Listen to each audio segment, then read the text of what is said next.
look with favor upon this Parliament of the Republic of Ghana. Grant that it may perform its high duty as in thy sight. Give divine guidance to the President of the Republic. Endow members of Parliament and ministers of state with discernment and vision, integrity and courage, that through the labors of government, this land and people may be well and truly served, and that good purposes for the common human life be realized in our midst. Amen.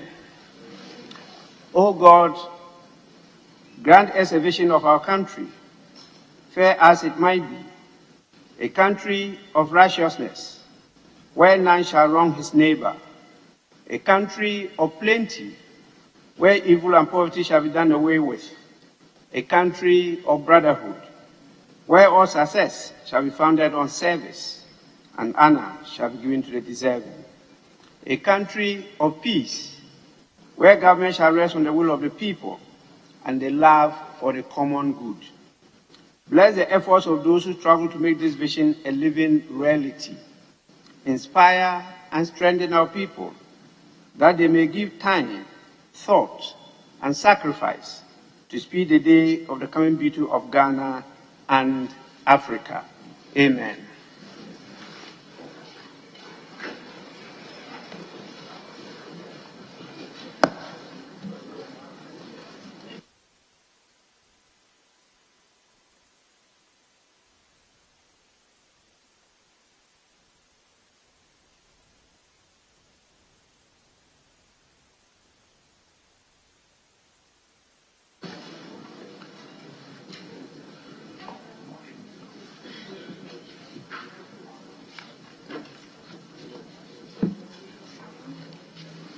Honorable members,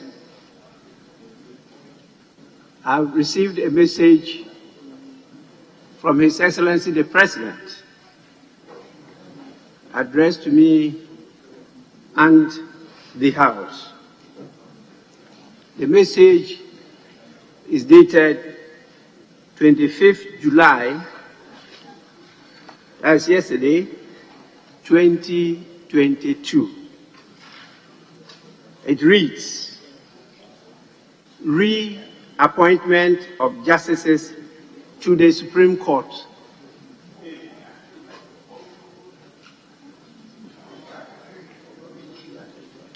I hope this finds you in good health and spirits.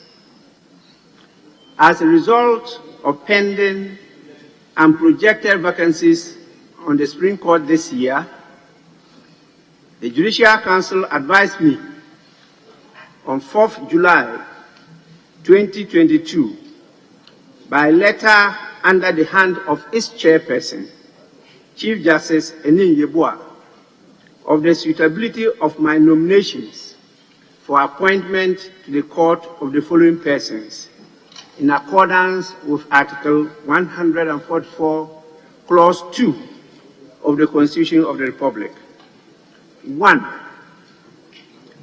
Justice Barbara Frances Akayensu, Justice of Appeal.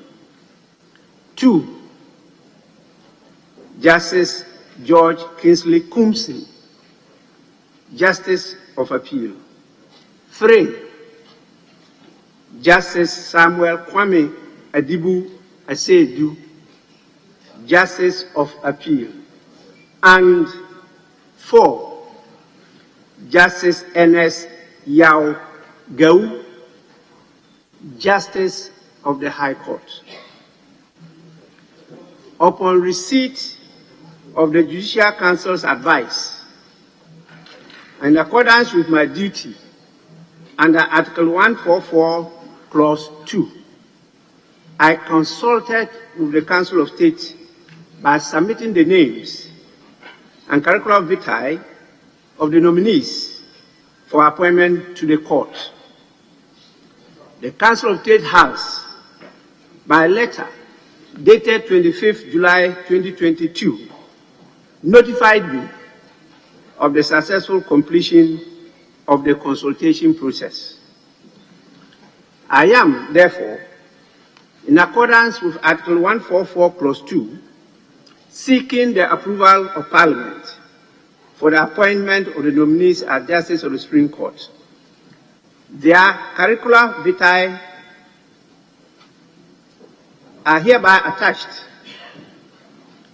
I am fully satisfied that each of these persons is duly qualified and eminently fit to discharge the functions of a Justice of the Supreme Court. Mr. Speaker, it is my respectful hope and expectation that the approval of the nominees will proceed expeditiously to enable them assume office as soon as practicable. Thank you in advance for your cooperation. Yours sincerely, Nana Adodankwa Akufo-Addo. Honorable members, the contents of this message from His Excellency is accordingly referred to the Appointments Committee for consideration and report to the House.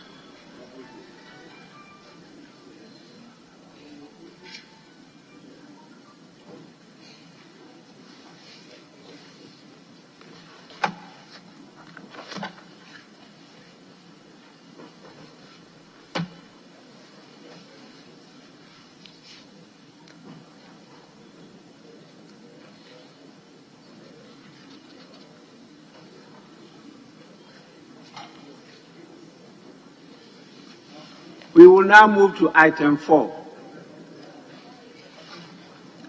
Item 4 on the order paper. Correction of votes and proceedings and official report. We will start with the correction of votes and proceedings of Monday, 25th July 2022. Page 1, page 2, page 3, page 4, page 5, page 6, page 7, page 8, page 9, page 10, page 11,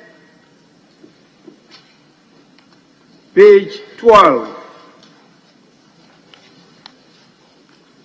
page 13, page 14, page 15, page 16. Yes, Honorable Member. Right Honorable Speaker, with your indulgence, if I may take you back to page 9. Page 9, Mr. Asedu Nketia was here as part of the dignitaries, but his name has not been captured.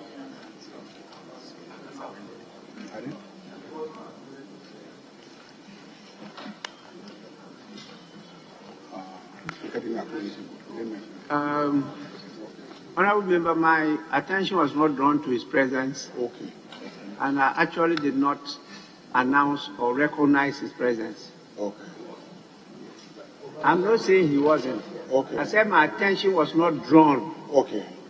And so he was not recognized. And that is why the table office could not have captured his name. Okay, so by this discussion, I'm sure it has been captured. By today's discussion, Yes, it will be captured for today's votes and proceedings. Yes, today's votes and proceedings would recognize that he was there yesterday. Yes, Majority Leader. Mr. Speaker, what we are doing is correcting votes and proceedings. And the item that he referred to, item 5, indicates the Right Honourable Speaker recognized in the House the presence of the following dignitaries. The list, as announced by the Speaker, has been provided. Mr. Speaker, I don't know the import of the suggestion of my colleague. Is it to mean that ex post facto the Speaker has given recognition of the man that he was present? The attention of the Speaker ought to have been drawn to the fact that the man was present in the chamber. So if you are saying that the Speaker, rather, he was here, but he wasn't recognized. So you want it to be captured as such. I think that is permissible. But he cannot say that, give him ex post facto recognition of his presence in the House, because he's saying that it should be captured under 5, which cannot be done. But I think the issue to do is for him to say that even though the Speaker's attention was not drawn to the fact, which might have been inadvertent, it should be recognized by the Hansard that he was present in the House. I think that's the appropriate way to do it. Yes, Honourable Member. Yeah, Right Honourable Speaker, I did not realize that you did not acknowledge his presence. You know, there was so much singing and dancing by the majority yesterday. It was difficult to remember exactly what happened to the Speaker. So, pardon me, Mr. Speaker, Mr. Speaker, this is an official record of the House. And it's saying that your non-recognition was buried in the fact that from the other side there was much singing and dancing. He refuses to acknowledge that from their side there was so much chanting and banging of tables. I'm not sure that he wants to go on that tangent.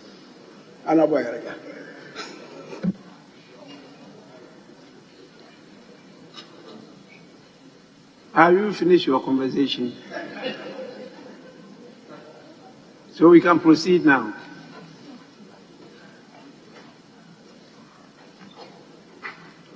The table office conceded that it was their fault because they should have recognized him and then submitted his name to me for me to announce to the House about his presence.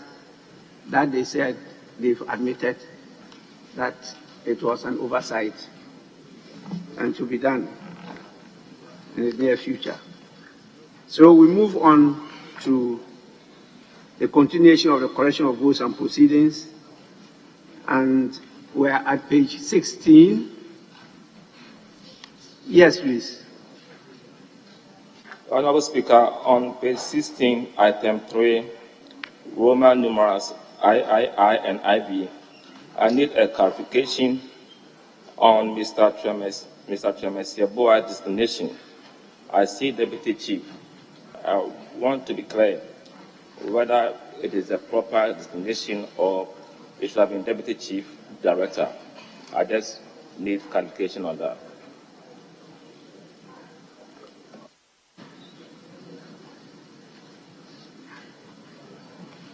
Well, Honourable Member, we will have to cross-check from the committee. When you say Deputy Chief, is it the Deputy Chief Commissioner Officer or what? Deputy Chief Director or what? It's not clear. So we'll cross-check and then get the right rendition.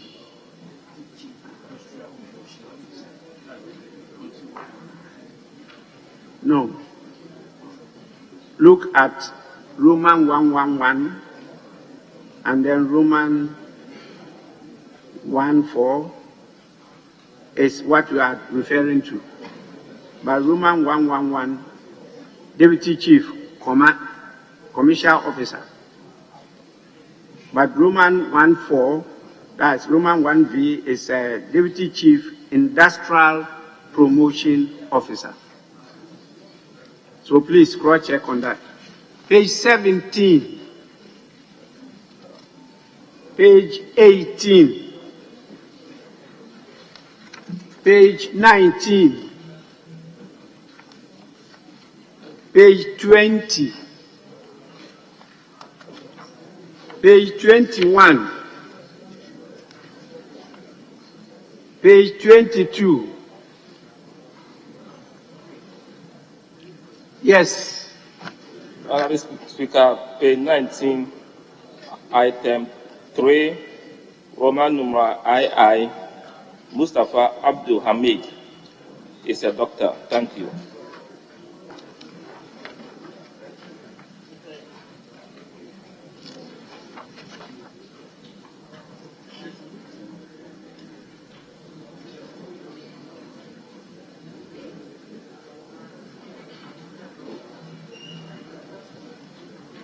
Yes, table office kindly acknowledge that. Give him his proper title. He's a doctor, not a mister. Page 22. Page 23. Page 24.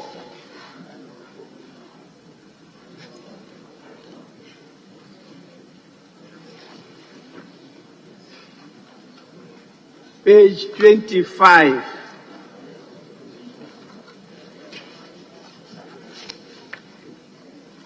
Page 26. Page 27.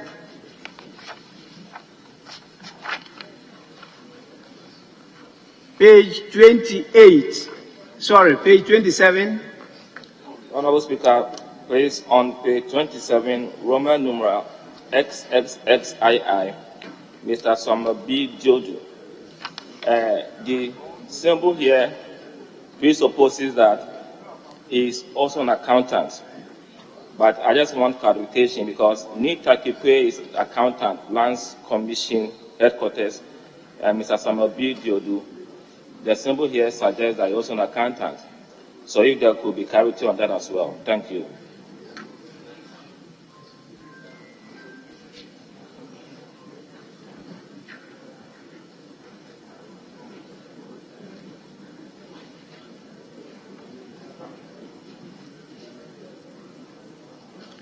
Honorable member, I didn't get your point. We have one Victor Tete, Chief Accountant, Lands Commission. I made reference to Ni Takikwe, who is the accountant, Lands Commission Headquarters. Yes. And we come to Mr. Samuel B. Jojo. The symbol there suggests that he's also an accountant there. I just wanted clarity on that.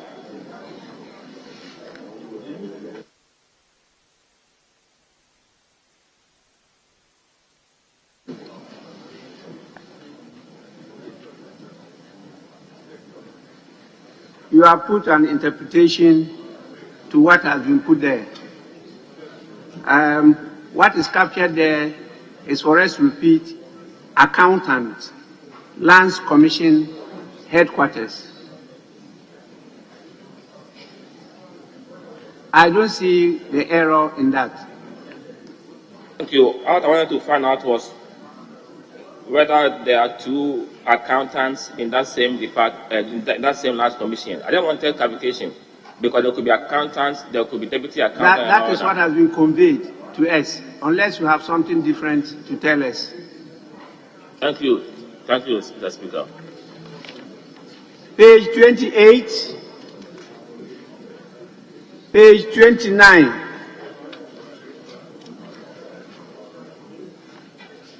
page 30.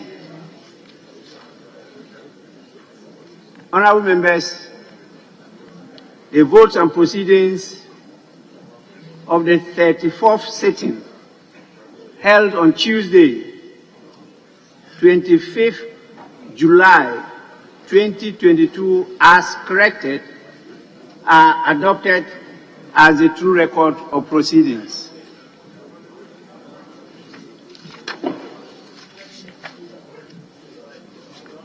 I don't have any copy of any official report, and so we'll move on to, with the guidance of leadership,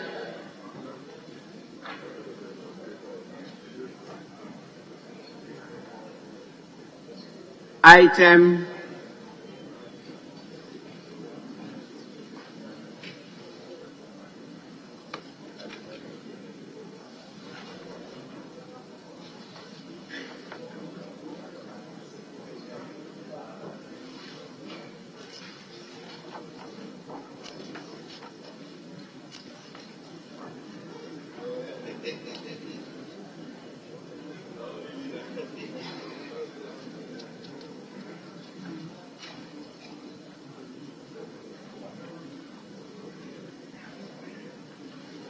Honourable members, we move on to commencement of public business.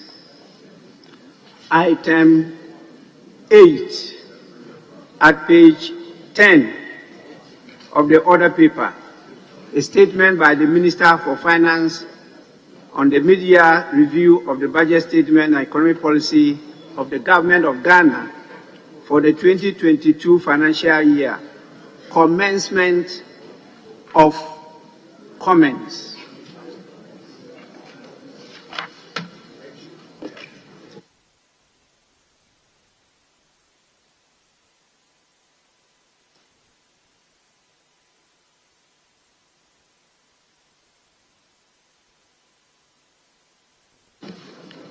We listened to the Minister of Finance yesterday, and we are going to make comments.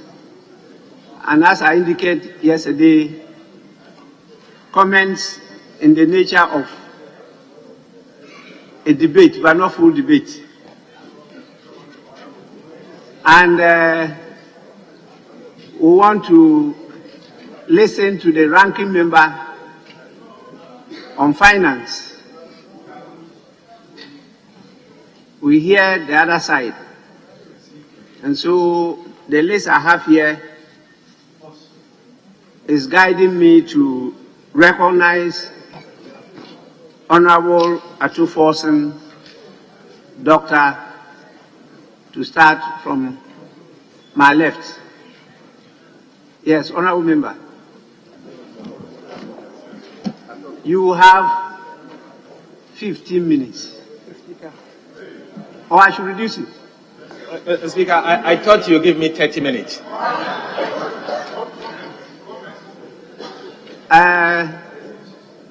The guidance I have from leadership is 15 minutes. I see if you are making relevant comments, I can exercise discretion in your favor. But if they are not relevant, I will reduce the 15. Yes, sir. Thank you, Mr. Speaker. Mr. Speaker, the Ghanaian economy is in a bad way. Mr. Speaker, things fall apart. Mr. Speaker, in my language, we will say, Ajugong. Mr. Speaker, things are not going the way that all of us want it to go. Mr. Speaker, as we speak, the Ghanaian economy is suffering from 20 major sicknesses. 20 major sicknesses. To start with, Mr. Speaker, inflation is galloping. Inflation is about 29.8% and still rising. There's high exchange rate depreciation. Mr. Speaker, it will surprise you to know that the cedi is selling at 8.5 to the dollar today. Analysts are projecting that we'll end the year where the cedi will sell at 9.1 to the dollar by the end of the year 2022.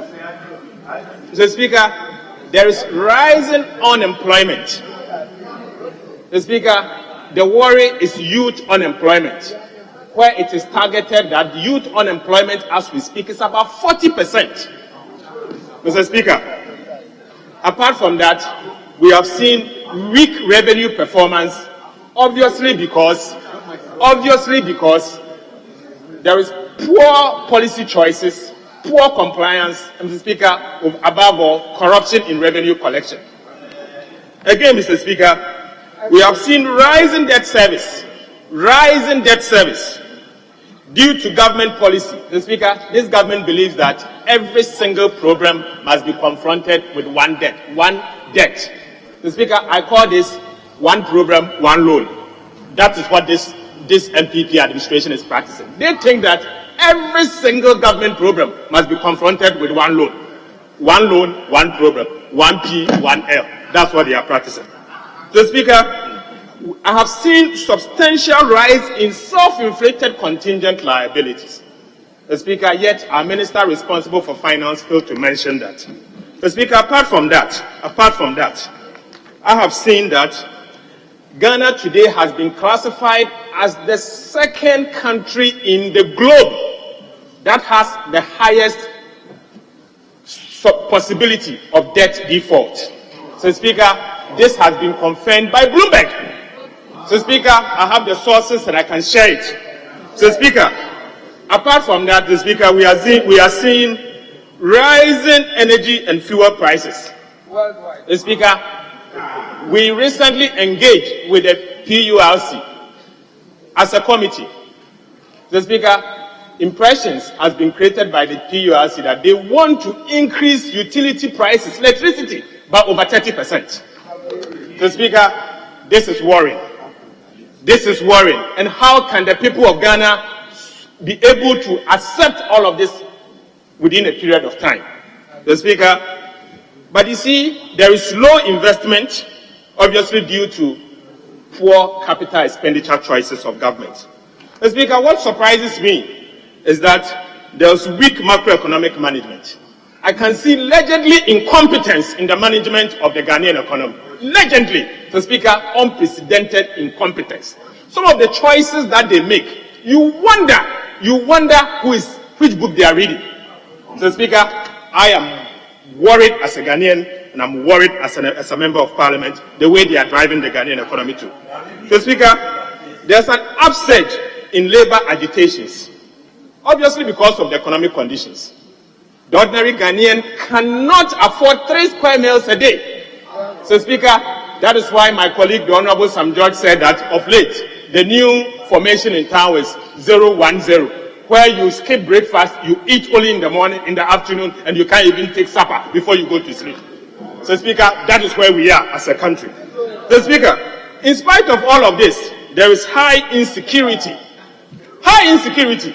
making it almost impossible for government to introduce any tax measure or introduce an expenditure cut. That is where we are, unless somebody is not telling us the truth.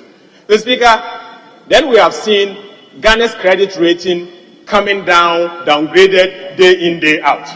So, Speaker, today, according to Moody's, Ghana's credit rating is CAA1. Mr. Speaker, in the coming months, by September, we are expecting that Fitch and S&P will also downgrade further. Mr. Speaker, that is the stark reality of the Ghanaian economy. And Speaker, again, we have seen that there's no access to international capital market. And Mr. Speaker, I can project comfortably that Ghana will not be able to enter the international market at least in the next 24 months. In the next 24 months, there is no way we can have access to the international market because of the situation we are here. So, Speaker, Ajibong, the situation is bad. Things fall apart. So, Speaker, the center can simply not hold. So, Speaker, let me also say that we have seen widening of spreads, of Ghana's spreads in the international bond market. Widening. So, Speaker, recently, when the Minister for Information issued a statement that Ghana has decided to enter into an IMF program. Mr. Speaker, the yields improved. But a week after, we've seen the yields even getting worse than where it used to be before. Mr. Speaker, the question is why? Why? The country's economic management has simply lost favor with international markets. That is what it is. That is what it is, because, Mr. Speaker, they cannot see policy. There is no policy in what they are doing. Mr. Speaker, yesterday's statement, I was of the view that since the country is in an economic crisis, the minister would have come here and speak economics. He only came here to speak English language, as if we are in an English language crisis. So, Speaker, we are in economic crisis, so we expected economics, not English language. Unfortunately, everything he spoke about was nothing but English language, as if we are in an English language crisis. So, Speaker, there's risk of debt default, as I've said, and we have seen that the fiscal deficit is deteriorating. So, Speaker, it surprises me. The minister, when he appeared here, informed us that the fiscal deficit is going to reduce from 7.4% of GDP to 6.6% of GDP. Surprisingly so, Mr. Speaker. It will surprise you to know that the same minister in his statement had informed us that he has cut tax revenue, total revenue, by 3.8 billion Ghana cedis. Mr. Speaker, he only reduced expenditure by 1.8 billion Ghana cedis. The net effect is that the fiscal deficit is going to go up by 2 billion Ghana cedis. Yet, Mr. Speaker, even before I get to yet, let me say that this will mean that he's going to borrow more than what he intended borrowing in the original budget by 2 billion Ghana cedis. So, Speaker, yet our Minister of Finance is informing all of us that the fiscal deficit is going to be reduced from 7.4% of GDP to 6.6% of GDP. Surprisingly so. So, Speaker, the Central Bank, the Bank of Ghana, just last Friday, issued their statement after the MPC and said that as at May 2022, the fiscal deficit is 5.1% of GDP. So, Speaker, looking at the expenditure pattern, already as at June, according to the Central Bank projection, the fiscal deficit is already 6% of GDP. How can you conclude that the fiscal deficit is going to be 6.6% of GDP? So, Speaker, I can comfortably project to you that the fiscal deficit for the year 2022 will also be in double digits. Mr. Speaker, my projection is that it will be 11% of GDP. That is where we are going to be. Unfortunately, there's nothing that they are telling us. So, Speaker, let me also say that all of this is happening because, Mr. Speaker, there's an unconventional fiscal reporting system that this government is actually practicing. So, Speaker, again, we have seen where this administration is hiding debt. Hidden debt. So, Speaker, I say hidden debt for a simple reason that where Ghana Education Trust Fund has been encouraged to borrow excess of 3 billion Ghana cedis, yet it's not captured in public debt. So, Speaker, ESRA, Energy Sector Levies Act, the revenue flow has been used for collateralization, yet it is not part of the government debt. So, Speaker, what are we witnessing? So, Speaker, it will also surprise you that this House, when we approved what we call the Sino-Hydro loan, the one that our brothers opposite call it butter. So, Speaker, that loan is now due for servicing beginning January next year. So, Speaker, we were informed that they are going to collect the revenue from the alumina and use it for the purposes of servicing them. So, Speaker, as we speak, nothing has happened. Now it is on Ghana's head as abattoir. So, Speaker, all of that is hidden from government debt. So, Speaker, let me say that I can comfortably project that by the end of the year 2022, Ghana's debt as a percentage to GDP will exceed 90%. 90%. So, Speaker, that is the stark reality. So, Speaker, I won't be surprised that by the end of the year 2023, our debt situation will be 100% of our GDP. That is where we are. So, Speaker, the center can simply not hold. The center can simply not hold. So, Speaker, let me say that this budget actually brings about no hope to the people of Ghana. But, Mr. Speaker, yesterday, when the minister responsible for finance delivered what he called a statement of media review, the Speaker, there was something significant that I was expecting the minister responsible for finance to say. Mr. Speaker, in the entire statement that the minister actually delivered, Mr. Speaker, it's about 53 pages. 53 pages. Mr. Speaker, the minister conspicuously decided not to inform this House that, Mr. Speaker, they have gone to the central bank to borrow an amount of 22 billion Ghana cedis. 22 billion Ghana cedis. Mr. Speaker, let me point you to something. Mr. Speaker, on the document that was given to us, after the media review, Mr. Speaker, page 97, page 97, appendix 2A, Mr. Speaker, it gives you summary of central government operations, first half of 2022. Mr. Speaker, in the 2022 budget, the projection was that government of Ghana was going to take zero amount from the central bank. Mr. Speaker, only for us to see in the same document that between January to June 2022, this administration has taken 22 billion and 48 million Ghana cedis from the Bank of Ghana. Mr. Speaker, when the Bank of Ghana or the central bank gives money to government of Ghana, it's called printing of money. In economics, it's called printing of money. Mr. Speaker, they have printed 22 billion Ghana cedis without recourse to Parliament. Mr. Speaker, that is unacceptable. Mr. Speaker, let me take you to the Bank of Ghana Act. Mr. Speaker, let me take you to Bank of Ghana Act. Mr. Speaker, Section 30 of Act 612 amended. Mr. Speaker, it says that the principal enactment is amended by A, the substitution for the subsection 2 of 2, that the total revenue, advances, purchases of treasury bills, and securities made under subsection 1 shall not at any time exceed 5% of total revenue of the previous fiscal year. Mr. Speaker, the previous fiscal year was total revenue for the fiscal year was 70 billion. 70 billion. 5% of 70 billion, Mr. Speaker, is about 3.5 billion. They have taken 22 billion without Parliament approval. Mr. Speaker, without Parliament approval, Mr. Speaker, 5%. Mr. Speaker, previously, it used to be 10%. Mr. Speaker, when I was a deputy minister, I appeared before this House to get that amended. Because, Mr. Speaker, central bank financing does two things to the Ghanaian economy. An economy that is import-driven.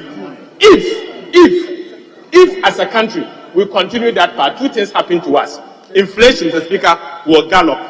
Mr. Speaker, we all know what galloping inflation can do to all of us. Mr. Speaker, apart from that, because we are import-driven economy, you end up depleting your reserves faster.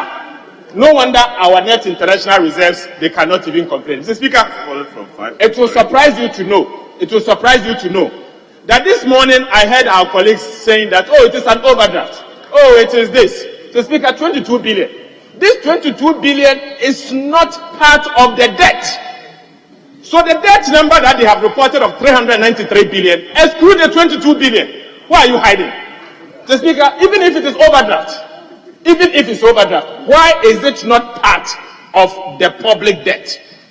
Because overdraft is debt. So all what you do is always to hide things within your slaves, Mr. Chairman. All what you do is to hide things. Listen, Mr. Speaker, this is not acceptable. He was once a member of the economic management, Mr. Speaker. Let me speak to him that this type of your economic management, Mr. Speaker, is bad. Mr. Speaker, I wish to conclude by saying that, Mr. Speaker, the ordinary Ghanaian is suffering. Yes. Mr. Speaker, the ordinary Ghanaian is suffering. Yes. Businesses are suffering. Mr. Speaker, as we speak, businesses are not only suffering, but they are collapsing under this administration. Mr. Speaker, teachers are suffering. Nurses are crying. Mr. Speaker, members of parliament are crying. Mr. Speaker, I am sure you are suffering. Mr. Speaker, not long ago, we saw what happened at Swami. The people of Swami are crying. Mr. Speaker, when you go to my constituency, the people are crying. Mr. Speaker, Ajibong, thank you, Mr. Speaker.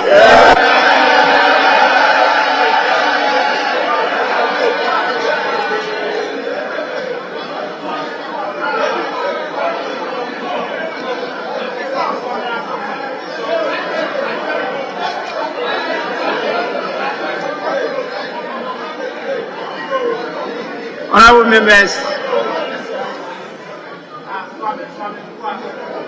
we will now listen to the chairman of the Finance Committee. Mr. Speaker, I will give my position to Mr. John Kuma and come later.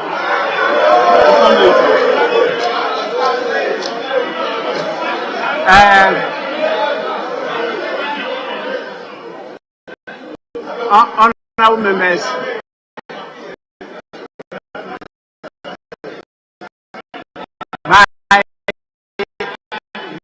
by our standing orders, which he drew, is there in the standing orders when you want to do what you just said? Is there in the standing orders? Yes. Mr. Speaker, first of all, on his behalf, the application he made, the decision by leadership is to vary. We should have informed you ahead. So, Mr. Speaker, just for the record, Mr. Speaker, just for the record, we gave you a list. Mr. Speaker, we gave you a list which begins with Honorable Kweku Kwati, but we are humbly applying to vary same to Honorable John Kuma, the Deputy Finance Minister, to begin. Because, Mr. Speaker, the chair of the committee was engaged in some other assignments and we anticipated a delay.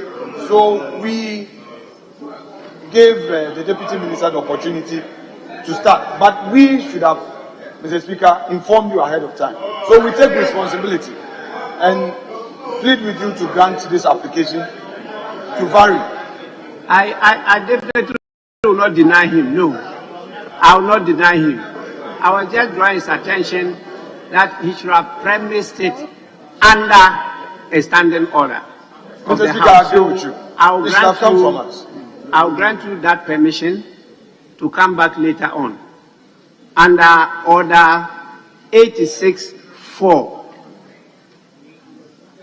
no member shall speak more than once to any question, except, then the exceptions are given there. Speak. Once I've given the opportunity, you come back with that and say that you reserve. It's stated there. Mr. Speaker, I beg. Then you can say either second or amendment or motion without prejudice to your right to speak at a later period of the debate. So it gives a general opportunity, but specifically mentions the motions, amendments. But that is the provision you can come under to say that even though it's your time, you want to come later. So somebody can speak and then you come later to continue. I just wanted you to premise it under that. So, Mr. Speaker, with respect, I do not intend to litigate the matter, but Mr. Speaker, we want to make a fundamental point. You requested for our list, and we say that we should have informed you ahead when we're varying. So the application made by him, Mr. Speaker, is hereby withdrawn. We are varying our list as we brought to you to mean that Honorable John Kuma is starting the debate. And Mr. Speaker, before he ends, would give you an updated list in a new order. And please, Mr. Speaker, kindly grant this our prayer. It is not about his application anymore. This is from us, varying our list we brought to you, Mr. Speaker, with the greatest respect. I thank you, sir. Yes, Deputy. Thank you, Mr. Speaker. Mr. Speaker, I know the Deputy Majority Leader is seeking your leave and that of the House to vary their list. Mr. Speaker, we have no objection to this. If a coach sees the lineup and is doing reshuffle of his team. He tells you the kind of players he has. We have no objection. This is just a two. After that, and then the next one will come. And they'll do another.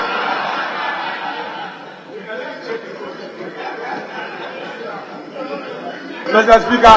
Yes. Mr. Speaker, let it be known to the Deputy Whip, who has now gained a new name for throwing shades, that we are always ready for them at any time.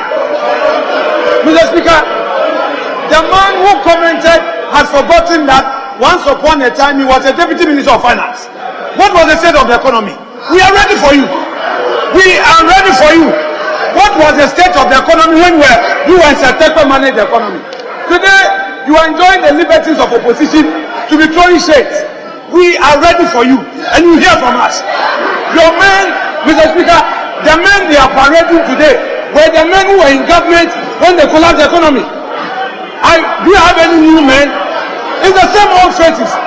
The appointees and the appointor. Do you have new names? So don't talk about you having the men. Mr. Speaker, we are ready for them. Grant our prayer, and they will see today. We are ready for them. We are not debating, but we are telling you that you don't have new men.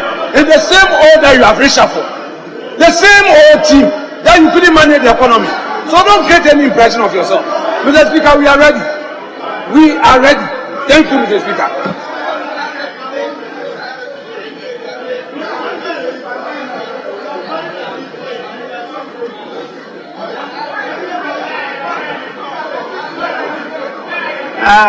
Honorable members,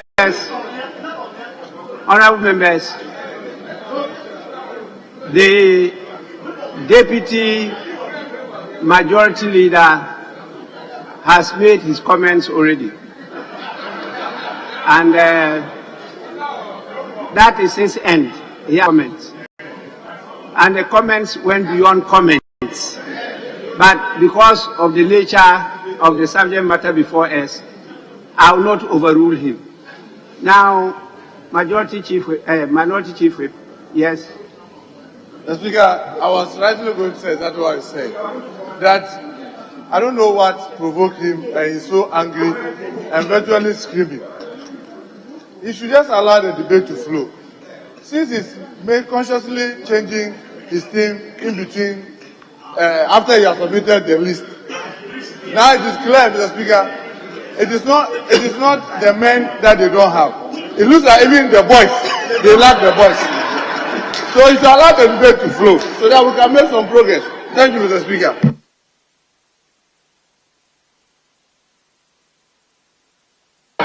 Honorable members,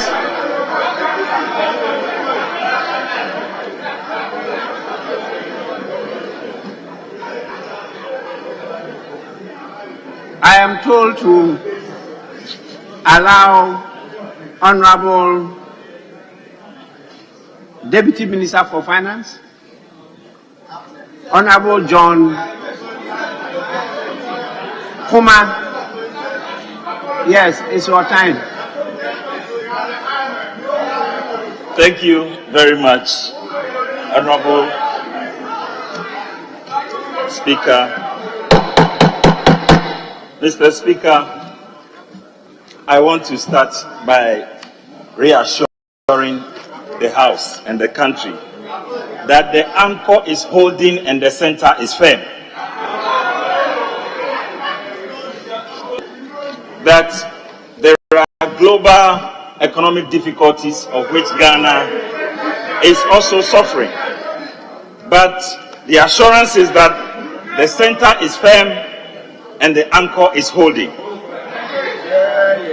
Mr. Speaker, the Honorable Speaker who spoke before me said the Finance Minister came here to speak English and didn't speak economics. And the economics I heard this morning from him is that if BOG, Bank of Ghana, grants overdraft or forward lent an IMF SDR facility of 4.5 billion and gives a net drawdown deposit of 6.1 plus the overdraft of 11.4, which constitute the 22 billion. The economics he understands is that Bank of Ghana has printed money. This is the worst economics I've ever heard.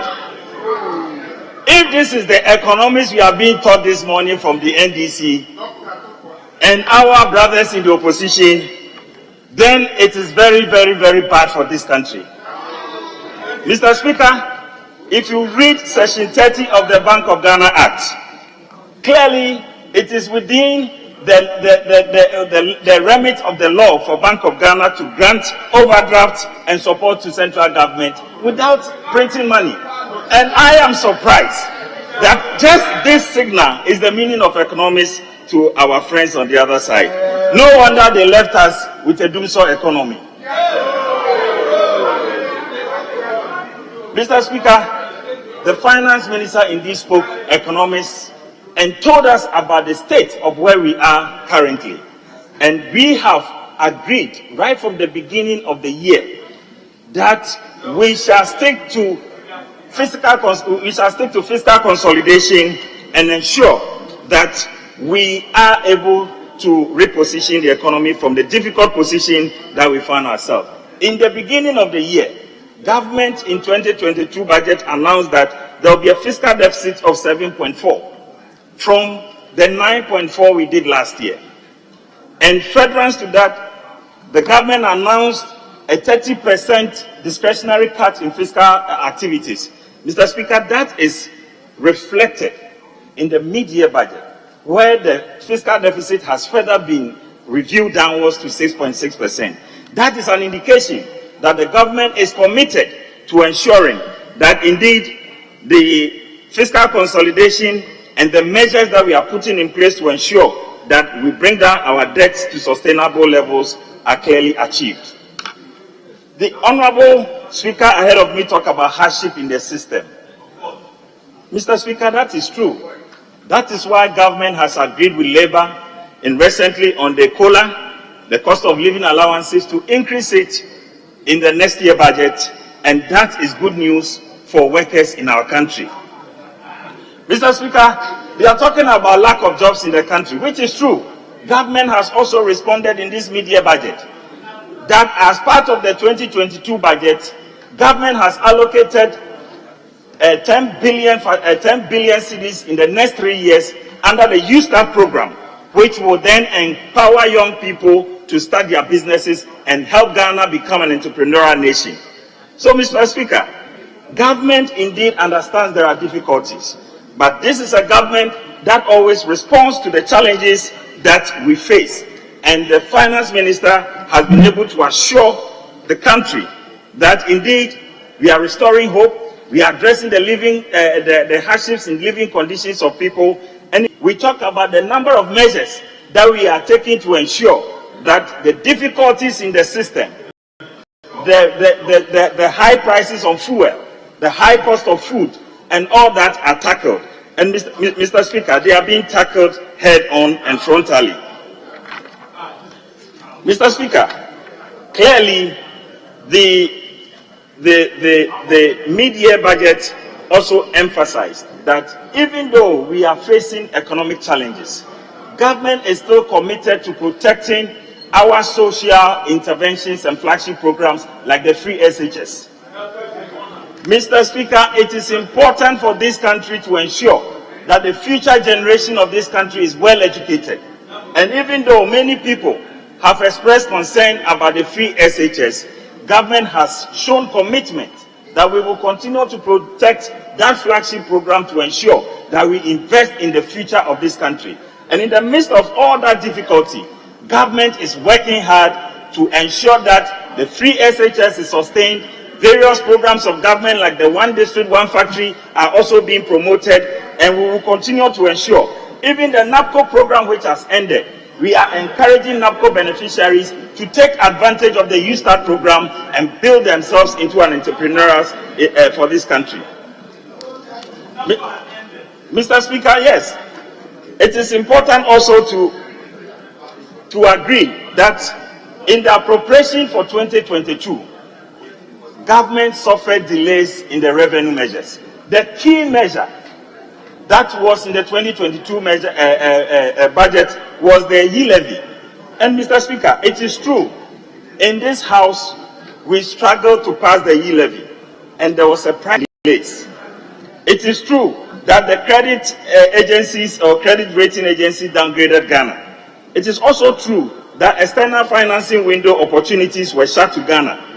And it is true that our revenue targeted have not been met and obligations have not been achieved. It is true that the combined effect of this interrelated effect has seen the rise in inflation and soaring cost of living for our people who deserve better. It is true that these conditions have been exacerbated also by the Russia-Ukraine war. Mr. Speaker, when we talk about the Russia-Ukraine war, our friends on the other side are quick to disagree. But before the war, in February 2022, the international crude price on the market was $70. Today, we know when the fight started, the cost of crude went as high as $132 per barrel on the international market. So clearly, it affected the cost of fuel, it affected the cost of transport, and it affected the cost of food. We acknowledge all that. But if this is true, then we must rally around the government that ensured that in spite of the difficulties, Ghanaians were still able to have access to fuel. We are still making sure that food was available across the country.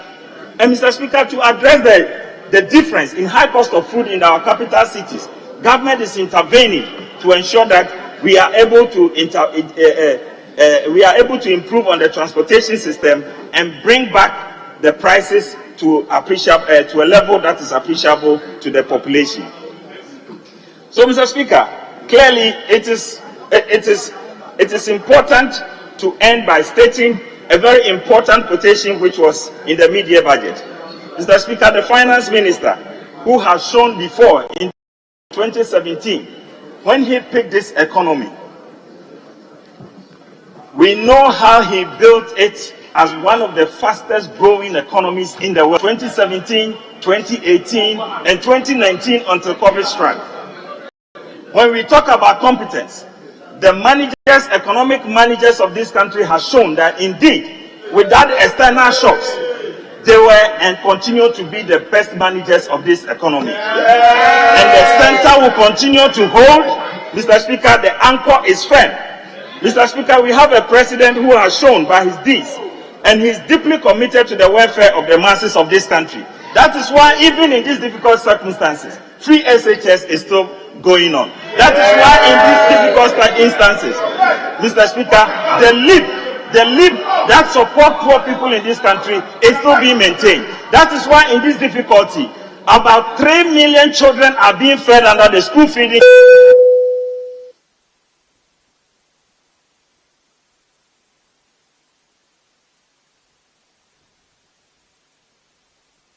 And Mr. Speaker, respectfully, whilst I end with your leave, I want to appeal to Ghanaians to keep faith with His Excellency the President and his team, and support the government to reduce the impact of the global crisis on the nation and to tackle vulnerabilities in our economy that make us prone. I thank you, Mr. Speaker, for the opportunity.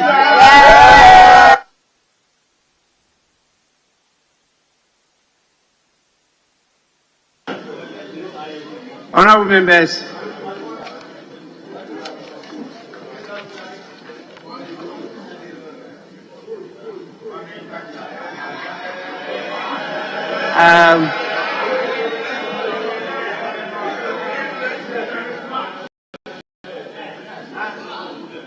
I will ask for 5 minutes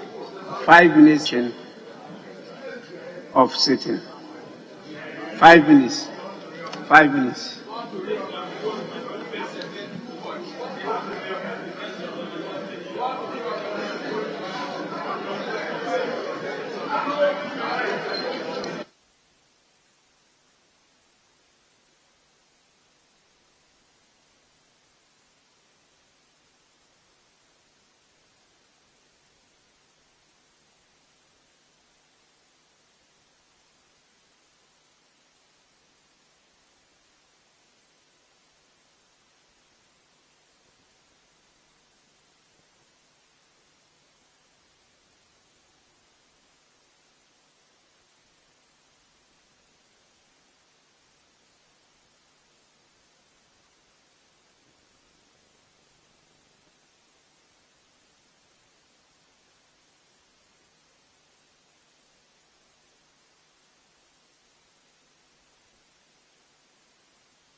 Mr. Speaker.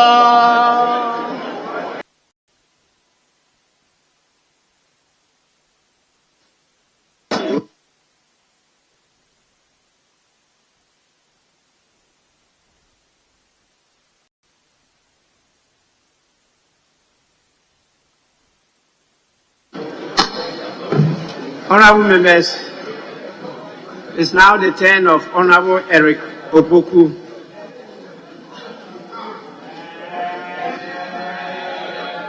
Thank you very much, Mr. Speaker. Mr. Speaker, in the 2022 budget, the main budget, the minister projected total expenditure of 137 billion 529 million Ghana cedis. Mr. Speaker, immediately after the presentation of the budget, the minister announced to the nation that as part of the measures to contain the economic crisis, the government had decided to cut its expenditure by 20%. Mr. Speaker, the total expenditure was 137 billion. If you reduce it by 20%, it should have been 110 billion. Today, the minister has reported to us that the cut was just 1.3%. Mr. Speaker, total expenditure in his presentation has reduced from 137 billion to just 135, indicating 1.3% cut. Why is it that you promise Ghanaians 20% cut and then you do 1.3? And you expect us to trust you as good managers of our economy, credible enough to manage the resources of the state? Mr. Speaker, why do you engage in this kind of political chicanery, attempt to deceive Ghanaians into thinking that you are cutting total expenditure by 20%? Meanwhile, you yourself have reported to us that you are doing just 1.3%. Mr. Speaker, the next important point is that in the main budget, the total deficit was 37 billion. 37 billion. Mr. Speaker, some of us believe that was the reason why the ministry decided to go to Bank of Ghana to borrow 22 billion to finance the deficit. And today, after borrowing 22 billion, you have come to the House to report to us that the deficit did not decrease, but has increased to almost 39 billion. Mr. Speaker, where is the 22 billion that you borrow? Where is the 22 billion? You had a debt of 37. You borrowed 22 billion. And now you are reporting that your debt has increased to 39 billion. What kind of mathematics is this? And Mr. Speaker, another important point is this. We are told that interest payments have been revised upwards from 37 billion to 41 billion. Mr. Speaker, when you add interest payment to amortization, it means that interest payment and amortization, we are doing 48 billion. And total revenue has been revised downwards to 96 billion. What the minister is reporting to this house is that we are using 50% of our total revenue to service our debts. So how are we going to pay government workers? The minister is reporting by his statement that until Ghana borrows, we cannot pay our workers. Until Ghana borrows, we cannot even pay statutory fund. And that is the reality. That is exactly what is happening in our economy. And Mr. Speaker, what they say is that, oh, it is because of COVID. As if COVID Ghana. Mr. Speaker, they also said that, oh, it's due to the Russian invasion of Ukraine. Mr. Speaker, COVID did not skip all the countries around us and affected Ghana alone. It affected all the countries in the world. It's a pandemic. But Mr. Speaker, look at the inflation rate in countries around us. This, I'm taking this from trading.com, tradingeconomics.com. Mr. Speaker, this is a publication of the rate of inflation in all the African countries. And I want to concentrate in those within the neighborhood with us. Mr. Speaker, Gabon is doing 2.9%. Benin, 2%. Chad, 3.5%. Tanzania 4.4%, Eritrea 4.5%, Cameroon 4.61%, Niger 4.89%, Ivory Coast 5.4%, Liberia 5.44%, Togo 6.8%, Uganda 6.8%, Ghana 29.8%.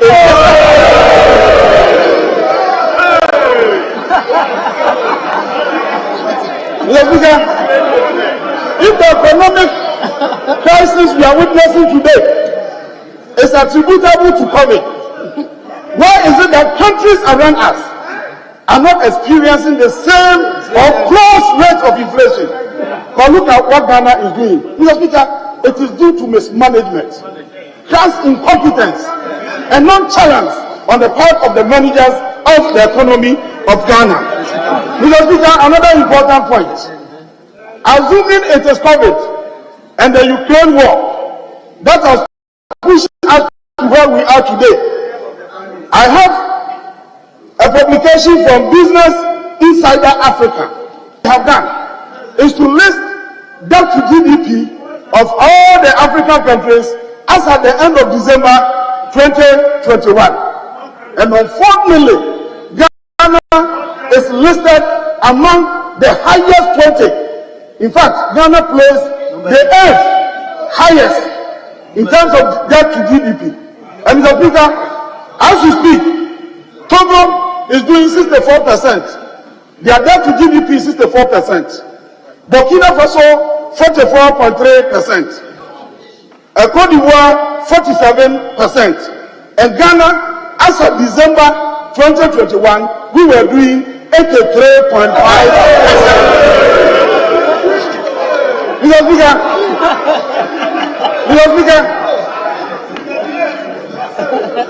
they are creating the impression that probably Ghana is the biggest enemy of COVID. Why should COVID skip all the countries around us and do this to Ghana alone? Mr. Speaker, Pierre Laporte, the country director of the World Bank, had already indicated that Ghana was on the path to destruction even before the emergence of COVID. Yes. So they are only seeking refuge in COVID and the Ukraine war to hide their incompetence. Mr. Speaker, the minister spoke about food security, that we have to put in place mechanisms to ensure food security in our country. That is a good idea. But Mr. Speaker, the minister himself, just on the 6th of July, granted an interview to Business Financial Times and indicated that Ghana is spending a whopping $2 billion on the importation of food to supplement local production. And then, Mr. Speaker, he added that a country like Ghana cannot survive without huge imports, and that there is a need for us to relook at our agricultural policies. Mr. Speaker, that's a fantastic idea. Clearly, this is an admission by the minister that the agricultural policies they touted all over the country have failed completely. Mr. Speaker, as we speak, Ghana's cocoa board is indebted to the tune of 12 billion cedis. And Mr. Speaker, they cannot even pay. They are even anticipating issuing long-term bills to the tune of 3 billion to be able to survive. $3 billion. Mr. Speaker, we gave them power in 2017. 2017, cocoa board incurred a loss of 161 billion. Mr. Speaker, 2018, they incurred a loss of 84.2 billion. Mr. Speaker, 2019, they incurred a loss of 326 billion. And 2020, they are reporting 426 billion. Mr. Speaker, what is even unknown is this. The law that established cocoa board mandated them to pay bonus to cocoa farmers on an annual basis. They claim that they are incurring losses and therefore they cannot pay bonuses to farmers. Mr. Speaker, 2019-2020, surprisingly, cocoa board paid bonuses to their staff. If cocoa farmers cannot be paid bonuses, what about the staff? So you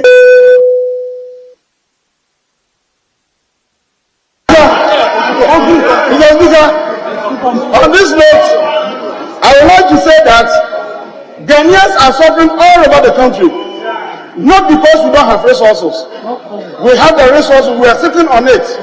Mr. Speaker, we got up only for people to come and scatter everything. And that is why every Ghanaian, including the suffering, because his roads are not fixed and his people are attacking him. As if he's not performing. It is because of the government. You have exposed your leader to attack because of your incompetence. We have to defend him. Mr. Speaker, on this note, thank you for the opportunity.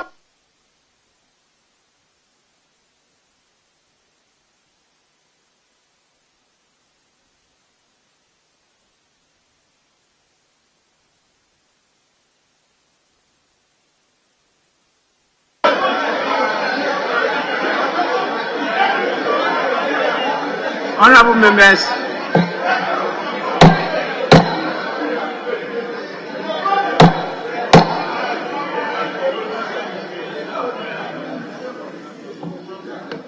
it's now the turn of Honorable Stephen Amwa.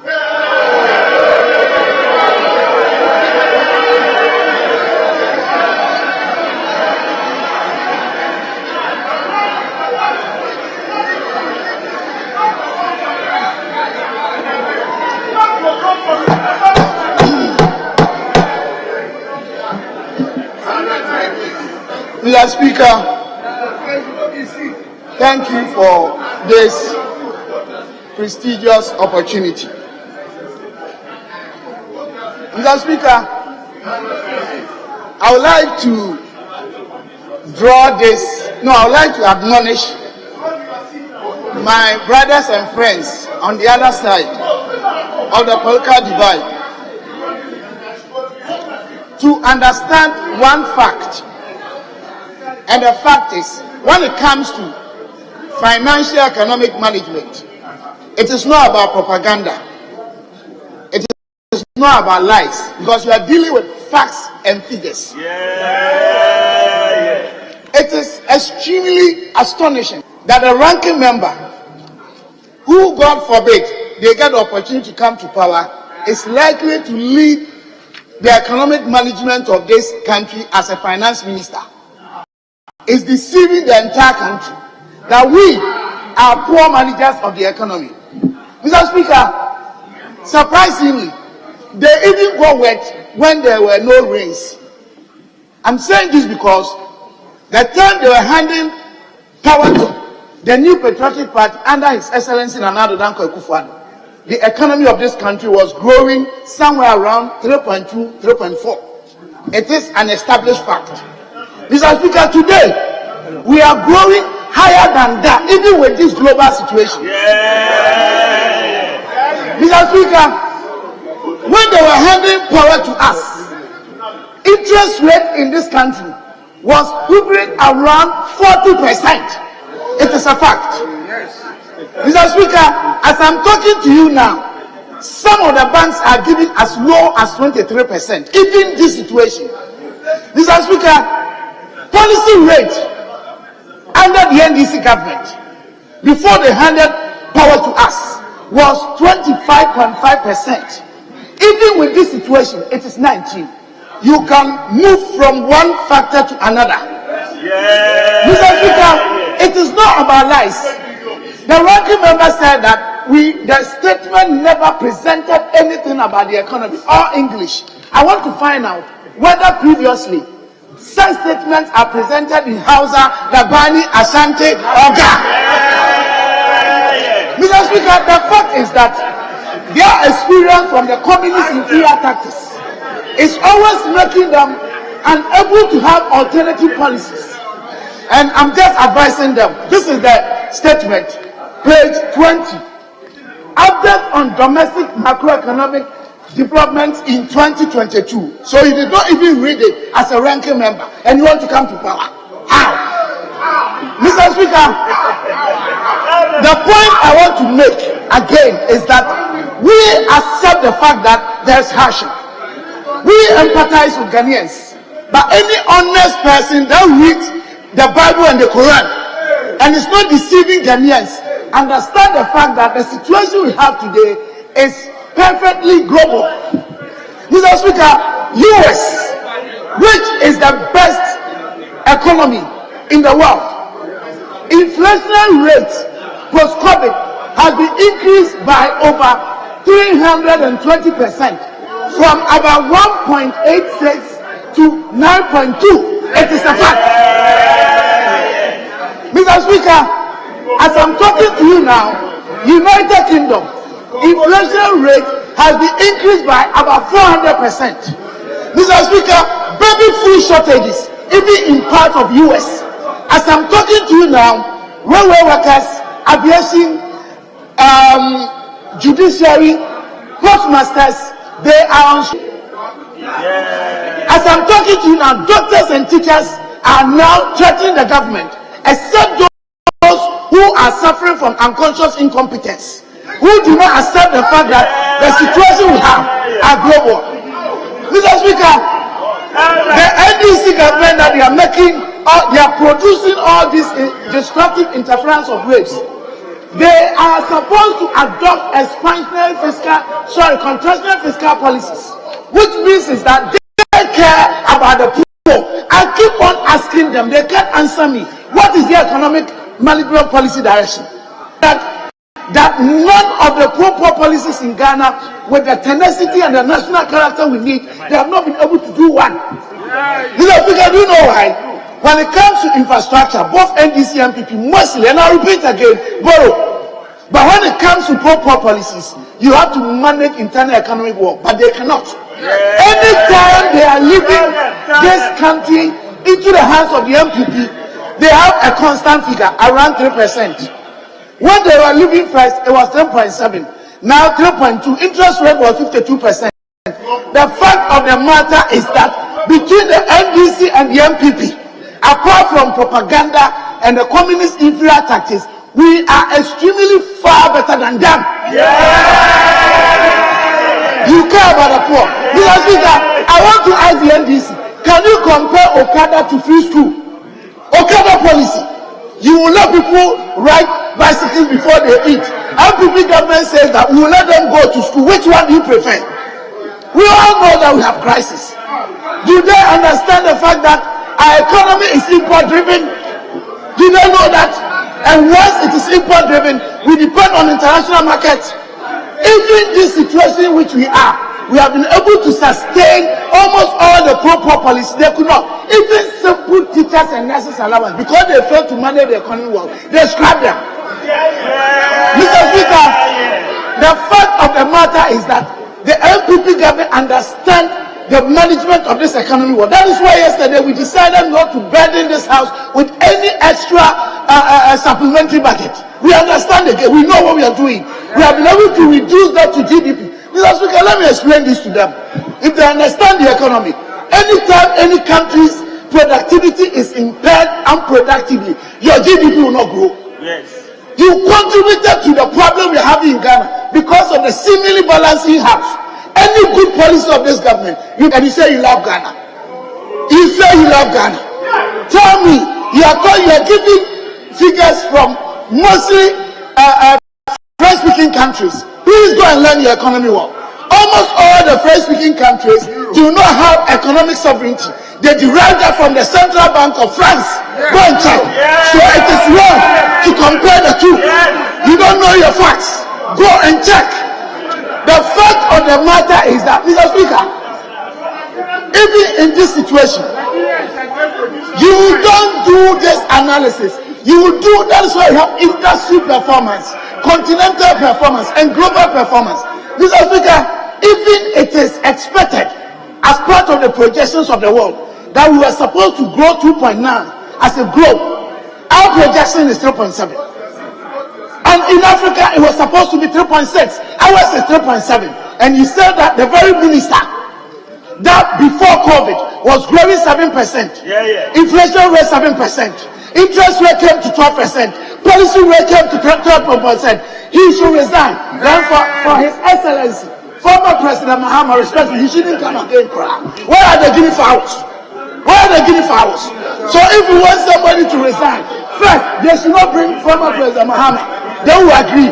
But the fact of the matter is that under His Excellency Nana Addo Dankwa Akufo-Addo, the management of the economy, translation of it into pro-poor policies, so that most of you, your brothers and sisters, your cousins and children, are having free school under Ronaldo.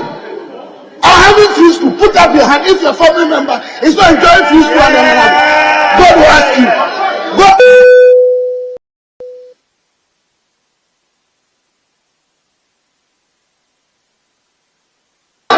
96% of my brothers members are enjoying free school, and you are saying that we are not managing this economy well. Mr. Speaker, we are showing that within 2.5 years, all things being equal, the very good, better years of the economy are coming back. Thank you, Mr. Speaker, for this opportunity.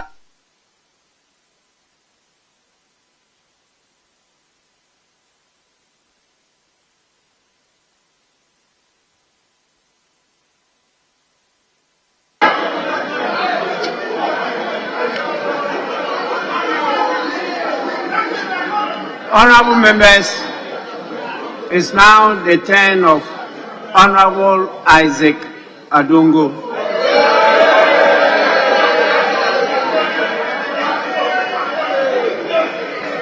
Thank you very much, Mr. Speaker. It's become very clear that the biggest job to do in this House is to defend this bunch of incompetent governors of our economy. And no matter how you shout, your minister only 2 days ago borrowed at 29.8%, and you are saying that people are taking interest at 23%, when your minister is borrowing at 29.8% only yesterday. And when he was looking for 4.9 billion, he got only 1.1. The minister, as he's sitting here, he's confused as to how he get the money to pay them their money. And you're talking 1.1. So you are not even aware of what is happening in your economy. Mr. Speaker, I heard somebody say that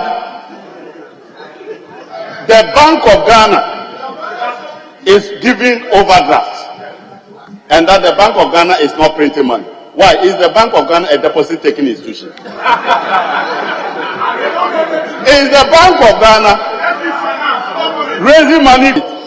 The Bank of Ghana is obviously printing money and throwing at government. But what is worse is that, Mr. Speaker, the Bank of Ghana Act makes it illegal for it to give money to government beyond 5% of the previous year's revenue. And we are talking about cumulative borrowing. So from Adam up to yesterday, the total, you can borrow up to 5% more than your previous revenue. You are doing over 300% borrowing from the central bank. That is illegal. But Mr. Speaker, what is worse is that we are waiting for the IMF to come and help us. We signed an MOU saying that we will not borrow a penny. We will not borrow a penny from the IMF. We are going to do zero financing. Quietly, we are borrowing from the Bank of Ghana. Now that the IMF is here, what are you going to tell them? You are going to tell them that you only deceived them, but you did not intend to follow the zero financing arrangement. That is an indictment on the credibility of our country. And this is not a matter to be taken lightly. You can suspend the fiscal rules, but you cannot suspend the monetary rules, because there's nowhere in the Bank of Ghana Act that allows you to suspend monetary rules. But when you came to suspend fiscal rules, you went and suspended the monetary rules. That is illegality, Mr. Speaker. The minister was here yesterday. He said that his income, his revenue has dropped from about 10 billion to 96 billion. That gives you about 3.7 billion drop in revenue. He says that his interest payment has increased from 37 billion to about 41 billion. Again, that gives him 3.8 billion. If you add these two, you get 7.5 billion. The minister had also forgotten that he promised COLA to workers. That COLA, if you calculate it or just without the entire compensation, works up to 4.6 billion. When you add that, you are getting a total, both in terms of additional expenditure and in terms of revenue shortfall, of 12 billion. And you are saying that you didn't come to ask for money. What else did you come to ask for? When you add that 12 billion to his 37 or 38 billion, you are getting a deficit of 49 billion. You are here asking for money. You are asking for money and saying that you are not asking for money. Mr. Speaker, if you are not asking for money, the 22 billion that you took from the Bank of Ghana, what did you use it for? It wasn't in your budget. You are indicating additional expenditures of 12 billion. You have taken an additional 22 billion that was not in your budget. And yet you are here saying that you didn't come to ask for money. Where did you learn that kind of mathematics? Mr. Speaker, this is a very serious matter. The truth of the matter is that these numbers exposes the Minister for Finance badly. And if he had any other intentions other than to scale back and hold himself and stay within the appropriation, the better. Because any expenditure above appropriation will be seriously scrutinized by the next government, and I will not be surprised if some people end up in jail. Mr. Speaker, they keep saying that it is Russia-Ukraine war, as if the bombs are landing in Ghana. Mr. Speaker, the Bloomberg's own report, which is profiling countries that are very close to default, put that at number 2. The Ukraine is where the bombs are landing. It's far away in number 8. It's far away in number 8. Even those receiving the bombs are better than you. And you are always crying about Ukraine war, as if you have received one bomb. Please, it's lying at number 8. Those who are going to default, it will take a century to get to Ukraine. How for you, it can be tomorrow. And that is the problem you are faced with. Mr. Speaker, the problem we are faced with now is a group of people who have no clue as to how to manage the economy. When you advise them, they won't listen. When you tell them to review something to improve it, they say, hey, it is cancellation. Mr. Speaker, the whole world is looking up to you. As of yesterday, the capital market was waiting to see something tangible in this document. They are more confused than you yourself after you deliver this document. Because in this document, you are not telling them how you are going to bring back your capital market that is collapsed. You go to the market even as a government to look for 4.6 billion, you can't get it. You get only 1 billion. After you have enticed them with the highest interest rate of 29%, they say they won't give it to you. That is very serious. Serious liquidity challenge. You are almost heading towards insolvency, and you are still here trivializing this matter. Mr. Speaker, the international capital market, half of them, they don't want to hear our name. When you mention our name to an international investor, say you are enemies of our money, so they will not bring money. They are continuously downgrading us. The other day, you said that your net international reserve moved from 9 billion to 3 billion, and it became a debate here. You have never achieved net international reserve of 9 billion before. So that 9 billion was gross international reserves. And you move from a gross international reserve of 9 billion to a gross international reserve of 3 billion. You know that your offshore obligation for the year will wipe off the 3 billion. So you have no reserves. That is why in this document, Mr. Speaker, the minister does not mention the net international reserves. He only talks about gross. Because things fall apart. Cannot hold. Mr. Speaker, you have a government which is still keeping the man who have destroyed this economy. The man who has shown the highest level of incompetence in managing this economy to still continue to be the finance minister. Mr. Speaker, do you have a co-president in this country? Do we have a co-president in this country? Co-president, yes. It is the only reason you are still sitting there. Minister, move from that office and give Ghana a chance to resolve this mess. As long as we continue to sit there and everybody running away from Ghana, Mr. Speaker, our situation will worsen further. And not only are we now going to be hungry, we are now going to starve. Mr. Speaker, very soon you will not have money to buy fuel for your vehicle if the minister continues to sit there, because nobody is willing to give him money. On this note, Mr. Speaker, I'd like to call on my colleagues on the other side that I can see your mood is very bad. You are almost in a funeral mood. But there are good times ahead. Very soon the Minister for Finance will leave and Ghana will take its proper cloth and we will assist you to develop that. Thank you very much.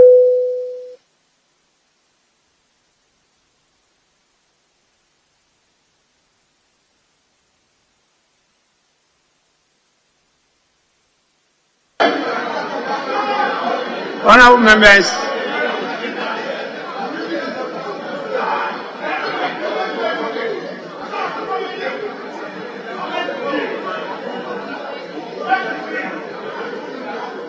now the chairman of the Finance Committee, Honorable Kweku Ajiman Kwatin, will have the floor. Thank you, Mr. Speaker.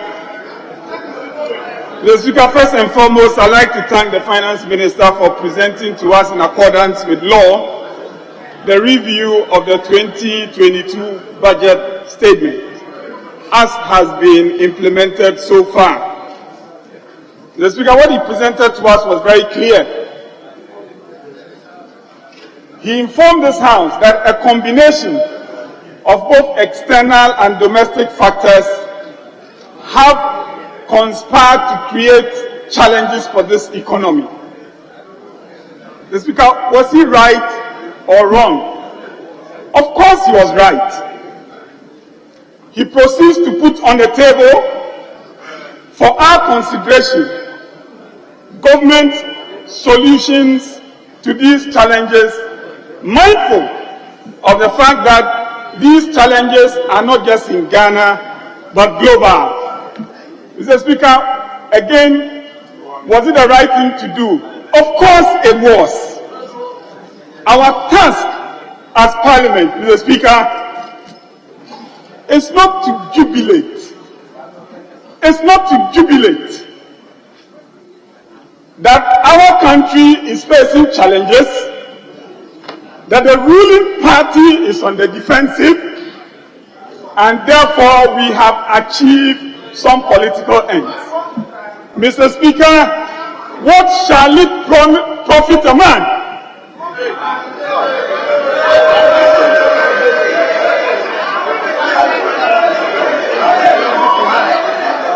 Mr. Speaker, what shall it profit a man if you get all the political advantage and your own country goes down? Mr. Speaker, we have seen this morning a selective use of data, especially from the minority, to create an impression of doom for Ghana's economy. What have Ghanaians done to us?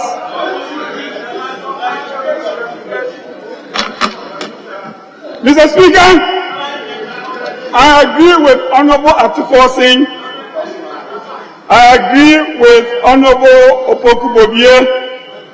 I agree with Honorable Isaac Adongo that not all the factors are external. That is true. Oh, Eric Opoku, I'm sorry, Mr. Speaker. That, Mr. Speaker, not all the factors are external. I agree with them. Some of the factors are domestic, and the Minister did indicate that in his presentation to us. Mr. Speaker, it is those domestic factors that have been responsible for Ghana going to the IMF 17 times. Mr. Speaker, when we went to the IMF the 16th time, Mr. Ken Ofori-Atta was not the finance minister of this country. Mr. Speaker, in those 15 times, as a country, we went to the IMF for bailout. It wasn't Nana Addo Akufo-Addo who was the president of this country.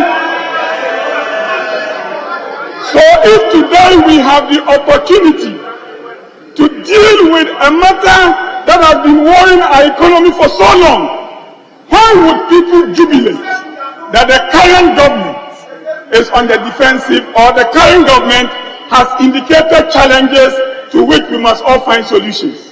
Mr. Speaker, my own disappointment with the presentations I have heard this morning is that for the average Ghanaian out there, hoping that Parliament would be contributing to the solutions the Minister presented, if necessary, improving those solutions, so that the people would know that as leaders we are fighting for them. Mr. Speaker, they would watch us and see members of parliament jubilate and cheer that the country is facing challenges. Mr. Speaker, we do not have any contribution to the revenue measures that the minister presented. The digitization agenda to reduce the human interface in revenue mobilization. Mr. Speaker, none of us has contribution to that initiative. Mr. Speaker, the expenditure rationalization measures, the cut in administrative expenditure that the minister presented, we do not have any contributions to them. Maybe as Parliament we should be asking ourselves, what is it that we ourselves are doing to contribute to the fiscal difficulties that has bedeviled this country for so long and that has taken us to the IMF 17 times? Mr. Speaker, we should be doing that soul searching. We should be doing that soul searching. Mr. Speaker, there are many expenditure rationalization measures in the minister's presentation to us. He has further assured this House that there are domestic measures that are forming the basis for government engagement with our development partners. Mr. Speaker, the least we can do is to wish the minister well, to wish the government well, and to expect that these measures would deliver the improvements we want.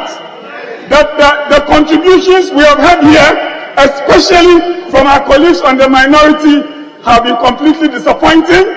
And it is my hope that as we go on, we will be more patriotic and focused on the solutions that will give the average Ghanaian a better life. I thank you, Mr. Speaker.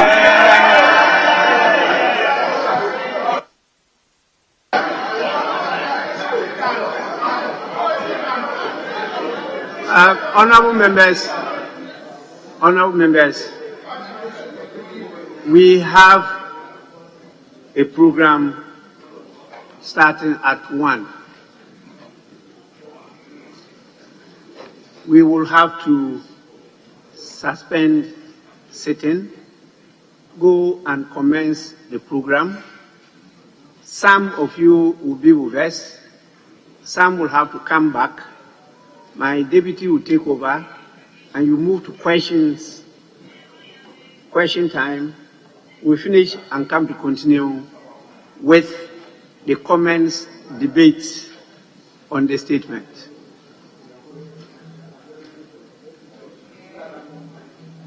So I will, yes, Minority Leader.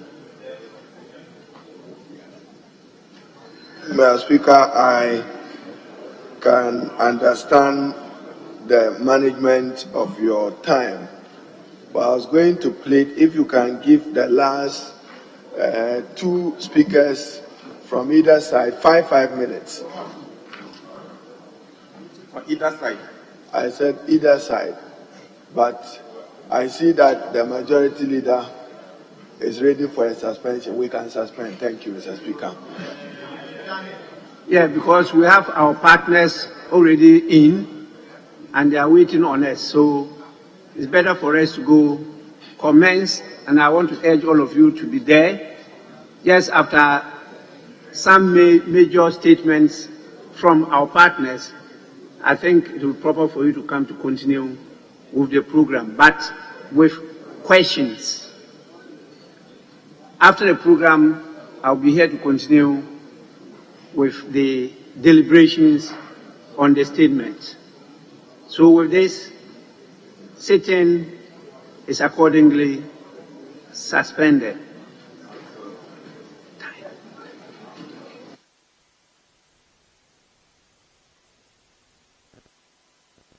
I'm reminded that Deputy could take statements too. We have a few statements, particularly from the Minister for Youth and Sports and our colleague from New Ejubase.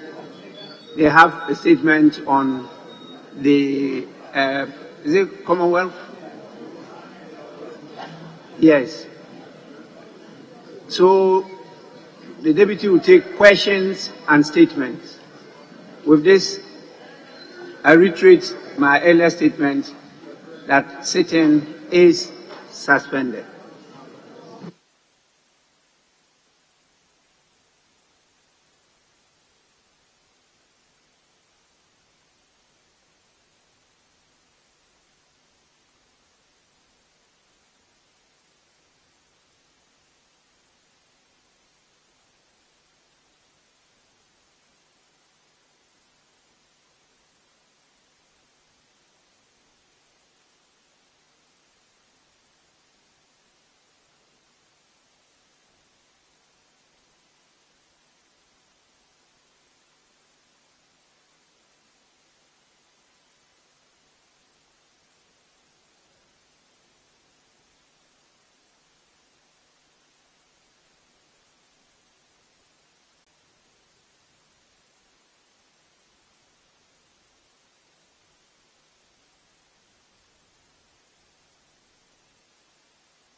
Respectfully, Leader.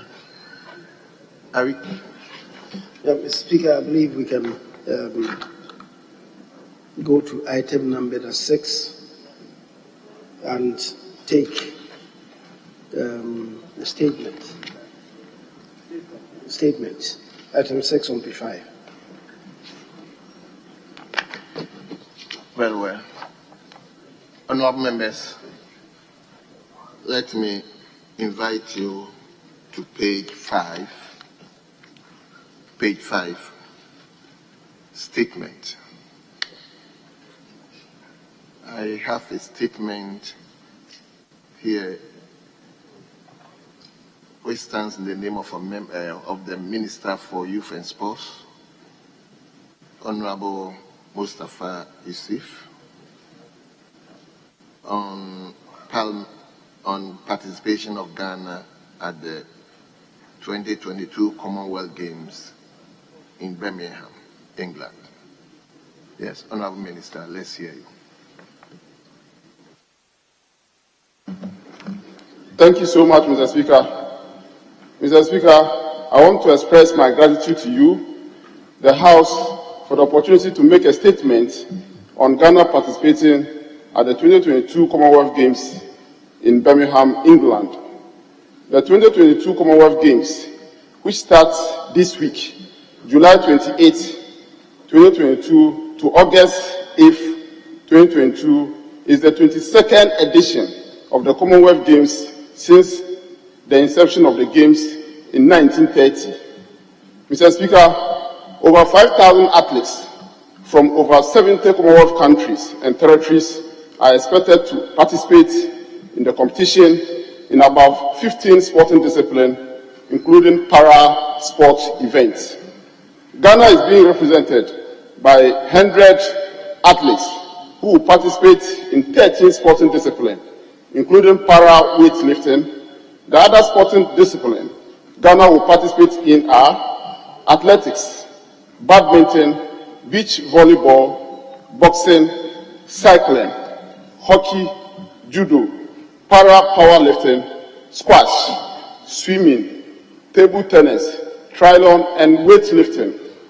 Mr. Speaker, Birmingham 2022 will be Ghana's 17th participation in the Commonwealth Games since our first appearance in 1954, and having won over 50 medals in our past appearance, we are looking forward to improve on our performance at the last Games in Gold Coast, Australia, in our participation in this year's Games.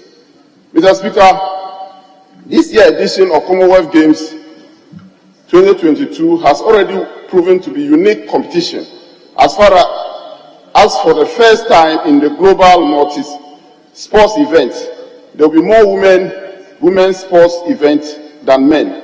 And this year edition is also scheduled to have more para-sports events. Mr. Speaker, I'm happy to inform the House that Ghana delegation is being represented by women, with 40 of our delegation being women. And we are being represented also in the para-sports weightlifting. Mr. Speaker, Ghana has been a member of the Commonwealth nations, and for over 6 decades since our maiden participation in the Games, we have been part of the Union, which has always brought together a third world of our country population to promote friendship through sports. Indeed, the power of sports to bring people and nations together, big or small, rich or poor, developed or developing, clearly manifests in Commonwealth Games, and this year's Games will not be exception. Mr. Speaker, our commitment as a country to the Commonwealth Games through successful regimes has not been in doubt, and it is for this reason the Ministry of Youth and Sports has extended strong support to the various sporting disciplines to ensure our athletes get ready for this tournament, whilst the benefits to the nation in terms of providing bilateral relations are enormous.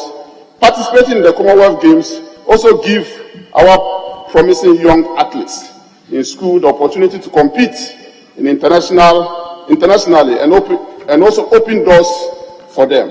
In conclusion, Mr. Speaker, I wish to request the support, prayers of the House, as well as the entire nation, as our athletes lift our flag far away in Birmingham.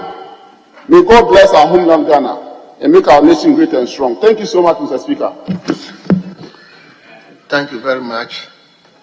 Honorable members, before I invite contributors, I will ask a member for New Biase, who also have almost similar statement but in different angle, to read so that we do the contributions together. Yes, honorable member, let's hear you. Thank you, Mr. Speaker, for the opportunity to make a statement on Ghana's participation in the 2022 Commonwealth Games. Mr. Speaker, from the 28th of July to the 8th of August 2022, Ghana is billed to participate in the 23rd edition of the Commonwealth Games slated for Birmingham in the United Kingdom. Mr. Speaker, this year's competition, which will be Ghana's 17th appearance at the Games, will see our country participating in athletics, boxing, swimming, table tennis, among other disciplines. Mr. Speaker, the quadrennial event, which was first staged in 1930, has seen Ghana chalk some remarkable successes while competing with the best in the world in various disciplines. Mr. Speaker, it is imperative to note that as far back as 1966, Ghana was the best in the world in the 4x4 100 meters relay, when we won gold at the Commonwealth Games held in Kingston, Jamaica that year. Mr. Speaker, the quartet, who at the time set what was Commonwealth Games record of 39.8 seconds, were Bonaments, Ebenezer Charles Oko Ade, James I. Adi, and Stanley Fabian Aloti. These men deserve some high commendation for putting Ghana on the map at the time. Mr. Speaker, aside these heroes, others have also won gold medals for Ghana at the Commonwealth Games.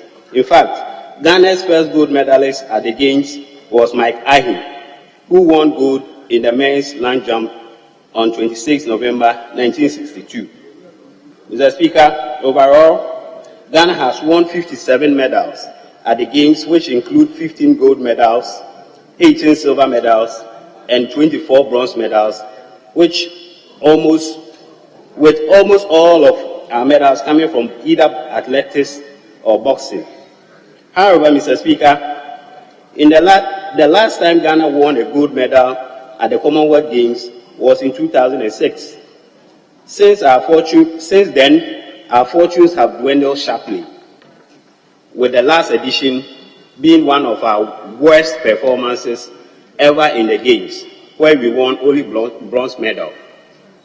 Mr. Speaker, as we set sights on the upcoming Commonwealth Games, It will be important for us to offer our participants the necessary support ahead of the Games.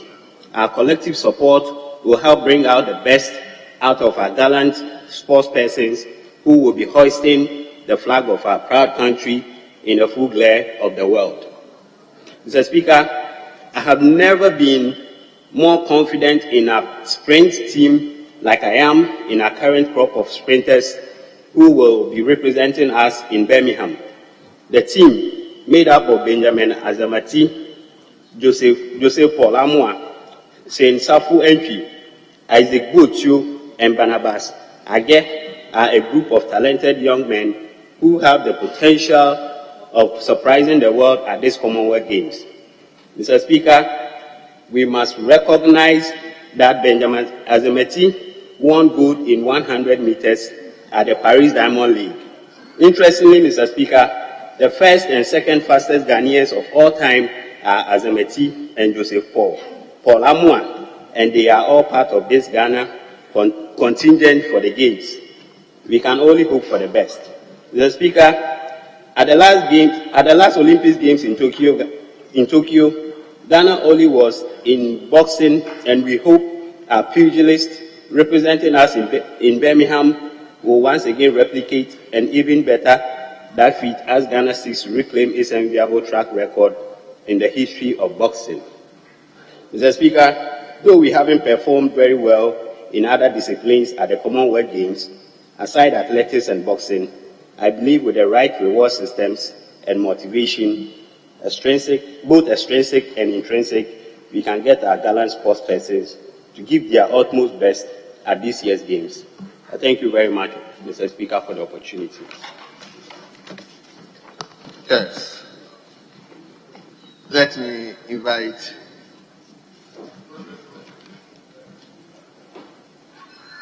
Honourable Member for Subi.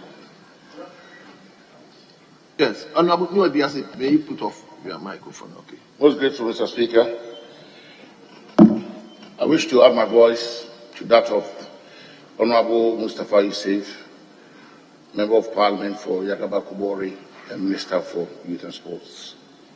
Mr. Speaker, I also want to use this medium to appeal to Ghanaians to rally behind our team in Birmingham, which will be going there over the weekend to support them. Furthermore, I wish to use this opportunity to congratulate the 4x100 relay team that in the ongoing World Athletic Championships in Oregon, USA, for placing fifth. I urge same to aim for gold in Birmingham. Mr. Speaker, I also use this opportunity to appeal to the Honourable Minister that Ghana has huge competitive advantage in the arena of boxing, which Ghana can probably boast of the likes of champions DK Poison, Azuma Nelson, Aikote, and Samuel Techi, who recently won a bronze medal at the Tokyo Olympics, which goes to demonstrate our boxing prowess and to bring to the attention of the nation to commit substantial resources to the boxing discipline, which, if done, will help us achieve a lot more on the international stage. And once again, you want to use the opportunity to appeal to the whole country to rally behind Team Ghana as they strive to lift high the flag of Ghana in Birmingham in the coming week. Most grateful, Mr. Speaker, for the opportunity. Very well. Yes, let me come to Pro East. Honourable Dr. Kwabadongo. Thank you, Mr. Speaker, for the opportunity, and I want to thank both the Minister and the Honourable colleague for Nue Dubiase for this very timely statement. Mr. Speaker, sports is not just for entertainment, but sports bring together a people in ways that no other activity does. And therefore, our country's participation, particularly in international games such as the Commonwealth Game, should be seen to be bringing us together as a nation, even at this particular time when the our economy is not at its best. Sports should be seen to be bringing us together. And in bringing us together, Mr. Speaker, we should also recognize that we still live in a global village. We live in an international community, and the branding of brand Ghana can also be very usefully done through sports. Not just participation, but excellence in sports. And it is here that I will kindly advise the Ghanaian sports authorities, led by the Honorable Minister, to take a critical look at those sporting associations that have a better tendency to give us a good return on our investment, especially athletics, boxing, judo, taekwondo, those activities that we give us medals in the international, during international festivals and or competitions. It is no longer enough just to go and participate. I believe as a country we should be moving away from participating for participation's sake, but we should move into an era where we participate to win, we participate to excel, we participate to lift high the flag of Ghana. And this can be done with the support of all of us, and also the appropriate investment in those sports, those areas that give us a higher return on investment.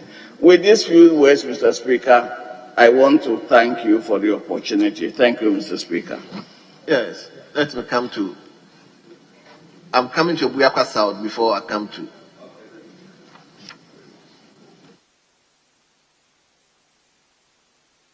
Thank you, Honorable Speaker, for the opportunity to make a very modest contribution to the statement which has been ably delivered by the Honorable Minister for Youth and Sports, Honorable Mustafa Yusuf. Honorable Speaker, the Commonwealth Games certainly rekindles our colonial and Commonwealth ties. It's not just a matter of a sporting activity, but it brings back to memory the kind of experience we had with the people of white color pigmentation. Honorable Speaker, this is a mammoth gathering, having regard to the fact that 5,000 athletes from over 70 Commonwealth countries will converge at Birmingham in the United Kingdom. This is very huge indeed. Honorable Speaker, as intimated by Dr. Kwamina Donko, my good friend, we shouldn't be interested in participation only, but how to bring the laurels. Very, very important. Sometimes we are so insignificant in some of these activities, people begin to wonder, have you specialized in participation, or you want to have results? That is why over the years, the 50 medals we've secured, we should go beyond it and exceed it. Honorable Speaker, my special interest in this is that we have women participation. And this year, a lot of women are going to participate in such an international event. Honorable Speaker, there is this, ignorance, which is that a woman should not participate in sports. Because if you are not careful, it will affect your reproductive system. You might not even give birth to children. It's a very pervading ignorance that the Ministry of Sports should try and debunk. That it's not been found scientifically that there's a nexus between hyper body activity and you being able to give birth. And that is why most women are not interested in sports, because of this wrong notion that a woman who is very active in sports might not give birth to children and the rest of it. Most of the women too are concerned about their feminine charm. Now, how can I look still attractive with muscles and the rest of it. I can assure you that you can have a very powerful corporeal frame, but if you don't have money in your pocket, some ladies have decided to go into sports and they become very, very rich, probably reversing the order, taking good care of men. So women should not use their body setup as an excuse not to be involved in sports. Honorable Speaker, I've been wondering what has been happening to this Commonwealth experience. My last check is indicative of the fact that it has never happened in any black African country, which is to say that we have not developed the requisite infrastructure which will permit that such a gargantuan sporting activity with huge commercial advantage to the host country has ever happened in black Africa. I think in the future we should begin to put together our infrastructure setup that Ghana should be able to host the Commonwealth Games. And I can assure you that when it's all over, the foreign exchange returns to us, and how the nation will be showcased via sport will be to our ultimate advantage. I do not know whether there's been special spaces that has been made for members of parliament to participate. I leave it to the generosity of the minister who made that statement, because I'm tempted to believe that most members want to come and give him the support. Honorable Speaker, I thank you for giving me this opportunity. And we wish Ghana very well. We wish Ghana so well in this very important, sporting festivity. Thank you, Honorable Speaker.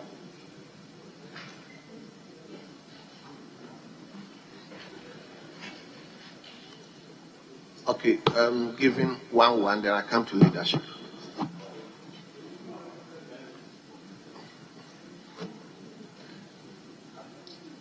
Thank you very much, Mr. Speaker, for the opportunity to also briefly comment on the statement made by the Minister for Youth and Sports, to indicate to this House about preparations that Ghana has made to participate in Birmingham in this year's Commonwealth Games. So, Speaker, having been at the ministry, I'm sure there are a few useful ideas that I could also share with the present Minister, Honorable Mustafa Yusuf. So, Speaker, basically, it is a gathering, as he indicated, of Commonwealth countries. That's quite a significant gathering and a very useful platform for athletes coming from our country to present themselves, promote themselves, market themselves. But even more so, I always say that for a country that is serious about branding itself, sports and the investment that you make in sports is perhaps one of the biggest platforms that a country can use to brand itself. The airtime, the television coverage, media coverage, and now social media coverage that attends these major tournaments provide a lot of opportunities for countries seeking to brand themselves. That is why we must never see the amount of money that we invest in promoting the participation of the country in these tournaments as waste or money that could have been used in other areas. So, Speaker, I don't know the extent to which we have prepared, but one drawback in our sporting sector has been the deficit in the financing of the other sports in relation to football. We tend as a country to be so fixated on football that we hardly pay attention to the other sports. And yet, some of those other sports could bring us as much glory, as much fame, as much branding opportunities as football does. And so let's use some of these occasions to reconsider our position in relation to the other sports and to reconsider the investments that we tend to make in the football sector in relation to the other sports. Very often, many of the disciplines that we're even going to go and participate in, you find out that in country we don't even have the infrastructure to use to train the athletes. You don't even have the infrastructure. But other countries have developed a scheme of sending their potentials to other countries where the infrastructure exists. And then they are trained there. And they go to the tournament and represent the country. So let's not also shy away from that. That you give scholarships to some good athletes. They go to some very prominent colleges and universities in the US, use the infrastructure there to enhance their capabilities. And yet, anytime that there's an international tournament, you draw on those ones to go and represent your country. And so let's think about very innovative ways of enabling our athletes to access opportunities, even if not locally, but internationally, for them to improve on their capacity and their ability to better represent our country. Mr. Speaker, on that note, let me join colleagues to commend the Minister for coming to make the statement and to urge Ghanaians to spend time following the competition either on television or on social media. We should find ways and means of supporting our athletes so that they know whilst they are there that the country is also with them, supporting them, and expecting them to come home with some laurels that we can also be proud of. Let them use the opportunity to serve as an example for their colleague athletes who are back home and haven't had the opportunity to be at such fora and events and to have access to such platforms to promote themselves. On that note, Mr. Speaker, I thank you for the opportunity to comment on this statement. Let me now come to a member for Esikado and former Deputy Speaker of this House. Thank you very much, Mr. Speaker. Mr. Speaker, I associate myself with all the very interesting comments made by the formers, all the people who contributed before me. And there's truth in what all of them said. Sports is business. Sports brings people together. We must win to encourage other people. We must send some of our athletes abroad. It reminds me of the story of the 7 blind men who went to see the elephant. And each of them touched a different part of the elephant. And each of them described the elephant differently. One touched the tail, he said the elephant is like a snake. Another touched the side, he said the elephant is like a wall. One touched the tusk, he said the elephant is like a spear. And they were all right. And they were describing different parts of the elephant. So the speakers before me have described the different ways in which sports is important in the world and in our country. Sports is business. Sport is business. Sport lifts up the profile of a country more than perhaps any other thing. All of us got to know about Brazil because of football. We share no recent ties with Brazil. We don't speak the same language. But the world knows Brazil because of football. And even though the glory days of football of Brazil has left us for some time now, people still associate Brazil with football. The minister is doing well, and in recent times, we've chalked important successes in sports in general. We have qualified for the World Cup. And one speaker said we should bring the Commonwealth Games to Ghana. We are bringing the All Africa Games to Ghana. In women football, we are doing well. We've increased the number of women in our team. But Mr. Speaker, we must do more. We must do more. It is not good enough to be fifth in the world athletics recently in the 100 by 4. It is not good enough to be fifth. Even though they broke Ghana's record, they were fifth. And the frightening thing about this is that I was just telling the minister that I think 3 of the teams that were before us are all going to the Commonwealth. It is not the USA which is not going to the Commonwealth. Jamaica is going, Canada is going, Great Britain is going. And so if we should record the same time, then we'll be fourth. And we'll still not have a podium representation. And it's not enough just to have a podium representation. It's about time that we started hearing the national anthem. The people of the world should start hearing our national anthem and get to identify not just the country, but the national anthem. But Ghana has come a long way. Ghana has come a long way from the time when you said Ghana, people wondered whether it was Guyana. Just now people know that there's a country called Ghana and there's a country called Guyana. And to some extent, it is due to our prowess, our recent successes in sports. So the minister is doing well, the ministry is doing well. But what we'll say is that good, better, best, shall you never rest until your good is better and your better is best. Thank you very much, Mr. Speaker. Thank you very much. Let me come to leadership. Yes. Honorable Yomi. Thank you, Mr. Speaker.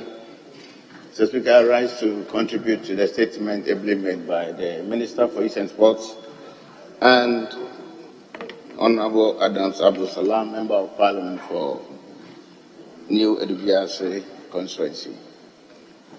Mr. Speaker, as has eloquently articulated by colleagues, including the former Minister for Youth and Sports, Honorable Ayariga, one key thing that beats my imagination and all of us why we are quick and always interested in participating in the games, which is good, but probably haven't spent much time to determine what we expect from our participations all the time. And one aspect that I think we need to look at is preparation. And we know that if we cast our minds back, those days that the school sports were very active, and then the zonal, interzonal, inter-school competitions were able to identify talents that replaced people who were fading out. And we were constantly having people to replace, athletes that we could rely on to participate in such events. And also, those days, I remember the very good athletes from the school sports, as scouts picked them, had the opportunity to go to schools in the US because we didn't have the facilities here, to get them build the capacity as well articulated. Today, those arrangements seem not to be really there. And so there will be the need for us as a country to begin to look at how we can get this done properly. And so it starts with our ally that you want to bring the law you already have, from which you can then build the responsibility of and capacity of the National Sports Authority and to build the needed synergy between the Ghana Education Service and the National Sports Authority, so that we will be able to really have the school sports up and running again, so that at the grassroots up to the national level, we are very sure we can have the athletes and very good and well-talented, sportsmen and women that can, with little support, represent us in such international events. The Commonwealth Games is such a big platform, as has been articulated, that forges friendliness and brings people together and all that.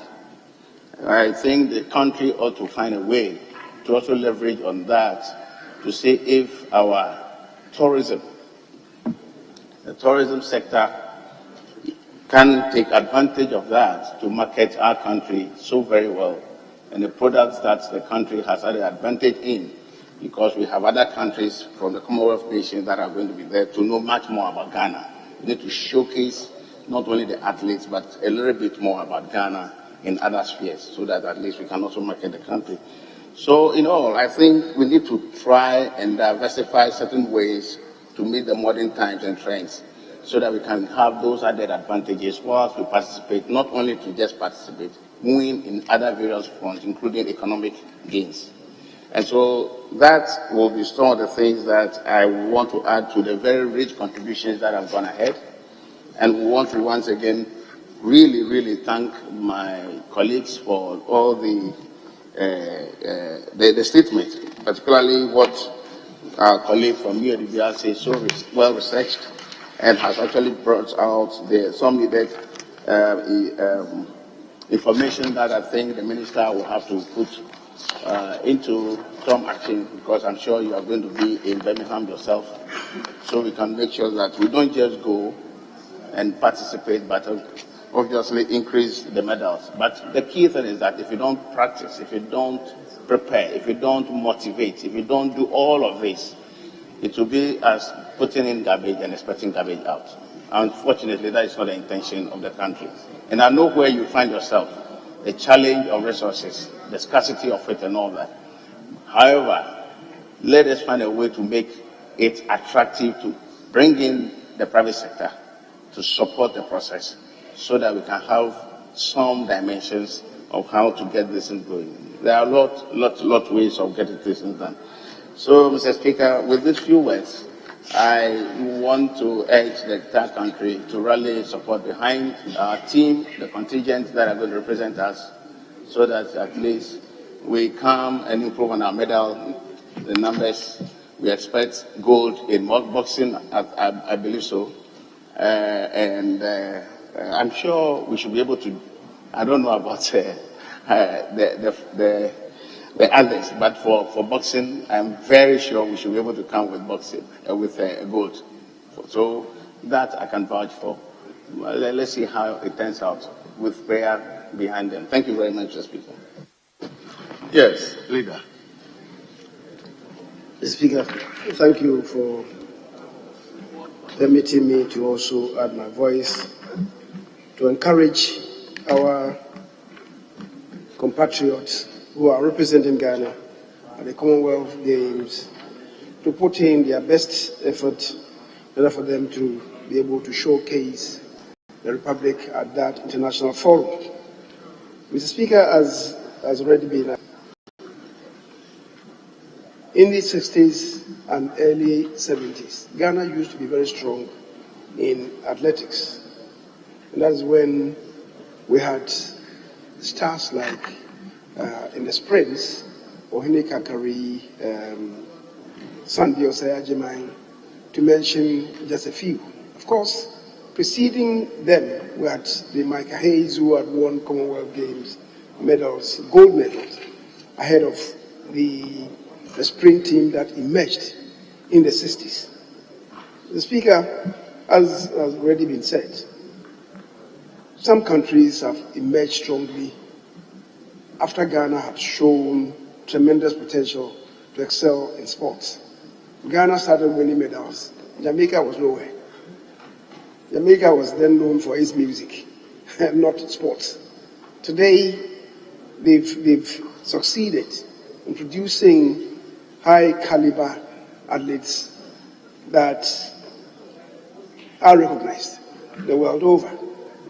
Brazil, we know, also is known for its football, equally so for some other Southern American countries, including Argentina. The Speaker, athletics is an individual sport. So investing in individuals to produce results is not as Herculean as investing in a team sport like football, when preparing the team would involve assembling a minimum of 25 players, feeding them all, ensuring that they are properly catered for and placed in high-profile hotels and so on. The coaches that coach them, how much we are paying them. As compared to the coaches of these athletes, we are giving the coaches of the athletes mere pittance. So we should encourage them to really do much more, and indeed with a little bit of much more investment, be able to attain greater harvest from these individual sports. But the effort really lies in having a sustained program to bring them up. The Speaker, now there is a paucity in the numbers of athletes coming up in Ghana. The reason is simple.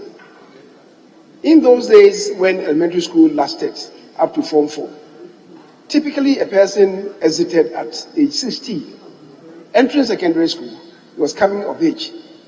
So those of them who went to secondary school, Form 5, 6th form, when they exited, they were mature. And they entered the national team almost automatically. Because secondary school environment provided better training facilities than even at the university. The university, people are concentrating on their studies. Not so much on athletics. The Speaker, it is the reason why we were able to produce such great athletes. Today, from the basic school, entering senior high, some of them are exiting 17, 18 to go to university. They are not mature to be on their own.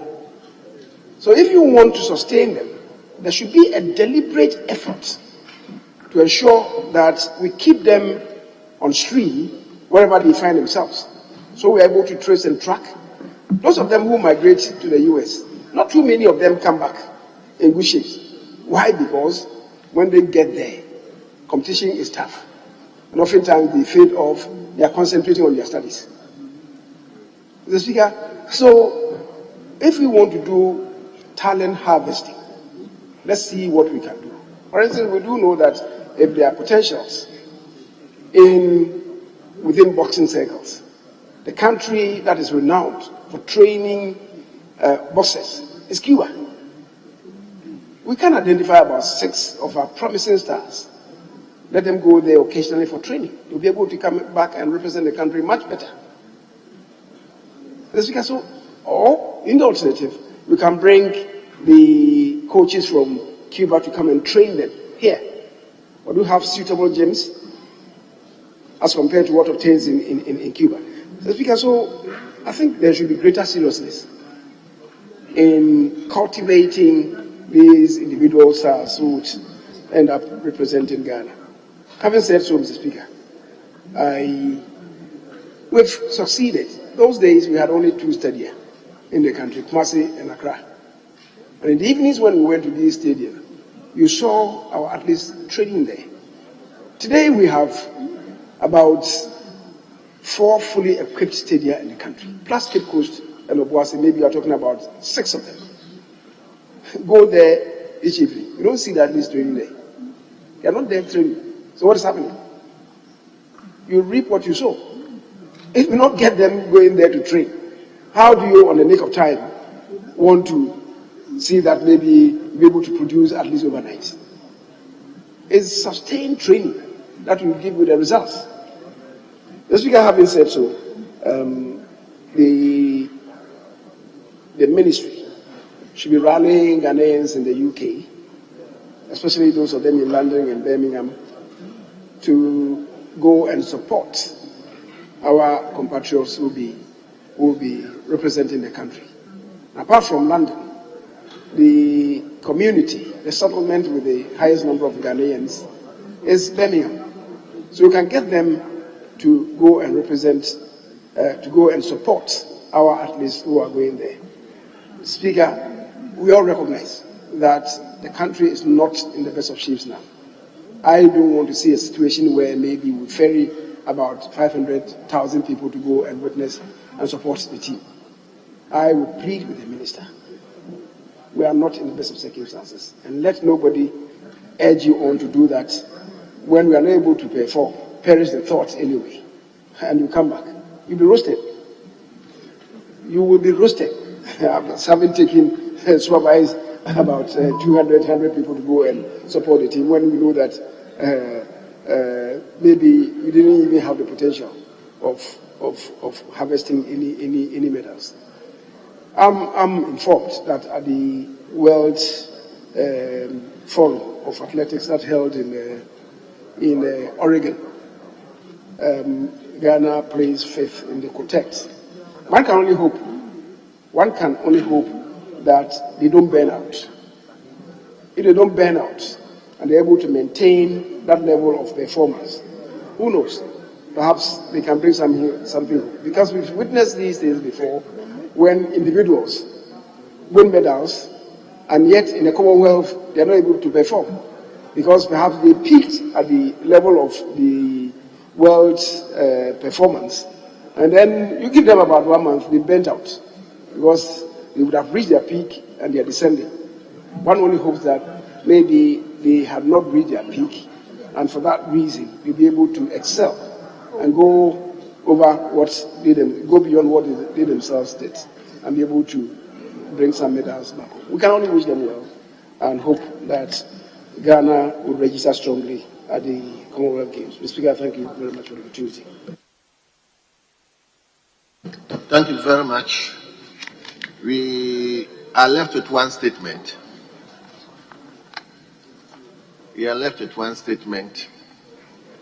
And the statement stands the name of a member for Lower Menyakrobo, Honorable Ebenezer Okute Tailabi. The topic is, it is time to enforce quality and standards. Yes, Honorable, let's hear you. Thank you, Mr. Speaker. Thank you, Right Honorable Speaker, for the opportunity to make this important statement. Right Honorable Speaker, in the last few months, the government, through Cabinet and Parliament, has approved the National Quality Policy and passed the new Ghana Standards Authority Act 1078 of 2022, which received presidential assent on the 30th of June, and it is now law. Mr. Speaker, it is worth noting and recognizing the importance of these achievements. And for that matter, Parliament applauds the management of the Ghana Standards Authority for moving beyond rhetoric to actually get the right legal support to execute the mandate of the authority. Mr. Speaker, I have observed from afar and taken keen interest in the work of the Ghana Standards Authority over the years. And while we recognize the challenges and limitations of its enforcement mandate, I believe that the passage of the GSA Act and the approved National Quality Policy should give the authority the right teeth to bite. This will greatly improve consumer protection and facilitate trade in Ghana. Mr. Speaker, for instance, the National Quality Policy is expected to serve as a guide in the implementation of national quality infrastructure, which is a system comprising organizations, both public and private, together with the policies, the relevant legal and regulatory framework, and practices needed to support and enhance quality, safety, and environmental soundness of goods and services and processes. Mr. Speaker, this must be taken seriously because around the world, quality infrastructure is required for the effective operation of domestic markets and their international recognition to enable access to foreign markets.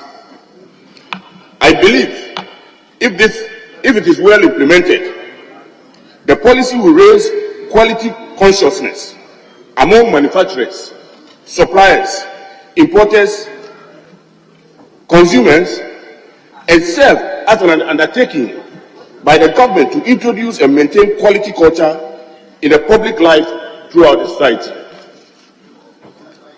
The result of the implementation in short term, Mr. Speaker, will be the re-engineering of the current situation to establish a world-class methodology, standardization, accreditation, inspection, and certification infrastructure, and support the application of techniques, practices, and service provision to demonstrably comply with international standards.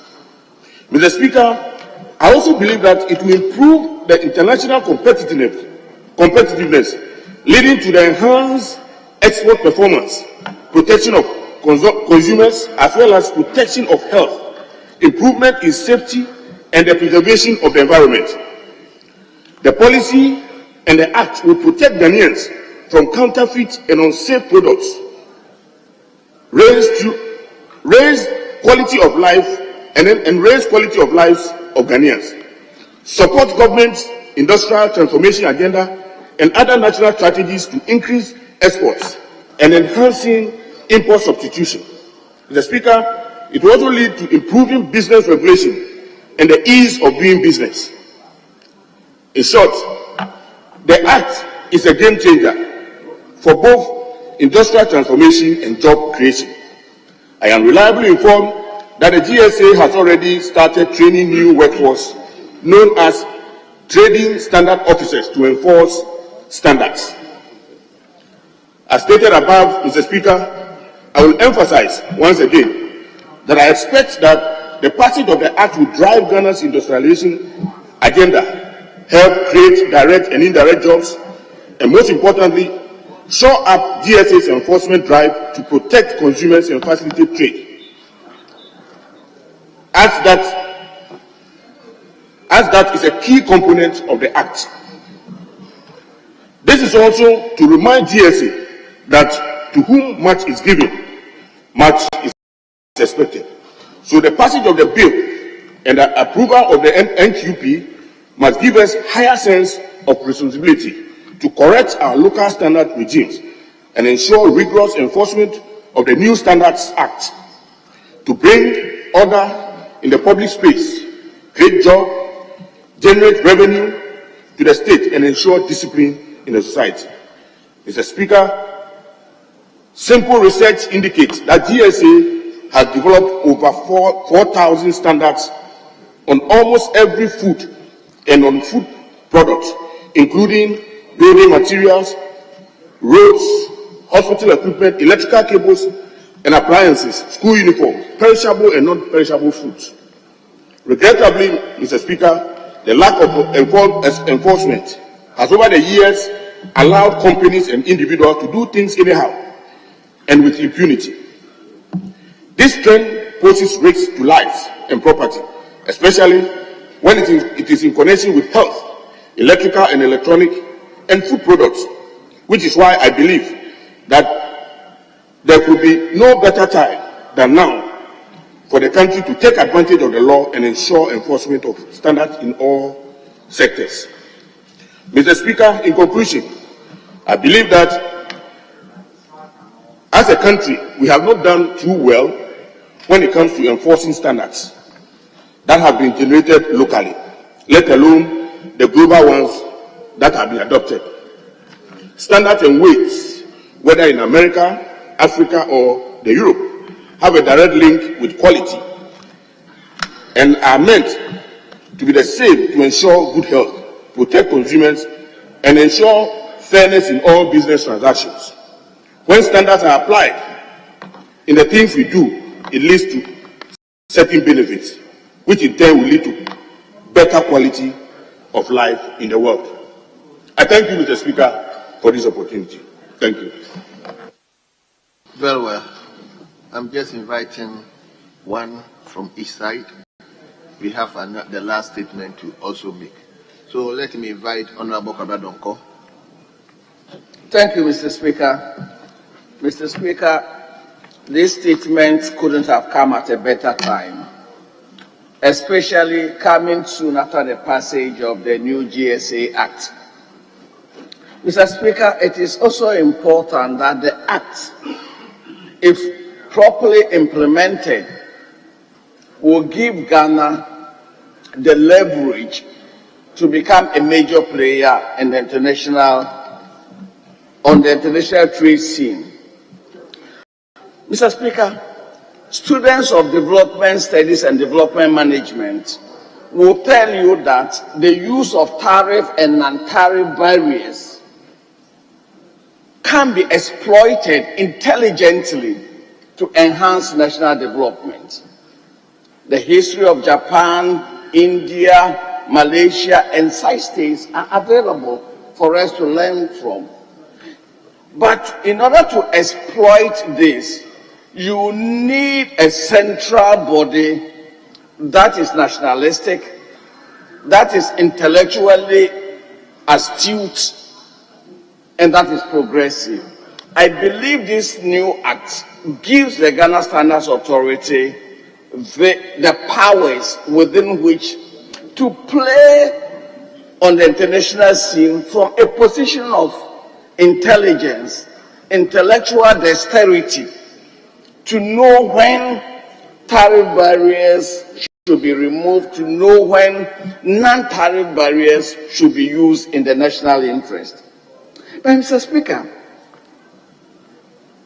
capture a market share, especially in the Western African region, using enhanced standards and enhanced standard methodology. Mr. Speaker, we are going to need intelligent players, and I will call on Parliament in its oversight responsibility. And Mr. Speaker, let me put this on record.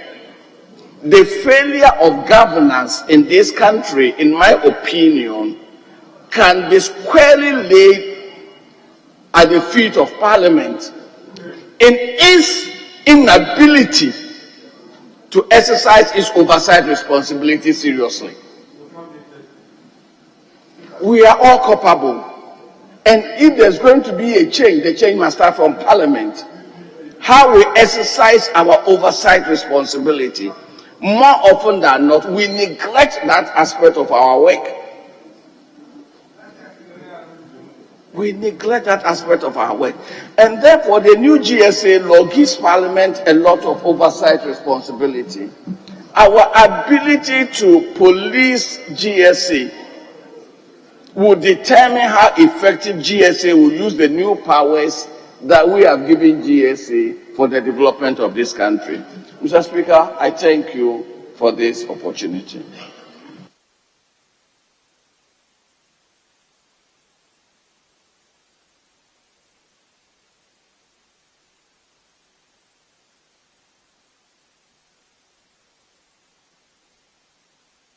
Yes, leader. Mr. Speaker, I was pleading with my colleague so that we can finish up and then do some other business, because there's another statement that has been made. So, Speaker, just to associate myself with the statement made by the Honourable Member for Lower Minyakro. Speaker, the import of the Ghana Standard Authority Act that we just passed is most significant. And as the member himself has alluded to, it is meant to really reposition Ghana. Speaker, the standard and weight that it bears would certainly, as he said, ensure good health, protect consumers, and ensure fairness in business transactions, and engender competitiveness in the various productive sectors. Speaker, not only would it engender competitiveness, it also introduce innovation. The competition amongst themselves, especially the private sector, would certainly engender innovation in the various areas of production. Mr. Speaker, once that happens, it may offer Ghana competitive edge in the various produces and products that we churn out. The difficulty, as the colleague indicated, Dr. Koredonko indicated, is really in the process of implementation. We make these laws, how to translate them, how to actualize the benefits, often becomes consumed in bureaucratic bottlenecks. The Speaker, but with the standard authority, that body is different. And one hopes that with this function, they will be able to assist Ghana to reposition the country as far as industrialization is concerned. And we must take advantage of the opportunities that the African Continental Free Trade Area offers. And once we take such advantage and we are propelled by this new Ghana Standards Authority Act, or predicated on that, Mr. Speaker, I believe the sky could be the limit of us in Ghana. Oftentimes, African countries have concerns about products and produces coming from neighboring African countries. It's one of the reasons why many of them don't allow for products and produces emanating from Africa to enter their jurisdictions.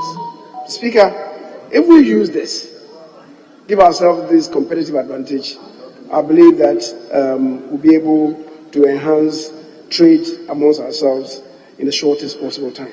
Speaker, so I cannot express my gratitude to our colleague for bringing this statement, which I believe is very timeless. Let's all learn useful lessons. And from this, as I said the other day, let's go to our various regions, our various districts, team up with our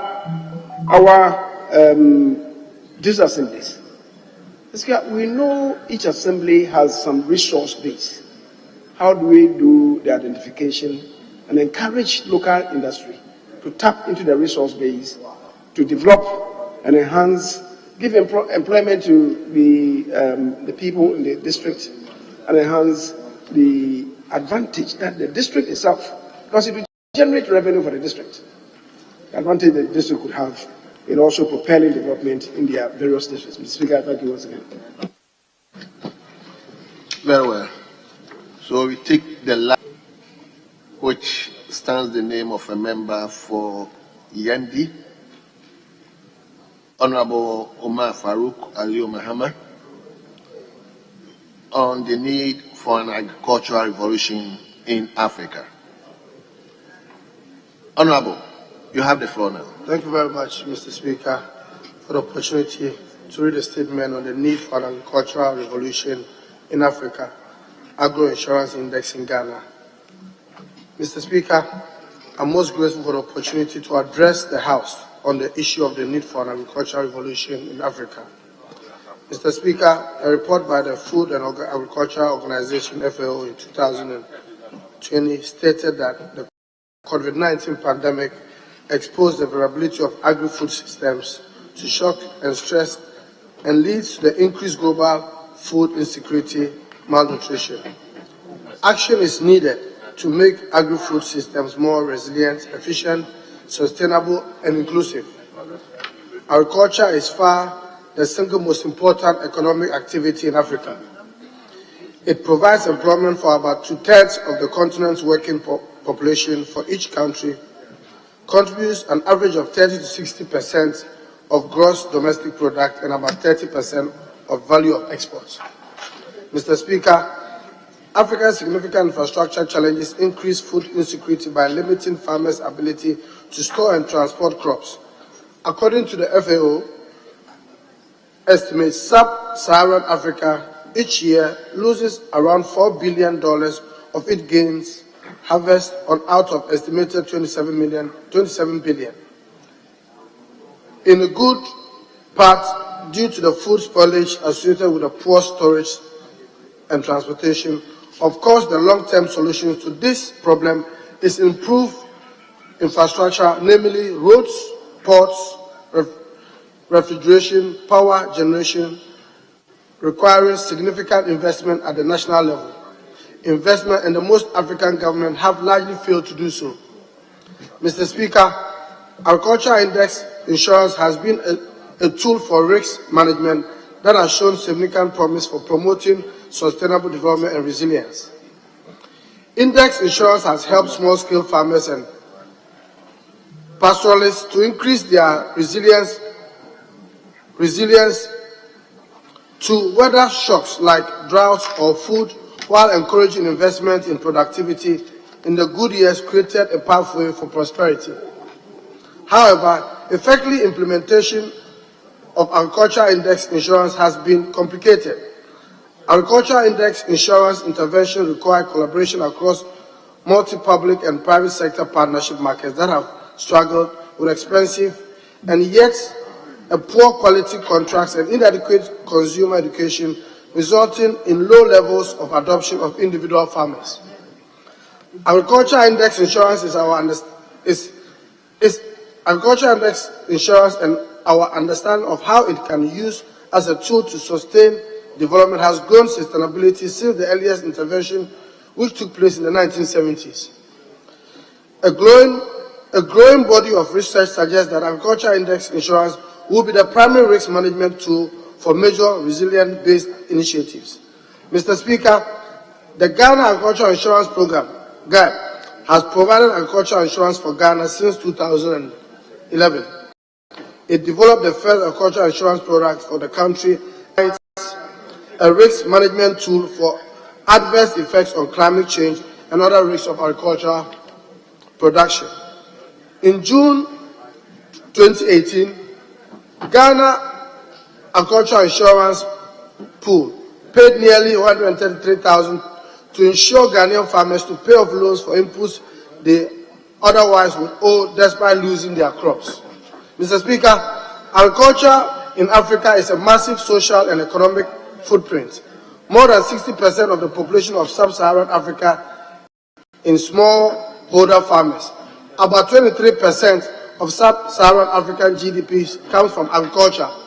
Yet, Africa's full agricultural potential remains untapped. In recent analysis, it was determined that Africa could produce 2 to 3 or more cereals and grains, which could add 20% more cereals and grains to the current worldwide 2.6 billion tons of output. Similar increases could also be seen in the production of horticultural crops and livestock.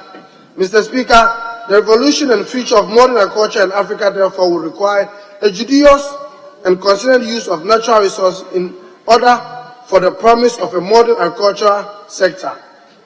So, the future of modern agriculture in Africa is going to be about natural resources and other efficient and optimal use. These are water.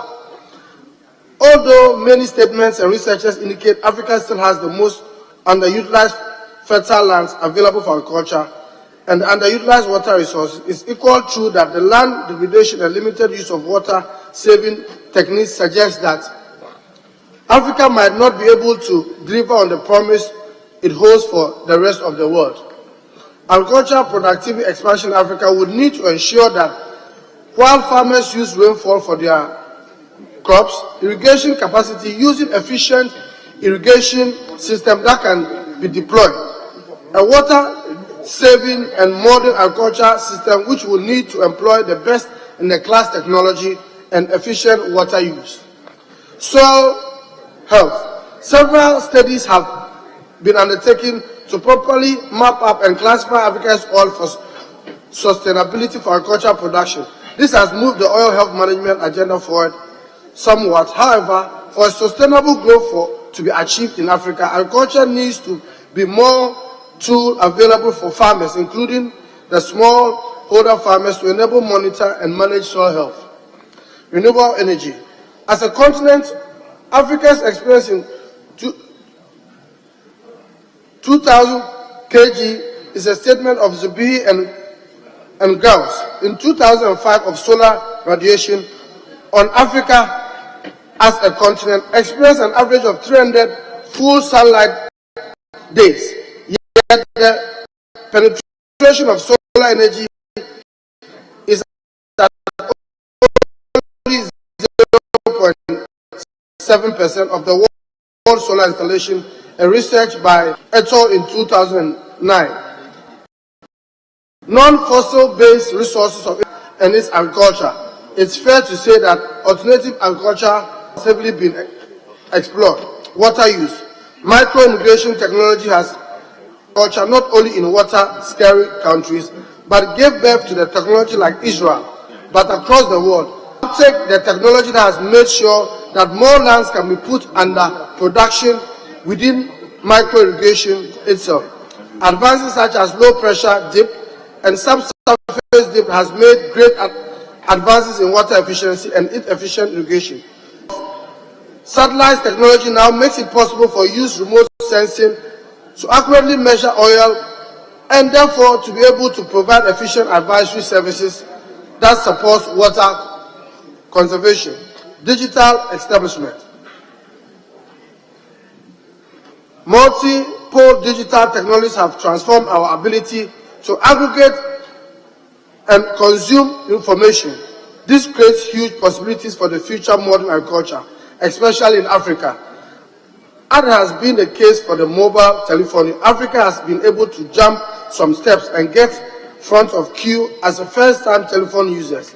The crossover impact of mobile telephony has been demonstrated by provocation of mobile banking, which has put millions of Africans, especially farmers, into financial system. For that reason, the future of modern agriculture in Africa will be determined on mobile devices.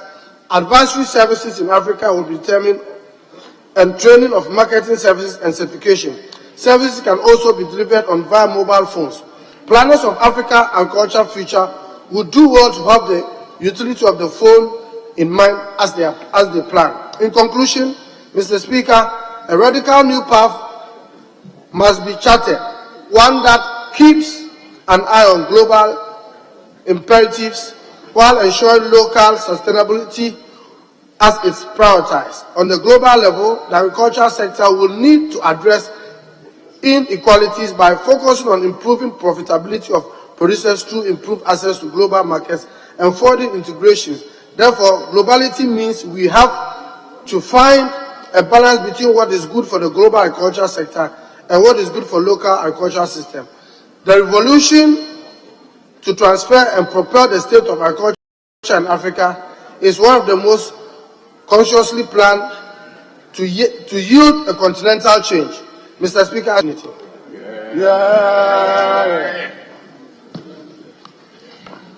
Yes.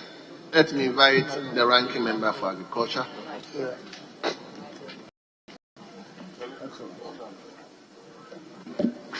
Thank you very much, Mr. Speaker, for the opportunity to associate with the statements ably made by our colleague, Honorable Umar Farouk Ali Muhammad, MP for Yendi.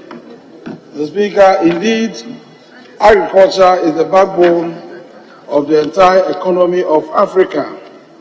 But as he rightly indicated, we have had a lot of challenges in respect of our agriculture as a continent. In fact, Africa has a growing population, we have vibrant markets, and indeed we have half of the world's uncultivated arable land. Yet, the average farm performs only at 40% of its potential. The continent, Africa continent, produces 15% of its food needs. Mr. Speaker, regardless of the agricultural potential that we have as a continent, we are able to produce only 15% of the food that we require to be able to feed our population. And so clearly, the chunk of the expenditure that we incur on food creates jobs in countries outside our continent. And that explains why unemployment has been with us for a long time. Speaker, the United Nations Conference on Trade indicated that Africa between 2016 and 20 imported 85% of the total food that we consume. And in 2019, Sub-Saharan Africa's food import bill stood at $43 billion. That we spent a whopping $43 billion to import food into Africa. This is a worrisome situation that must be reversed with immediate effect. But Mr. Speaker, realizing this, African Union in 2013 adopted the Maputo Declaration and made a commitment that governments in Africa would ensure that annually no less than 10% of aid budget is allocated to agriculture, to use agriculture as a vehicle to engender economic transformation, create jobs for our people, and also maximize welfare and increase and provide decent life for the people of Africa. Mr. Speaker, after making the commitment, little has been done on this. In fact, our checks indicate that not one country in Africa has succeeded in committing 10% of its annual budget to agriculture, even after the Maputo Declaration. Mr. Speaker, in 2020, the Malabo Declaration was also adopted to ensure that we develop agriculture as a means of alleviating poverty in our country, in our continent. Mr. Speaker, as part of the measures, the target was on the small farm holders. That if we are able to redeem these small farm holders from abject poverty, then the fight against poverty. Unfortunately, little has been done in this respect. And so it is important for all of us that, having agreed that through agriculture we can create the wealth that we think we need for our people. And so if we can make 10% allocation to agriculture to produce that result, then we should be able to do that. But unfortunately, even though we sign on paper, express the commitment, agree to provide the resources, when it comes to budgetary allocations, we are unable to do that. In fact, in Ghana, we are doing around 2.5%, and in some cases 1.8%, which is not enough to ginger the growth that we anticipate. Mr. Speaker, another important aspect of agriculture, which the maker of the statement touched on, has to do with irrigation. In fact, the entire agriculture in Africa depends on rainfall. And Mr. Speaker, rainfall agriculture has not been able to respond positively to the numerous challenges confronting us. We are unable to produce as we want because the production in the sector has become seasonal, just one season. You produce during the season, and throughout the year you lack food. And so what needs to be done is to expand irrigation. Mr. Speaker, the Food and Agricultural Organization reported that in Ghana we are endowed with a lot of irrigable land. In fact, we have about 1.9 million hectares of irrigable land. But as we speak, we have been able to develop just 1.6% of it, which translates into about 31,000 hectares. And so if you have 1.9 million hectares of land that can be irrigated, but doing just 31,000 of it, then obviously we are not demonstrating seriousness towards agriculture. Mr. Speaker, it is reported that of Ghana is one of the 1.6% is one of the lowest in Africa. And so we have to look at some of these mechanisms to ensure that agriculture assumes its rightful place in the development agenda of our nation. Mr. Speaker, one thing that we need to do when we talk about agriculture, we have to understand that agriculture is a serious business. The maker of the statement made an emphatic statement that Africa we have 60% of our population engaged in agriculture.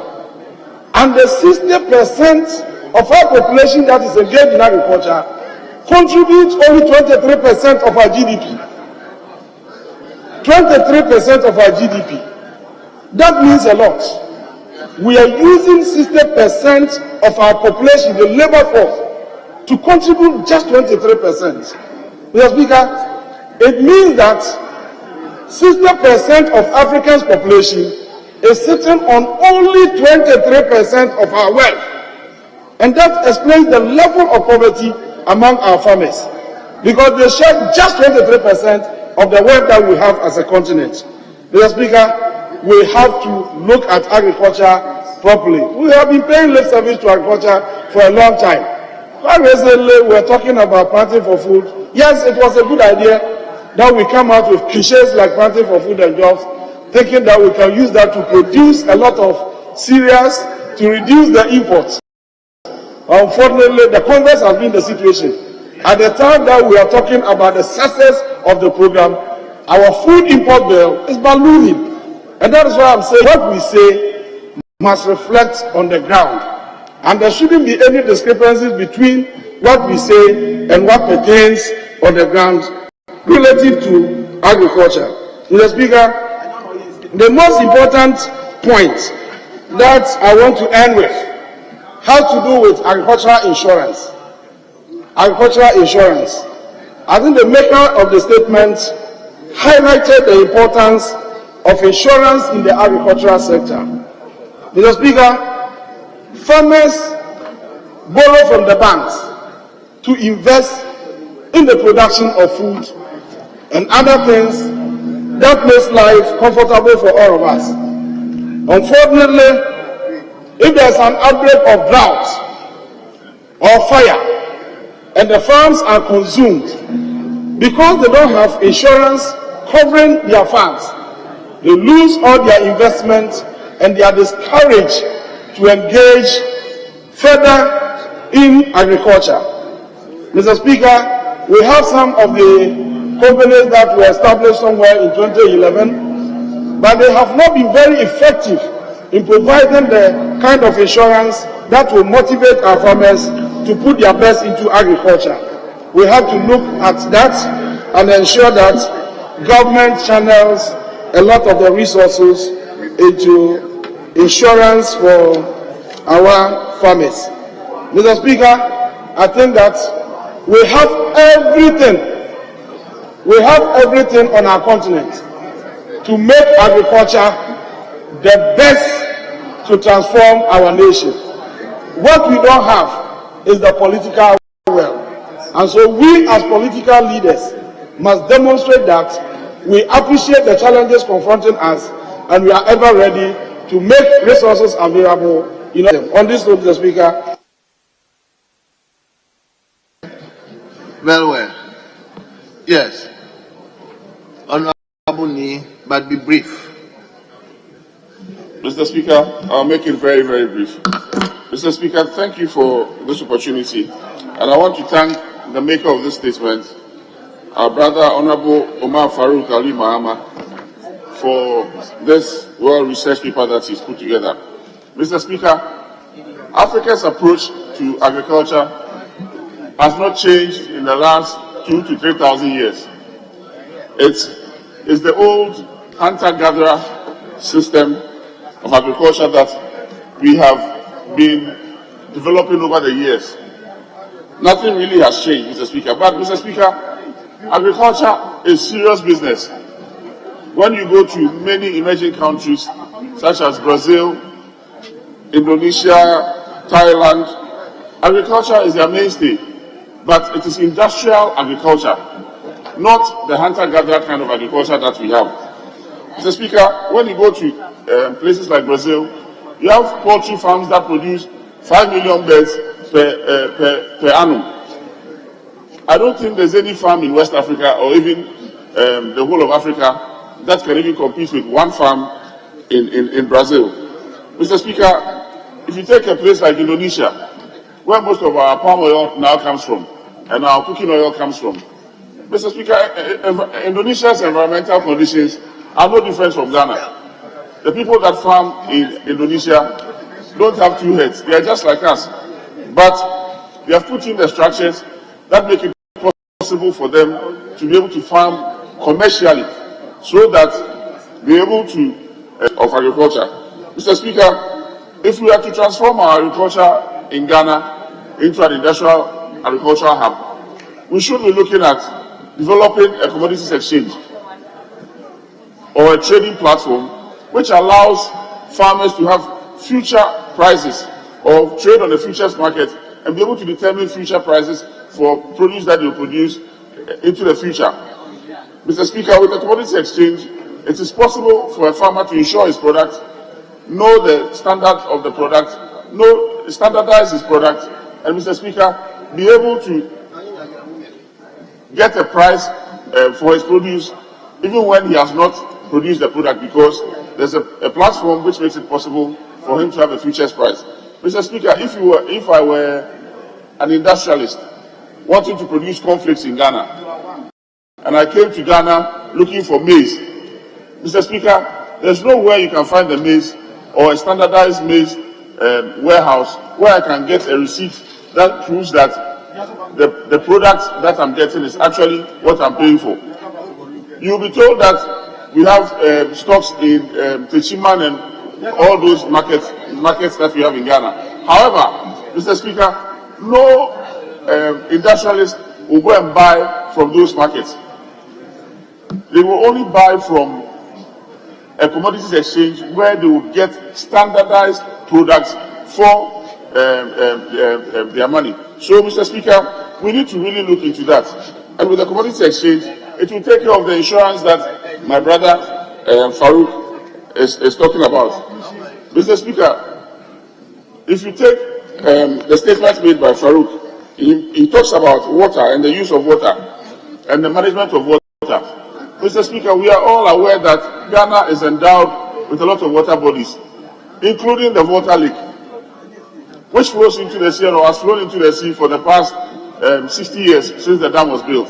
We've never been able to take harness the flow through the water lake.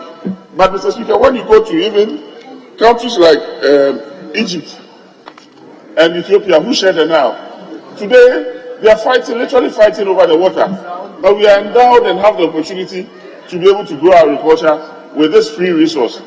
Mr. Speaker, I use this opportunity to urge the Ministry of Agriculture to take steps to help us make agric in Ghana a commercial or commercially viable business, so that entrepreneurs in Ghana will be able to take advantage of that space and build their businesses in agriculture. Mr. Speaker, with these few words, I want to say a big thank you to you. Thank you.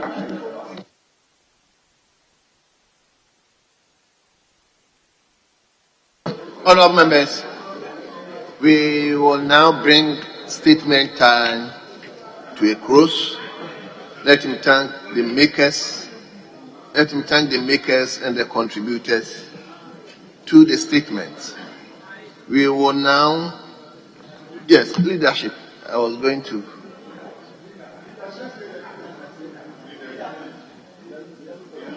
Mr. Speaker, if you will be pleased, we shall proceed to lay the following papers under 7C, III, IV, V, VIII, IX, X, XI, XII, and XIV. Respectfully, Mr. Speaker. Very well. Honourable members, may I respectfully invite you to page 6. Page 6.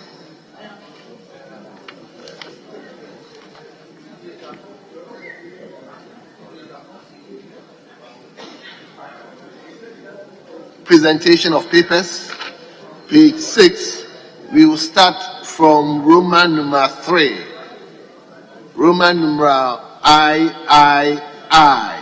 the chairman of the committee. Report of the Finance Committee of the Buyer's Credit Agreement between the Government of the Republic of Ghana, represented by the Ministry of Finance, and Dutch Bank SAE as arranger, structuring bank, mandated lead arranger and agent for an amount of 135,396,518 euros and 38 cents, supported by a SCE insurance premium to finance the design and construction of Phase 1 of the Swami Interchange and auxiliary works project at Kumasi, Republic of Ghana. Honorable members, the report has been duly presented. It is for distribution to honorable members. IV.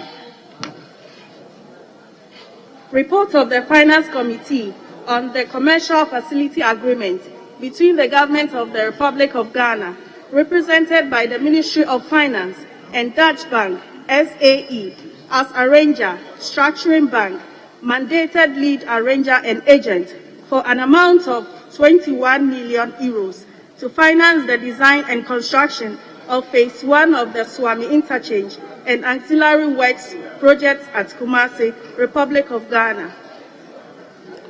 Honorable members, the report has been duly presented. It is for distribution to honorable members. V.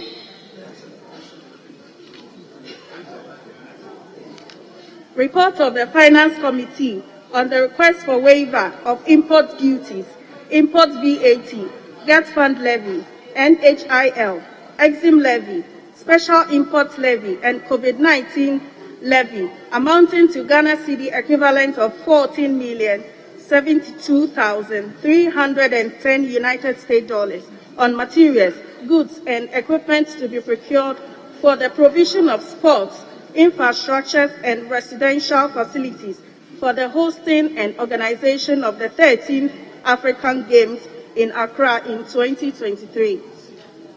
Very well, honorable members, the report has been duly presented. It is for distribution to honorable members. VIII.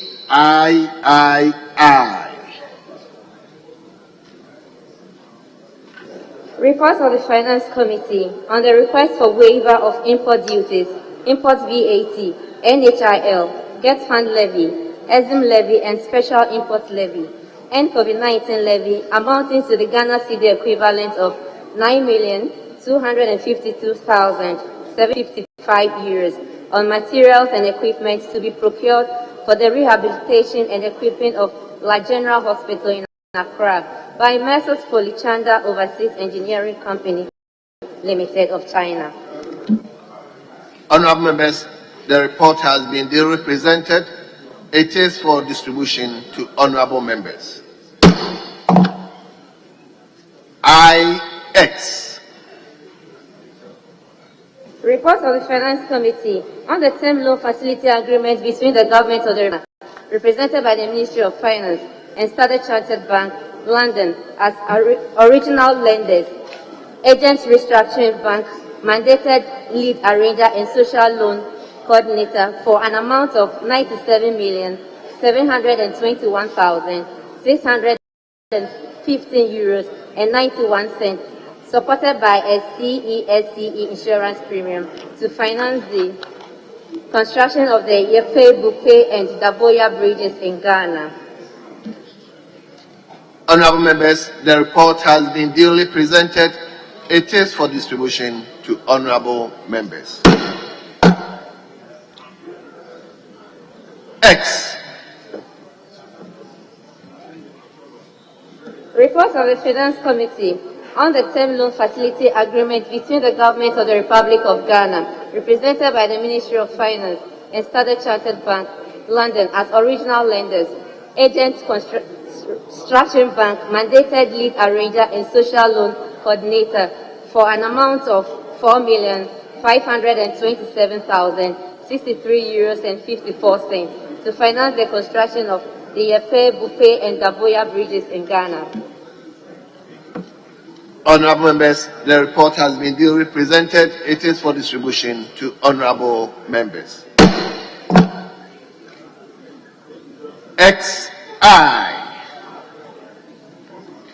Report of the Finance Committee on the financing agreement between the Government of the Republic of Ghana, represented by the Ministry of Finance, and the International Development IDA of the World Bank Group, WBG, for an amount of $150 million United States dollars to finance the Gulf of Guinea Northern Regions Social Cohesion Project, SOCO. Honorable members, the report has been duly presented. It is for distribution to honorable members. XII. Report of the Finance Committee on the request for waiver of import duty, import get fund levy, import NHIL, import VAT, EXIM levy, COVID-19 recovery levy, and special import levy amounting to the Ghana cedi equivalent of 15,673,646 United States dollars on materials and equipment required to be procured by Messrs. JMC Projects India Limited for the design and build contract for the Tamale Waliwali Road, Phase 1, Sabilugu to Waliwali, Kilometer 30 to Kilometer 113. Honorable members, the report has been duly presented. It is for distribution to honorable members. XIV. Report of the Finance Committee on the request for waiver of import duties, import VAT, get fund levy, NHIL, EXIM levy, special import levy, COVID-19 health recovery levy, and domestic VAT amounting to the Ghana cedi equivalent of 8,752,905 euros, made up of A, imports, 6,674,220 euros, B, domestic purchases, 2,078,685 euros, health equipment and works or services to be procured for the construction of trauma hospitals in Obuasi and Enyinam, an accident and emergency center at Enyiresi Hospital, and rehabilitation of the Obuasi Health Center. Honorable members, the report has been duly presented. It is for distribution to honorable members.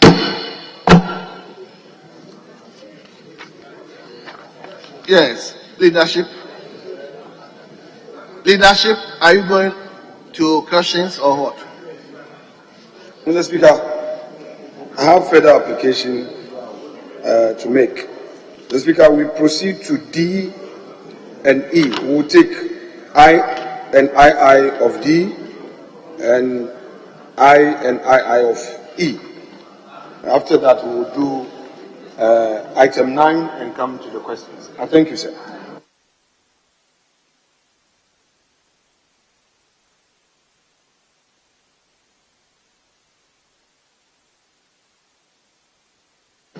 Very well. Honorable members, we will continue from page 9. Page 9.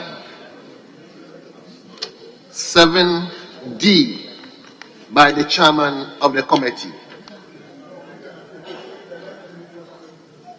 Request of the Committee on Roads and Transport on the contract agreement between the Government of the Republic.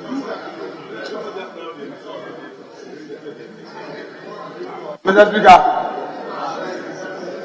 Mr. Speaker. When some policemen don't know how to forgive. Mr. Speaker, with your leave, the chair is unavoidably absent, but his able vice chair is ready to perform that business in his stead. Mr. Speaker. Well, leave granted. Report of the Committee on Roads and Transport on the contract agreement between the Government of the Republic of Ghana, represented by the Ministry of Roads and Highways through the Department of Urban Roads, and Rango Zima JV, a joint venture between Rango Construction Company Limited and Tellers Bismarck SL for an amount of 140 million euros for the design and construction of Phase 1 of the Swami Interchange and Ancillary Works Project at Kumasi, Republic of Ghana. Honourable members, the report has been duly presented. It is for distribution to honourable members.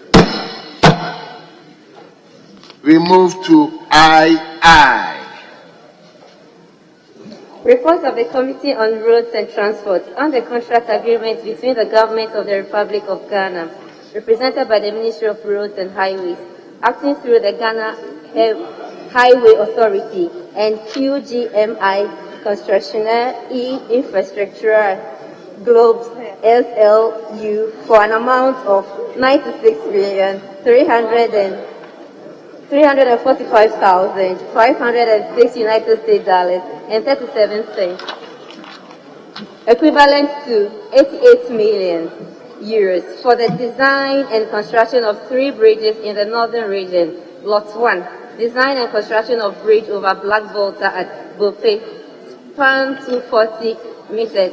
Lot 2, design and construction of bridge over White Volta at Yepe, span 240 meters.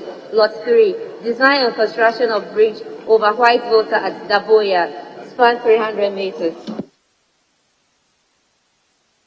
Honourable members, the report has been duly presented. It is for distribution to honourable members.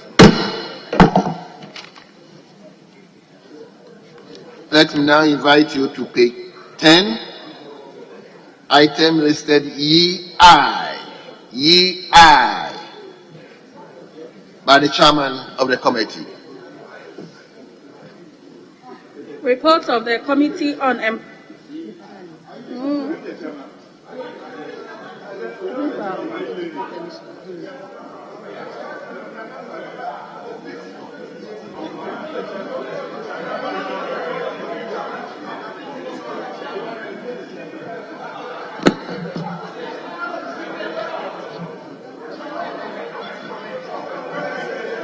Report of the Committee on Employment, Social Welfare and State Enterprise. Hold on.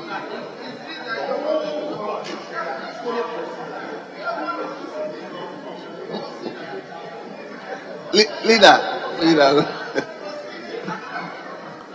Honourable members, please. Yes. Chairman of Employment and Social Welfare, Social and State Enterprises. Yes. Report of the Committee on Employment, Social Welfare and State Enterprises on the audited financial statements of Ghana Industrial Holding Company Limited, GIHOC Distilleries, for the 2019 and 2020 financial years. Honourable members, the report has been duly presented. It is for distribution to honourable members. We move to EII.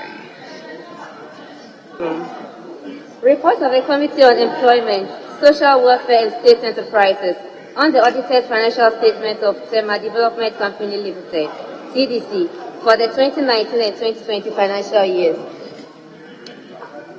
Honourable members, the report has been duly presented. It is for distribution to honourable members. Are we doing the F? Yes, F by the chairman. Reports of the Committee on Employment, Social Welfare and State Enterprises on the audited financial statements of the Ghana National Petroleum Corporation, GNPC, for the 2019 and 2020 financial years. Honourable members, the report has been duly presented. It is for distribution to honourable members.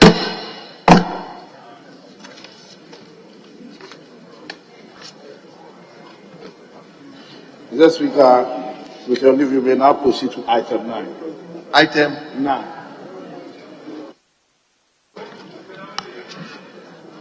Yes, honourable members, we continue from page 10, item listed 9, motion by the chairman of the committee. Thank you, Right Honourable Speaker. I beg to move that this Honourable Court adopts. I beg to move that this Honourable House adopts the report of the Committee on Mines and Energy on the work program of the Ghana National Petroleum Corporation, GNPC, for the year 2022. Honourable Speaker, in so doing, I present your committee's report. Because of the economy of time, I'll crave the indulgence of the Hazard Department to capture the entire report as duly read and presented seriatim. Honourable Speaker, the work program for 2022 of GNPC is rooted in the 2021 work program. And as a matter of fact, it is a continuation of what they did in 2021. GNPC was grilled on these matters, and then we were satisfied that they've done some good work for 2021. We should give them the space to continue. The outlook for 2022 may be found at page 6 of the report, and it continues to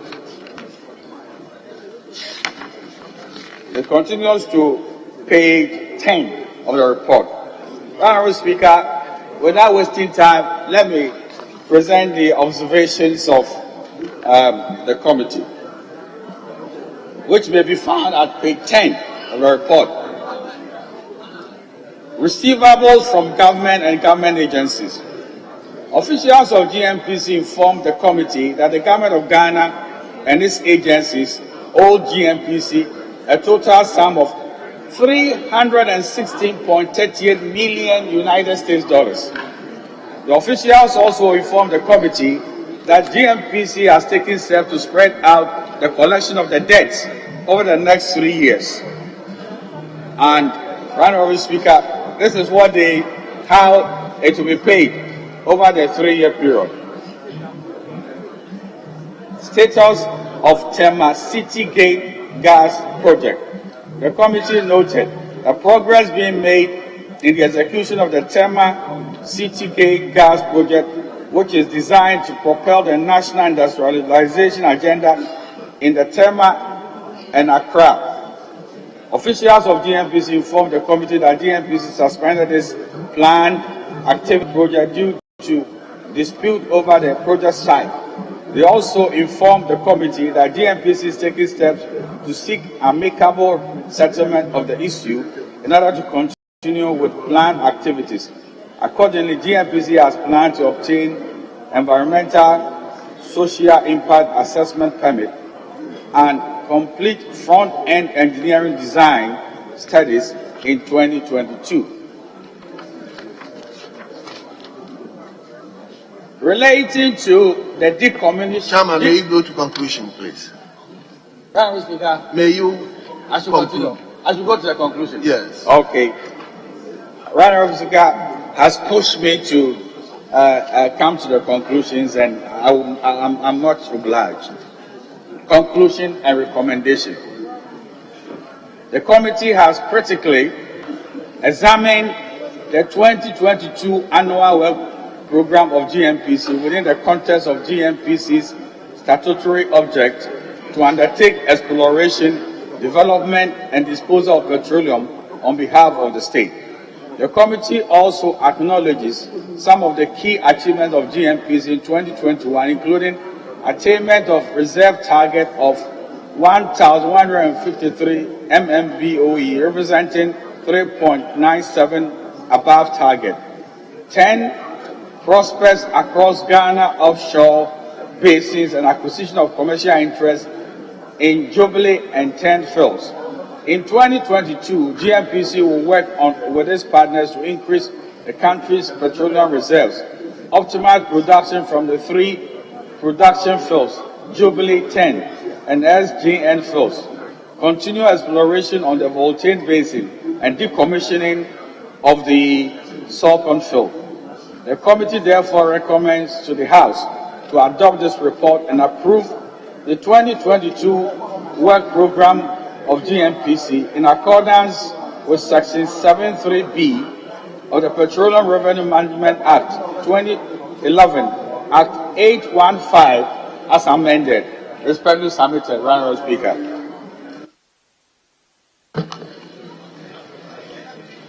Yes, Honourable Member for Pru East.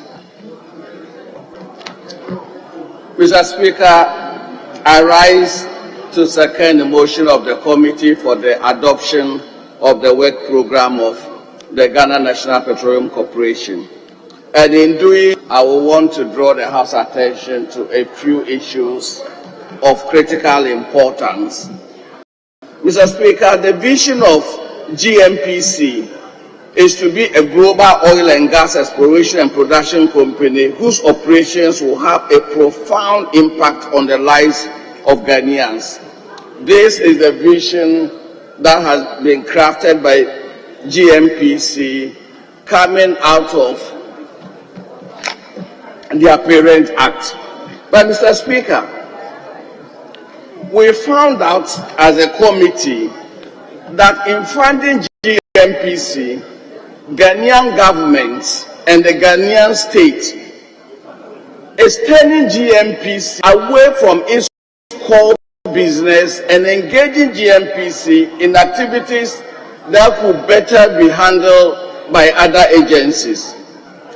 For example, since 2015, GNPC has taken upon itself, or GNPC through a letter from Ministry of Finance, has been asked to fund the construction of gas evacuation enclave rooms. Mr. Speaker, can't this be done by the Ministry of Rules, or can the funding come from the ABFA? Mr. Speaker, this is not the core mandate of GNPC. GNPC is not a construction company, neither is it managing the construction of rules. By the PRMA, a good amount of money, usually around 70%, goes into the ABFA. Why can't the ABFA be used in funding these critical rules rather than asking GNPC to use its work program and its accounts to fund these rules? I believe the Ghanaian state must desist from this. Mr. Speaker, again, the GNPC has been asked to fund the petroleum hub activity.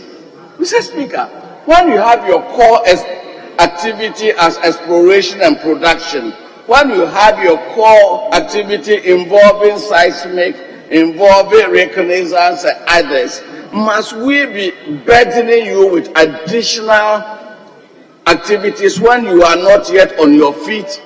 GNPC is financially broke, and GNPC should not be burdened with other activities other than its core activities. Mr. Speaker, as we speak now, Government of Ghana and its agencies owe GNPC $316.38 million, no cedis. $316.38 million is owed by the Government of Ghana and its agencies to GNPC. We should not use GNPC as a cash cow when it has not yet become a cow.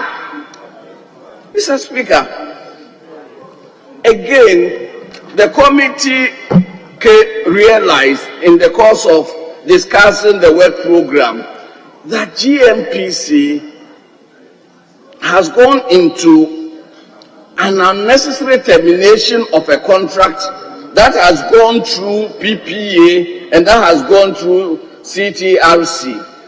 There is a potential for causing financial loss, a potential for litigation.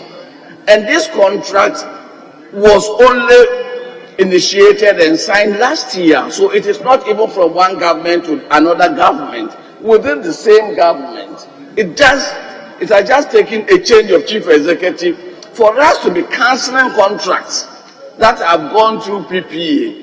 This is a dangerous trend, and we recommend that GNPC should be told in no uncertain words to move away from that. With these few words, Mr. Speaker, I reluctantly support the adoption of my committee's report. Honorable Kabradonko, why that adjective? The adjective reluctantly. Anyway, let me come to honorable member for Doma Eastern. Yes. I thank you, Honorable Speaker, and I thank you for the opportunity to contribute to the 2022 work program of the Ghana National Petroleum Corporation. Honorable Speaker, let me say your committee perused the work of the Ghana Petroleum Corporation, and indeed, we all established that the corporation have done well. They have really supported this country, and they need to be applauded. Indeed, they may have their challenges, but clearly, looking at what they did in 2021 and what they are asking to, what they are requesting from us to approve for them in 2022, clearly, this House cannot reluctantly support it, but fully go out there to support GMPC's work. Honorable Speaker, Mr. Speaker, if you go to page 3, operational performance for GMPC in 2021, item number 2, petroleum business, they increased our barrels from 1,109 barrels to 1,153. Mr. Speaker, that was a significant increase, looking at the challenges and the time we found ourselves there. Mr. Speaker, the corporation also generated 10 prospects during this challenging times. And clearly, Mr. Speaker, they increased the revenues of this country. Indeed,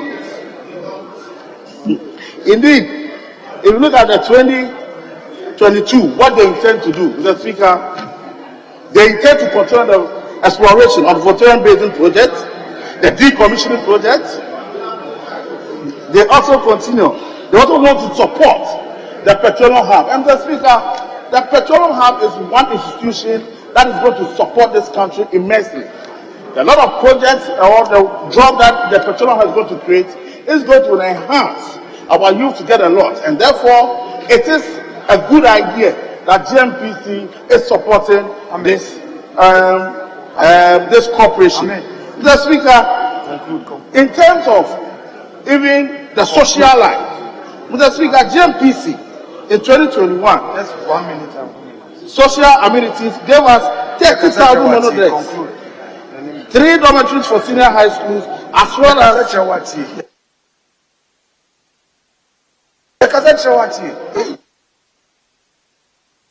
conclude, Mr. Speaker,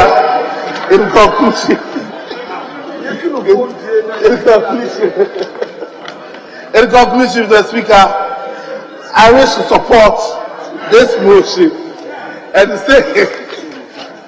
say that we should all come together to support GMPC's program work for the year 2022. I thank you, Honorable Speaker. Yes, honorable member for Bongo, but be brief. Mr. Speaker, If I I'm not don't too sure want you what be- brief means, but I will try to summarize as much as possible. Mr. Speaker, first and foremost, let me state very clearly that we are in the 7th month of 2022, and it is today that we are approving GMPC's work program. It's 7th month. All the expenditure they were doing without the approval of Parliament. That's the first point I need to state. Secondly, Mr. Speaker, when we look through the documents, one of the things we realized was a particular project that over the years we have all been concerned about how it should go on. That has to do with the decommissioning of the sulfur fields. Mr. Speaker, the truth of the matter is that the previous CEO had actually moved this project a bit forward. One of the things about this project was that they needed to hire what we call project management consultants. Mr. Speaker, in the course of hiring this, they went through the process up to PPA. PPA gave an approval, and suddenly the staff of GNPC wrote to the then CEO that, look, we have in-house capacity to be able to do this, and if you allow us to do it, we will save the company $5 million. The then CEO agreed, knowing very well that that was going to be a savings for GNPC. The current CEO just comes in, and suddenly, after they had gone through all this process, in fact, the staff of GNPC had even actually started working in terms of the planning. They had done about 70% of it. The CEO decides that he is going back to PPA with yet another contractor. Mr. Speaker, Honorable Commissioner Donko warned on this. This is a potential judgment debt issue that we must all be very careful about. So once we approve this, we need to really put an eye on this. And I'm happy that the Minister of Energy is here. He was petitioned on this. It's a dangerous terrain that we are moving. And I think the GMP should take notice about that and work on it. Secondly, Mr. Speaker, on AKE, you recall that in 2019, AKE, as part after the discovery, and when they declared commerciality, they were supposed to present what we call the program of development. They presented the program of development to the Minister then of Energy, not NAPO. And Mr. Speaker, based on the advice given by the Petroleum Commission, it was realized very clearly that Ghana was being shortchanged, and so they asked AKE to go back and resubmit a new program of development. Mr. Speaker, as we speak now, they have not presented program of development. We hear government go around talk about the fact that we must work very fast to ensure that our standard assets, and I'm talking about the hydrocarbons because of the whole idea of energy transition, that we must find a way of getting investment for these areas. We have not had AKE present a program of development to the Minister of Energy. However, they were ready to come to this house for us to give them a mandate to go and look for a buyer to take up some of the shares of AKE. Mr. Speaker, if they were to give out the program of development, normally when you present a program of development, there are some minimum,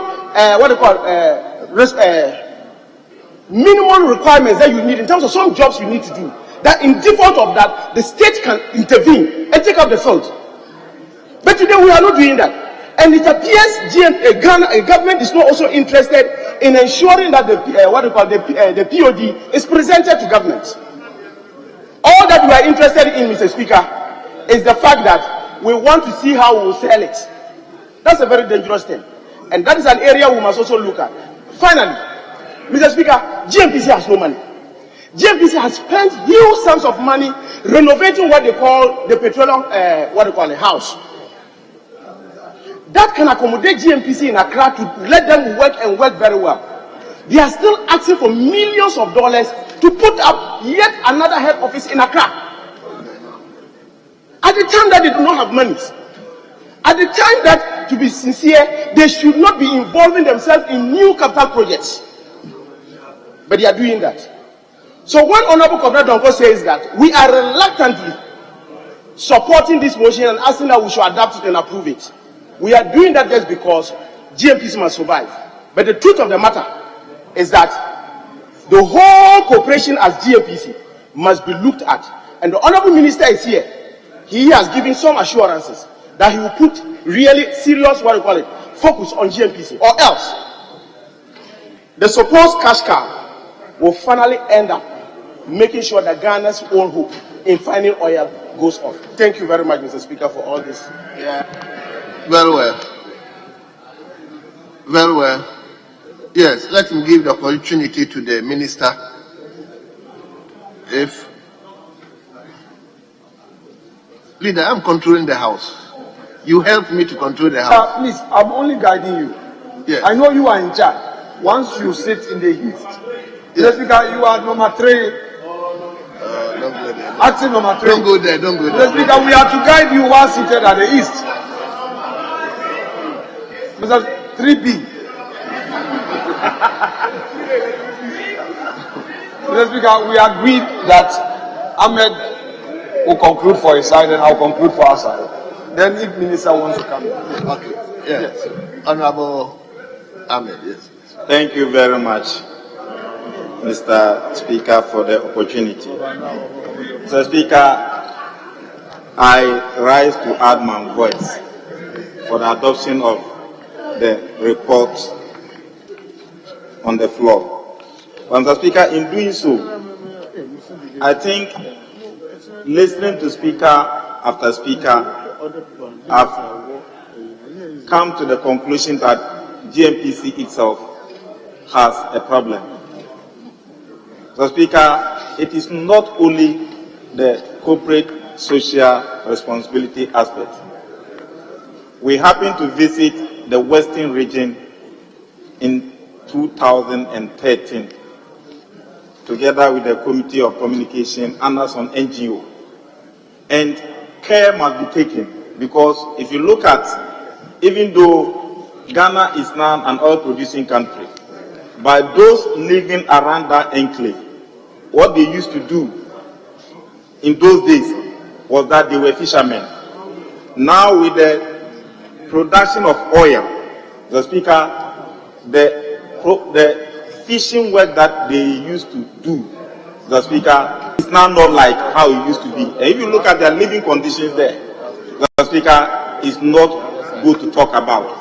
So I want to plead with GMPC that when it comes to the corporate social responsibility, at least those communities living around that enclave must be seriously considered.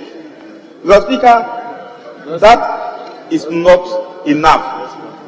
I happen to be a member of a delegation that visited Malaysia. How consistently they've been able to persevere, to be able to develop their palm oil producing company and the research that they embark upon. If Ghana can become one of the oil producing countries with a lot of scholarship given to the youth to be able to specialize in some of these critical areas in oil production, Mr. Speaker, it will help as a country. Corporate social responsibility should not just be used like we are constructing AstroTurf. Meanwhile, Mr. Speaker, AstroTurf, most of the schools now, the schools pass are non-existent. AstroTurf, the maintenance cost become. So if we would take a critical look at sponsoring some of those youth in those oil producing areas in the technical universities to go and learn, then they now become employable as a substitute instead of going to export or bring people from outside to come just to be engaged in certain things who are paid in dollars. Mr. Speaker, in that way, we'll be able to manage our forest losses and all those things. With these few concepts, Mr. Speaker, I add my voice for the adoption of the report and also to call on GMPC to take a critical look at their corporate social responsibility and the areas where they operate, not forgetting their intrusion into the arena of the program of the Ghana Gas. I'm hearing that with Temma's Gas City something. Oh, it's here. Tema Gas City something in the report. Oh, I just I should go. So, Mr. Speaker, we need to have ample time for this. But with this US, I still want to add that we must adopt the report. But in subsequent years, critical look must be taken in that direction. Thank you, Mr. Speaker. Yes. Mr. Speaker, first let me thank your committee for a good job done, and I'm happy to have had the privilege again to listen to the contribution by Honorable Dr. Kwabena Donko. Mr. Speaker, I paid attention to his concerns that government agencies owe GMPC so much. And though I agree with him that his point made is well-founded, I find it very because, Mr. Speaker, some years back, he was a Minister of Energy. he was the Minister of Power. And Mr. Speaker, we were sitting on your left. Dr. Esebe Yabua raised an issue regarding GMPC's undertaking in a transaction involving ECG and car power. We raised this matter on this floor. When we didn't find favor, we ran all the way to the Supreme Court. And the Supreme Court affirmed that GMPC could still go ahead and provide that undertaking, that residual guarantee, in a transaction that was not part of its core business, because it was necessary for the ship of the state to sail. And they were happily applauding GMPC. That is why I'm saying that, though he has concerns well-founded, it is coming rather from the wrong person. I don't know why he would applaud GMPC for giving a residual guarantee in an ECG car power transaction, which is part of the very debt he's talking about today. What do you talk about? You didn't segregate. You didn't do it government after government. You put it as a composite debt owed. But I'm just trying to say that some of the errors we commit come back to haunt us. So I'm reminding you today that if, as a political class, we'll be adding them on a matter, let's do so in the national interest. Because we said that any related transaction, GMPC could. And a lot of transactions happened between 2009 and 2016, where in this house we had the cause to raise concerns. So I think that though you say you are reluctantly supporting the report, I will not do so with reluctance. I believe that this report must be adopted unconditionally. And making that call on members of parliament, I'm saying that we will have to, if possible, amend the law regulating GMPC, so that if we don't want GMPC to do corporate social responsibility, if we don't want GMPC to do anything that will benefit the state, but to focus strictly on its core mandate, we should say so.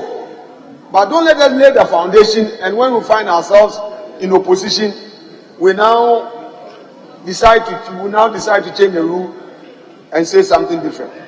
With that, though I expect you to withdraw the reluctance, you may not have the opportunity to withdraw. I would, Mr. Speaker, remind him that never again should he approach a submission in that manner. I thank you, Mr. Speaker, for this stretched space. Yes, Honourable Minister. Thank you, Mr. Speaker, for giving me the opportunity to offer a few comments on the program of work of GMPC. Mr. Speaker, listening to colleagues here, I find their comments and their discussions bordering between high level of interest in the sustainability of GMPC to continue in the way it is going, and sometimes political gesturing.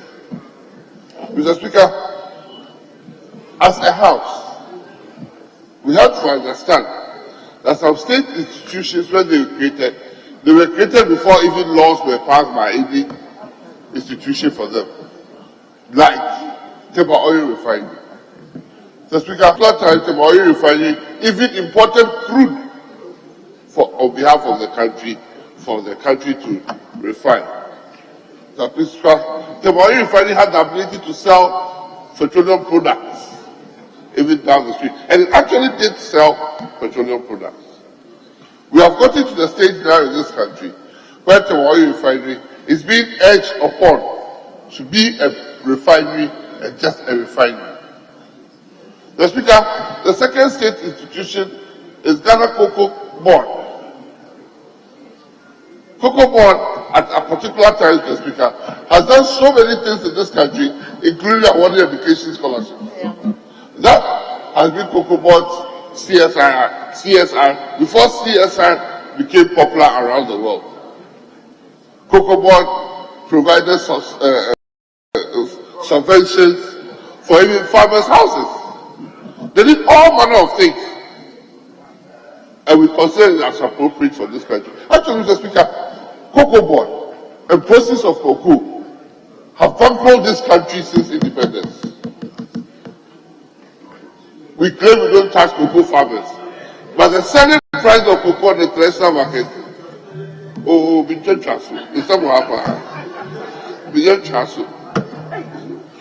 Speaker, so COCOBOD did a lot of things. When this GMPC, Mr. Speaker, we are talking about now, began, they used securities from COCOBOD. They used securities from COCOBOD such that they are the number one cause of the reason COCOBOD started going onto the international market to find money to purchase cocoa. Because they have so much reserves that they need not have gone to international markets to borrow money to come and finance cocoa. But for the sake of Ghana, GMPC used COCOBOD as collateral at certain times, and COCOBOD is where it is today. So if God has helped GMPC, after other institutions invested in GMPC now has got the benefit of oil or crude. It is appropriate that Ghanaians enjoy the benefits of GMPC in other aspects of their life. That is why when we started this program of work on the other side of the aisle, I did say for every part of Ghana to benefit from the crude, we should have an MP's common fund for the crude oil. And I still believe that, because what this fund has done for every community in this country, what National Health Insurance Fund for the MP's portion has done for this country, and what Common Fund has done for this country, we should have probably united at that time to ask them, when they bring their program of work, they should tell us what they are doing in every constituency. Mr. Speaker, we have only one Ghana. As for AKE, this House decided to give AKE all the incentives it wanted. If government has now decided it wants to purchase part of AKE because it's a lucrative business, we should encourage government, but it should ask for our support. My brother who just talked about GMPC decommission of salt pond, it's important to realize that, Mr. Speaker, I did investigate as a minister, and though part of the story they said was very, very true, what the resolution has allowed us is that GMPC is now working together with House and Co to ensure that decommissioning starts and starts earnestly. Mr. Speaker, training Ghanaians to participate in the oil find is not an easy matter, because the training must be done by recognized tutors in places that are also recognized institutions. And Ghana has so far, to date, got not a single institution, either recognized or tutors recognized, to train Ghanaians to participate. That is the fact of the matter. So institutions that purport to train, example, welders, do train welders that nobody will employ on the field, because they are not professional welders in the sense that they don't belong to the American Bureau of Welders or the Canadian Bureau of Welders or the International Bureau of Welders. Just like professional training. Those jobs that we think are small jobs are professional jobs. And just like an accountant would have to be trained to become a professional accountant, you need them to be trained to become part of an international institution to be able to get a job. So we should all encourage what Petroleum Commission is doing to train enough and more Ghanaians in appropriately certified so that they can get jobs in that. And in that matter, Petroleum Commission is very, very, very, very well placed and is training a lot of Ghanaians, like the institution they want to now put up in Takrady Technical University, to ensure that many more Ghanaians, and we may have to support them. In supporting Petroleum Commission, we have to go back to GMPC to take certain funds that accrue to GMPC as a matter of the institution in the oil fight, so that other institutions can also grow on. And my brother and my colleague Esteban understands that he was worked so much in passing some of these laws that we need to amend. And I'm saying to Mr. Speaker, in all sincerity, we have to look at the GMPC law as originally done and a new law to enable GMPC do the work that we're supposed to do. We don't know now whether it is a national oil company doing exploration and production, or it's an institution that is supposed to do everything. Mr. Speaker, at an appropriate time, government will indicate the direction it wants to go. And I thank honorable members that not only should we contribute to this debate, the Mines and Energy Committee of Parliament should do more work, Mr. Speaker, in engaging these institutions to serve the benefit of Ghanaians. Thank you, Mr. Speaker. Yes. Honourable members, at the conclusion of the debate, the question is, all those in favour of the motion listed 9, say aye. Aye. All those against, say no. Honourable members, the ayes have it. The motion listed 9 on today's order paper is hereby adopted. Mr. Speaker, if you'll be pleased, we may proceed to order paper addendum. And we'll take the advertised items 1 and 2, respectfully, sir. Very well. Honourable members, let me invite you to the addendum paper, order paper addendum. Mr. Speaker, I would again apply for leave to enable the of roads and highways to lay the papers for and on behalf of the Minister of Finance. Very well. Leave granted. Honourable members, presentation of papers, item 1. We begin with 1I. Honourable Minister for Roads and Highways.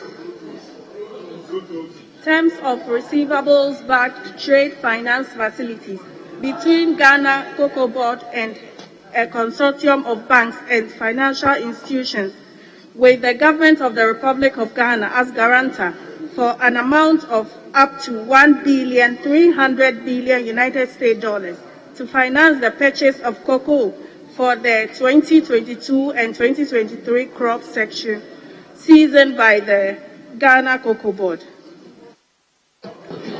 Very well, honourable members, the report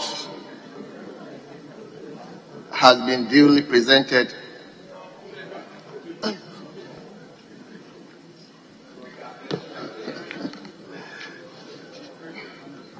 The report is referred to the Finance Committee.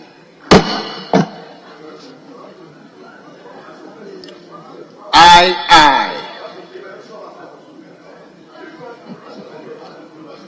Request for waiver of stamp duty amounting to up to the Ghana cedi equivalent of 6,500,000 United States dollars on the receivables-backed trade finance facility between Ghana Cocoa Board and a consortium of banks and financial institutions with the Government of the Republic of Ghana as guarantor for an up to $1.3 billion United States dollars to finance the purchase of cocoa for the 2022 and 2023 crop section by the Ghana Cocoa Board. Honourable members, the report is duly presented and referred to the Finance Committee for consideration and report. Mr. Speaker, with respect, I wanted to crave your indulgence to, yes. Mr. Speaker, to add the leadership of the Agric Committee. Mr. Speaker, just a small variation. To add the leadership of the Agric Committee. They are very anxious. Mr. Speaker, we don't want any issue where Honourable Leader, very well. Yes, Mr. Speaker, so we don't want any the leadership of Agric Committee, please join the referral. Mr. Speaker, it makes them happy.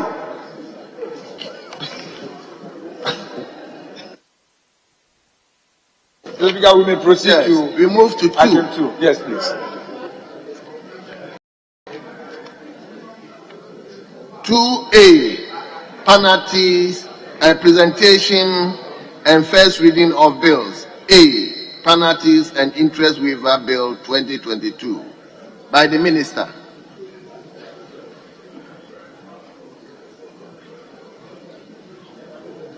An act to grant a waiver of penalties and interest on accumulated tax arrears up to December 2020 for persons who make arrangements with the Ghana Revenue Authority for payment of the principal tax by December 2022 and to provide for related matters. Honourable members, the report is duly presented and referred to the Finance Committee for consideration and report. 2B. An act to amend the Income Tax Act 2015, Act 896, to provide for the exemption from tax of the gains from the realization of securities listed on the Ghana Stock Exchange, extend concession for income tax stamp and vehicle income tax systems, and to provide for related matters. Honourable members, the report is duly presented and referred to the Finance Committee for consideration and report. 2C. An act to amend the Value Added Tax Act 2013, Act 870, to provide for the upfront payment of value added tax by an unregistered importer, the taxation of electronic commerce, the electronic issuance of a tax invoice, the zero rating of the supply of locally assembled vehicles, and for related matters. Honourable members, the report has been duly presented. It will refer to the Finance. The bill is read for the first time and referred to the Finance Committee for consideration and report.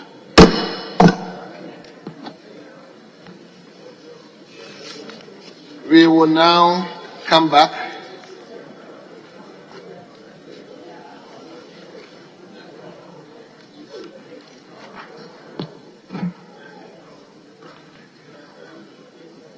Yes. So let me invite members to item listed 5. Item listed 5. Question time.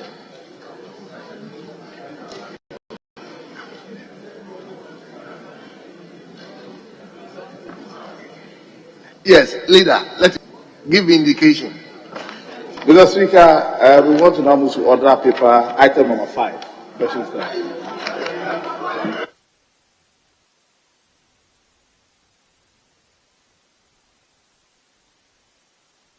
Yes, honourable members, item number 5.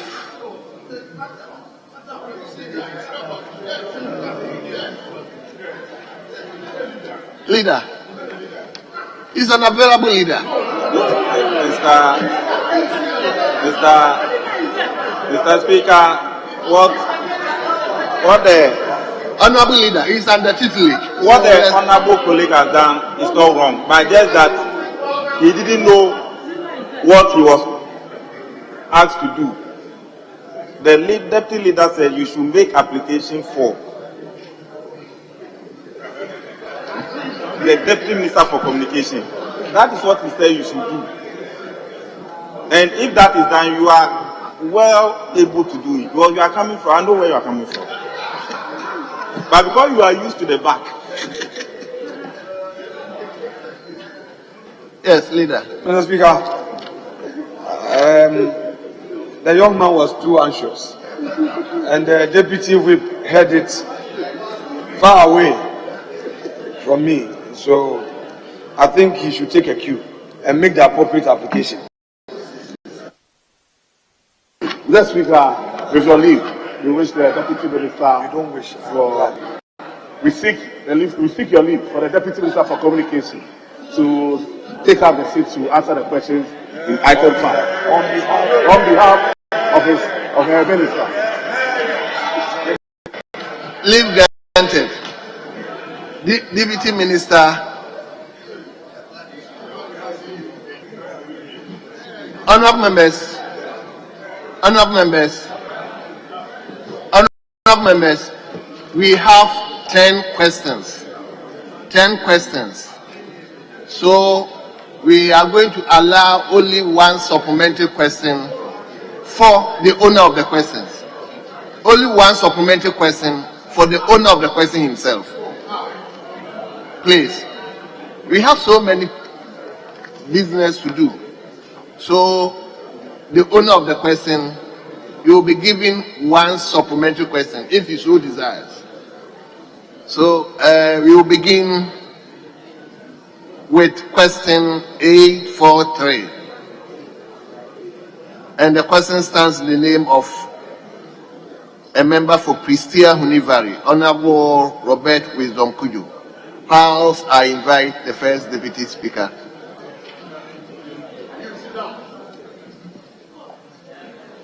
Yes.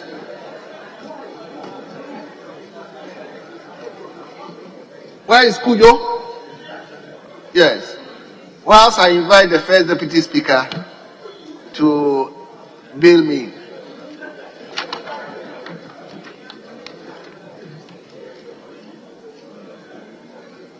Yes. Let's hear you, Honorable Member.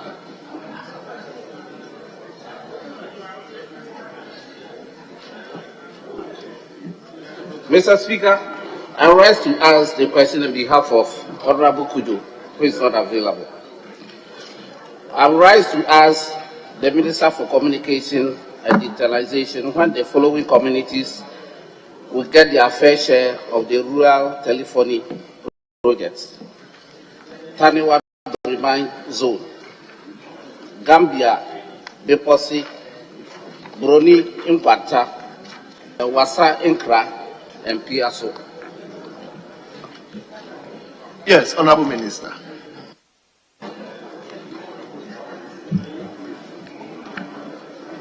Mr. Speaker, the 5 communities listed are not captured in Phase 1 of the Ghana Rural Telephony and Digital Inclusion Project. However, the Ghana Investment Fund for Electronic Communications has completed construction of 8 sites in Pristia Valley constituency as part of the Ghana Rural Telephony and Digital Inclusion Project. The 8 sites are Esikuma, Wasa Ikwapem, Achinase, Atweb, Wanda, Gordon, Miase, for consideration the Phase 2 of the project. Yeah, do you have a follow-up question?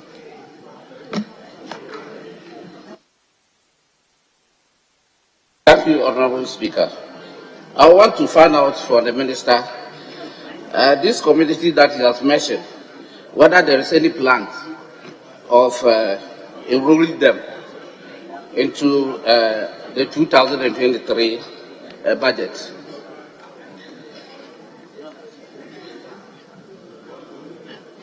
I will encourage our colleague member to speak into the mic because the Deputy Minister is having difficulty hearing. Yeah. Yes, can you repeat your question? She didn't hear you. I want to find out from the Honorable Minister whether there is any plan of putting these communities on the 2023 budget.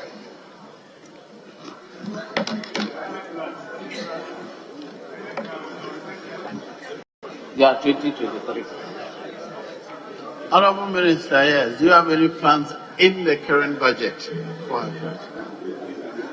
Not that I'm aware of, but I know that it will be considered in the next phase when we are ready to build more sites. Very well. Question number 917. Honorable Member for Akan, Mr. Yagomado. Thank you, Mr. Speaker. I rise to ask the Minister for Communication and Digitalization when the following communities will be connected to mobile networks: Menusu, Amasuto Dome, Ampeyo, Awudome Kope, Dodo Dompa, Dodo Bethel and Beko, Dodi Kompa, Asatu Wawaso, KJB Somnanti, Okrakrom Koru, and Amasu Dika. Yes, Honorable Minister. Mr. Speaker, MTN has network connectivity in Ahamanso Dika. Additionally, Apenyo, Okrakrom, Dodi Akum, Dodo Pepesu, Dodo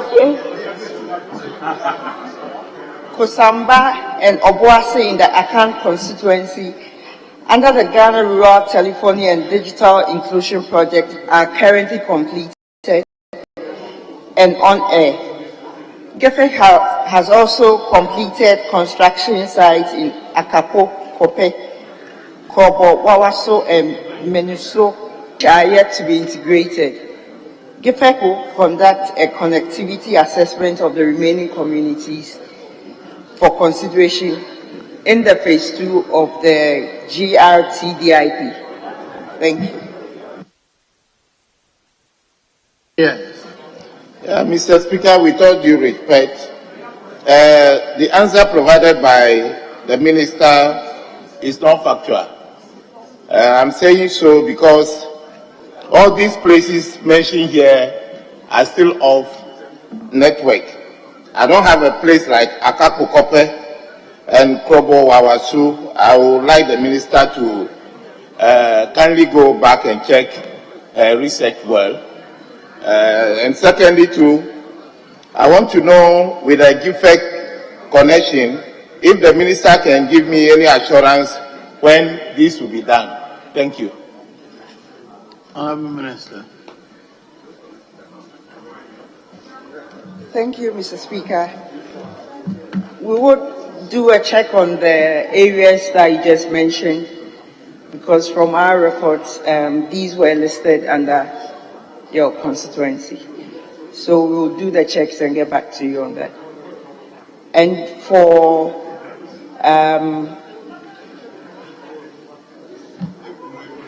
why the other sites are not connected yet, there could be several reasons. Sometimes we have to work with the other mobile network operators. It could be electricity issue, it could be any other reason. So we can get back to you with further answers on why it's still not on. What about your second phase? It says, what time should they expect? Honorable Minister, he was asking your rural telephony project, what time? When should they expect work at their location? Mr. Speaker, there were some few challenges because of the availability of chipsets, and now the companies are all getting ready to go back to site to complete them. So hopefully soon your areas should be connected. Very well. Question number 1034, Honourable Member for Afram Plains North, Ms. Betty Nana Efua Crosby Mensah.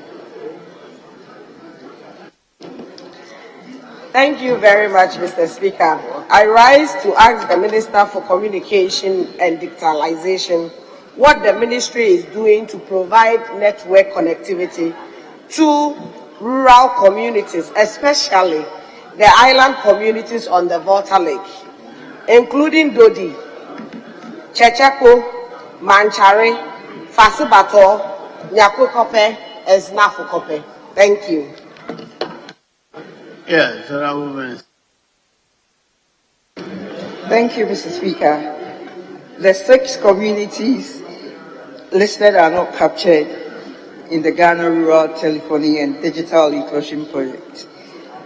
They will be considered for inclusion in phase 2 of the project after the requisite tests are conducted. However, GEFEC has included 6 other communities within the same constituency in phase 1 of the project. These are Kaira, Amankwa Nsuano, Kodidi A, Memfre,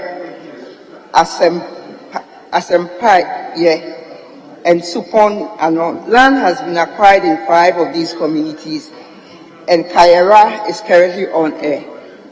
Efforts are still being made to build the infrastructure in the remaining of the 5 communities. Yes, any follow-up question?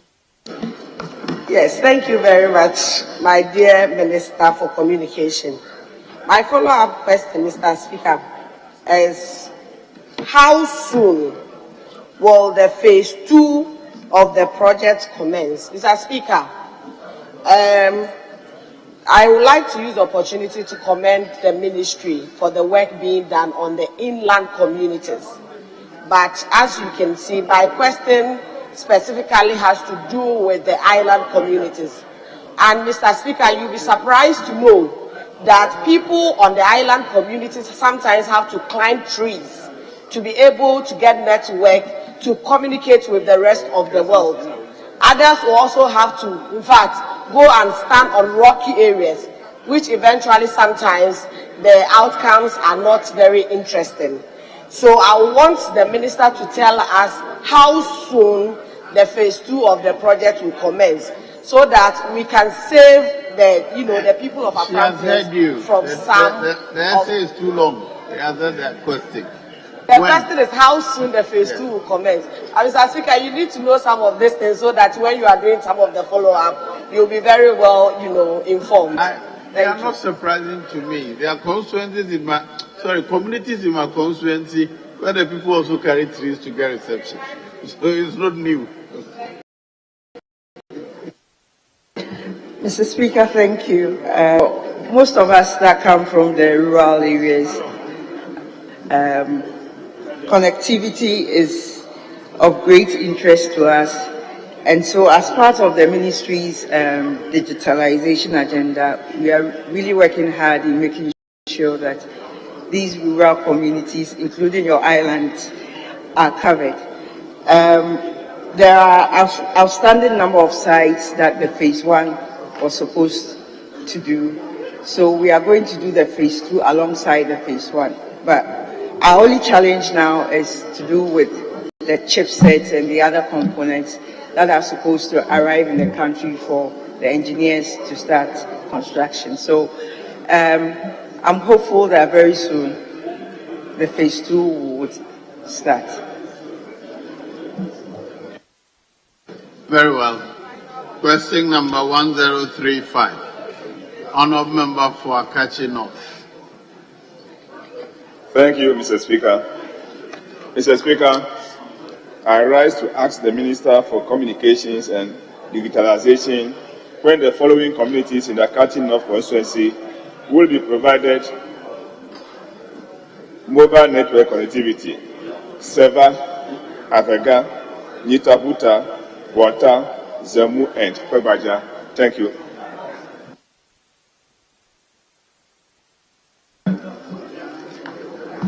Mr. Speaker, 3 of the communities listed, namely Abega, Zemu, and Wata, are part of the 10 communities within the constituency captured in our phase 1 of the Ghana Rural Telephony and Digital Inclusion Project. The other 7 communities benefiting from the project, which are at various stages of completion, are Agomo, Bohe, Niaho, Avevi, Zavi Metrikasa, and Chata, Zenkope. GIFEC will consider the remaining 3 communities in phase 2 of the project. Yes. Thank you, Mr. Speaker. Mr. Speaker, I want to thank the Minister for the answer, but want to find out what is delaying the completion of phase 1. because the communities mentioned as having been captured are yet to see the commencement of the project. Thank you. Yes. Mr. Speaker, there are several reasons that could cause the delay. I think since COVID came, we've had certain delays in the delivery of certain equipment and some engineers not being in country. So the GIFEC unit is working really hard in making sure that per their schedule, all the outstanding work gets done as soon as possible so that the phase 2, we were supposed to do 2016 sites and we are barely halfway through. So we have quite a number of things to do. And that also came with additional challenges. So very soon we are getting all our solutions in place so that those that we've started get completed.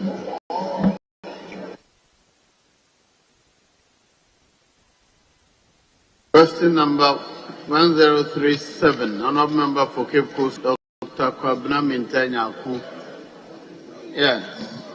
Thank you, Mr. Speaker. The name is Kwamena Mintanya. You're right, Kwabena Mintanya. Thank you very much. Mr. Speaker, I rise to ask the Minister of Communications and Digitalization the plans the ministry has towards erecting a mast to improve communication challenges in the following communities in the Cape Coast North constituency: Asnazi, Mimpasem, Eko, Brimso, Apioska, Efutu, Kokwado, and Efutu Mampong catchment areas. Thank you. Yes, Honourable Minister.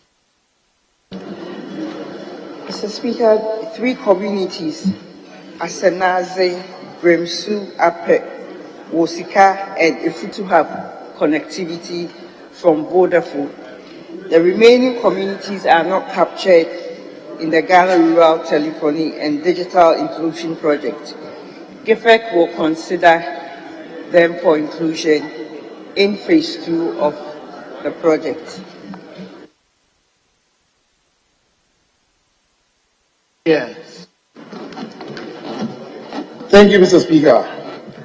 As soon as residents use different telecommunication providers, and the ministry is already aware that there's Vodafone that is currently operating, can the ministry please tell us any plans that they put in place to ensure that the residents will also have access to other telecommunication providers, such as MTN, Airtel, etc.? Thank you.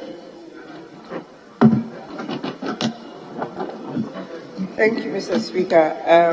So GIFEC provides these network connectivities where the mobile network operators would normally not go because of benefits. So GIFEC comes to the areas and they have a number of checklists to go through. And for now, Vodafone was covering these areas.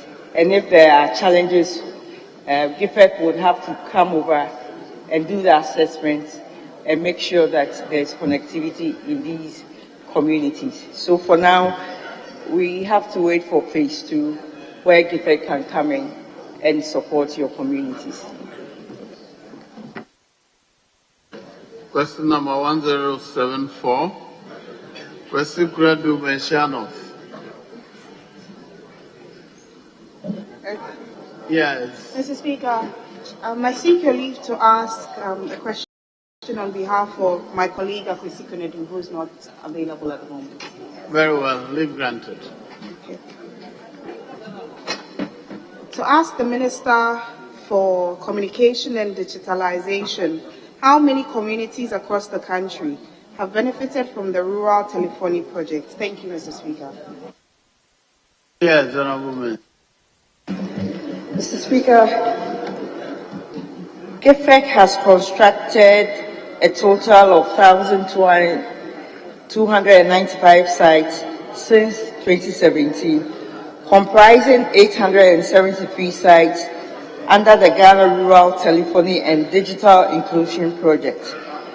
and 422 sites built in partnership with the private sector.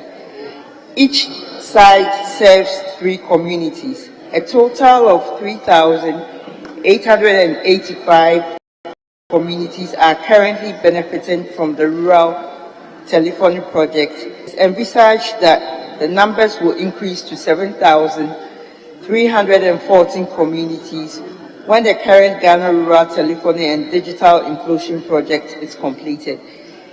GIFEC constructed 78 sites between 2009 to 2016.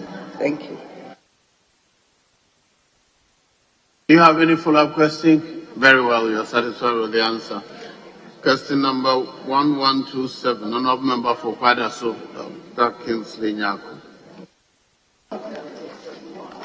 Honourable Speaker, I would like to ask the Minister for Communications and Digitalization the breakdown of beneficiaries of the different computer distribution projects under the ICT capacity building and skill development program since 2020. Thank you. Yes, Honourable. Thank you, Mr. Speaker. GIFEC distributed a total of 4,036 computers to 374 schools and institutions in 2020. 335 schools received 3,727 computers. 28 institutions received 159 computers, and 11 CICs received 150 computers. And the breakdown is in the table. Do I need to? Thank you. You're done. Very well. Yes, Honourable Member, have any follow-up question? No, please. Thank you. Very well, we are satisfied with the answer. Honourable Member for Memphis East. Question number 1129. Thank you, Right Honourable Speaker. Right Honourable Speaker, I rise to ask the Minister for Communication and Digitalization when the following communities in the Amenfi East constituency will be connected with telecommunication and internet connectivity. Bewako, Ejekuso, Wasekumase, Beposo, Janshen, Dikoto, Wantram, Asomje, and Subrin Koti. Thank you. Subrin Koti. Yes. Mr. Speaker, the 9 communities listed are not captured in Phase 1 of the Ghana Rural Telephony and Digital Inclusion Project. GIFEC will conduct a drive test to assess the communities for consideration in Phase 2 of the project. Under the current phase of the project, however, GIFEC has acquired land in 10 communities within the constituency, namely Asensanso, Mafukrom, Wasamampong, Boykrom, Deruampong, Dompoase, Jedua, New Aboy, Wasa, Isweja, Inswem number 2, and Kobo.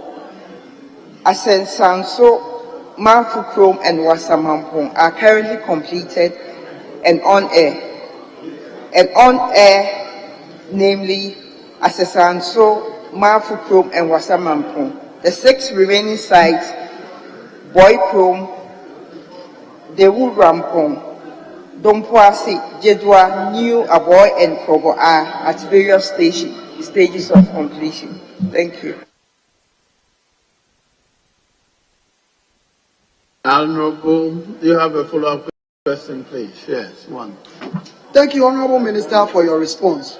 Honourable Minister, when will the drive test be for the second phase begin and the project due to commence? That's the second phase. When will the drive test begin and the second phase commence? Thank you, Mr. Speaker. As I mentioned earlier, we are late in the deliveries of Phase 1. So we are going to do the Phase 2 alongside the Phase 1. We were having challenges with the chipsets and the other components needed for the cell sites. but I can tell you that work has started. Engineers will be on site to do all the feasibility studies, and very soon, I'm sure your communities will have the connectivity that they deserve. Thank you. Question number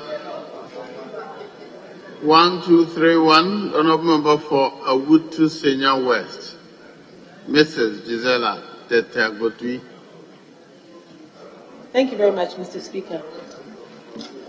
Honourable Minister, I rise to ask, Mr. Speaker, I rise to ask the Minister for Communications and Digitalization what plans the Ministry has for network improvements in the following communities: Ahintia, Kwamiwete, Chocho, Bentum, Botoku, Bosmabina, Small London, Mayanda, Okwampa, Bonsoku, Akufukodria, and Yakupwa.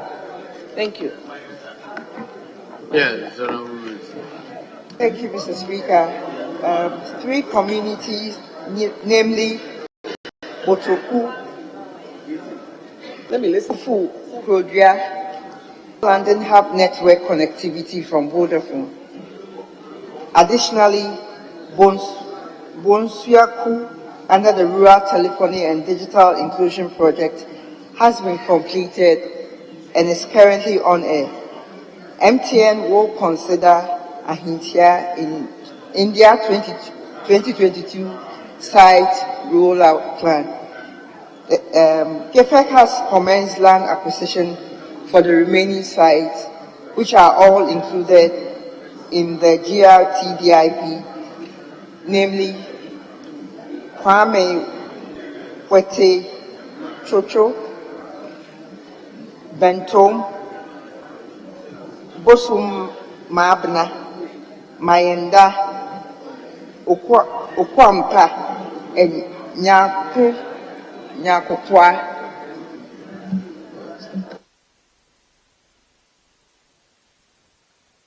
Yes. Your follow-up question, please. Thank you, Mr. Speaker. We've been listening to the Minister's answers, and she's not able to be specific on timelines, unfortunately. Madam Minister, what can we do to help? What can I do to help in my constituency to expedite these activities, especially you have commenced land acquisition. I've made some checks. It's not gone far at all. What can we do to help? And also, the network in Bonsoku is not working as it says. Yes. Thank you, Mr. Speaker. We've had delays in making sure that all these 2016 sites are working.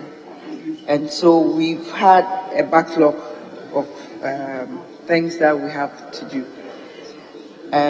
My only assurance will be that we are ready to complete the phase 1, but GEFEC is equally ready to start work on the phase 2.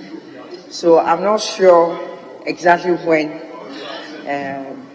the date will be, but I know they are working at making sure they are on site to start and complete the project, both phase 1 and phase 2.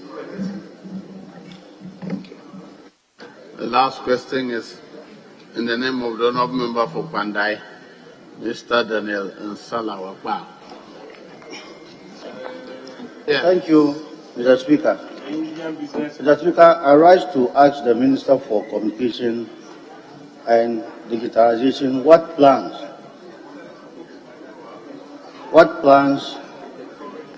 is being done to improve the following communities in my constituency: Kitari, Takanado, Luntu, Pajal, Bakamba, Kapini, Lambado, and Kanchana, Electoral area. Thank you, Mr. Speaker. Yes, Honourable Minister. Mr. Speaker, Nkanchina has network connectivity from Vodafone. GIFEC has acquired land at Bakamba to commence site construction under the Rural Telephony Project. The remaining communities, namely Kitari,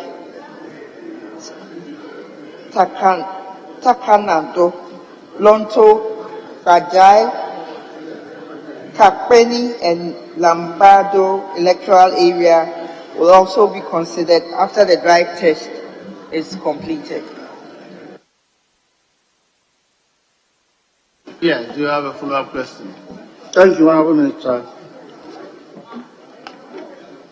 Honorable Minister, I would like to ask how soon the construction will begin at Bakamba, since the land is being acquired for some time now. Thank you. He has answered the household so many times. I think it applies to all of them, doesn't it? Very well, you may repeat it for his benefit. Mr. Speaker, I know time is of essence, and so I can't give specific dates now, but I can get back to the honorable members with the answers as to when GIFEC will be on site, and so that there will be specific and detailed program for you to know. Thank you. Thank you, Honorable. Honorable member, you have only one follow-up question today. Unfortunately. Thank you. Honorable member, that brings us to the I will end ask one follow-up question. I have two. Yes, you're entitled to one follow-up I just question. entered. I'm not aware of the rule, but Honorable, you don't speak back. Listen. Can you switch off your mic? The leadership agreed here. The leadership agreed here that for this evening, there's only one follow-up question for every member. And that has been the rule we have applied all through. So that brings us to the end of question time. Thank him and sit down. Just thank him and sit down. Thank you, Mr. Speaker. Thank you, Mr. Speaker. That brings us to the end of question time. Thank you, Honorable Minister, for attending upon the House. To answer questions, you are discharged.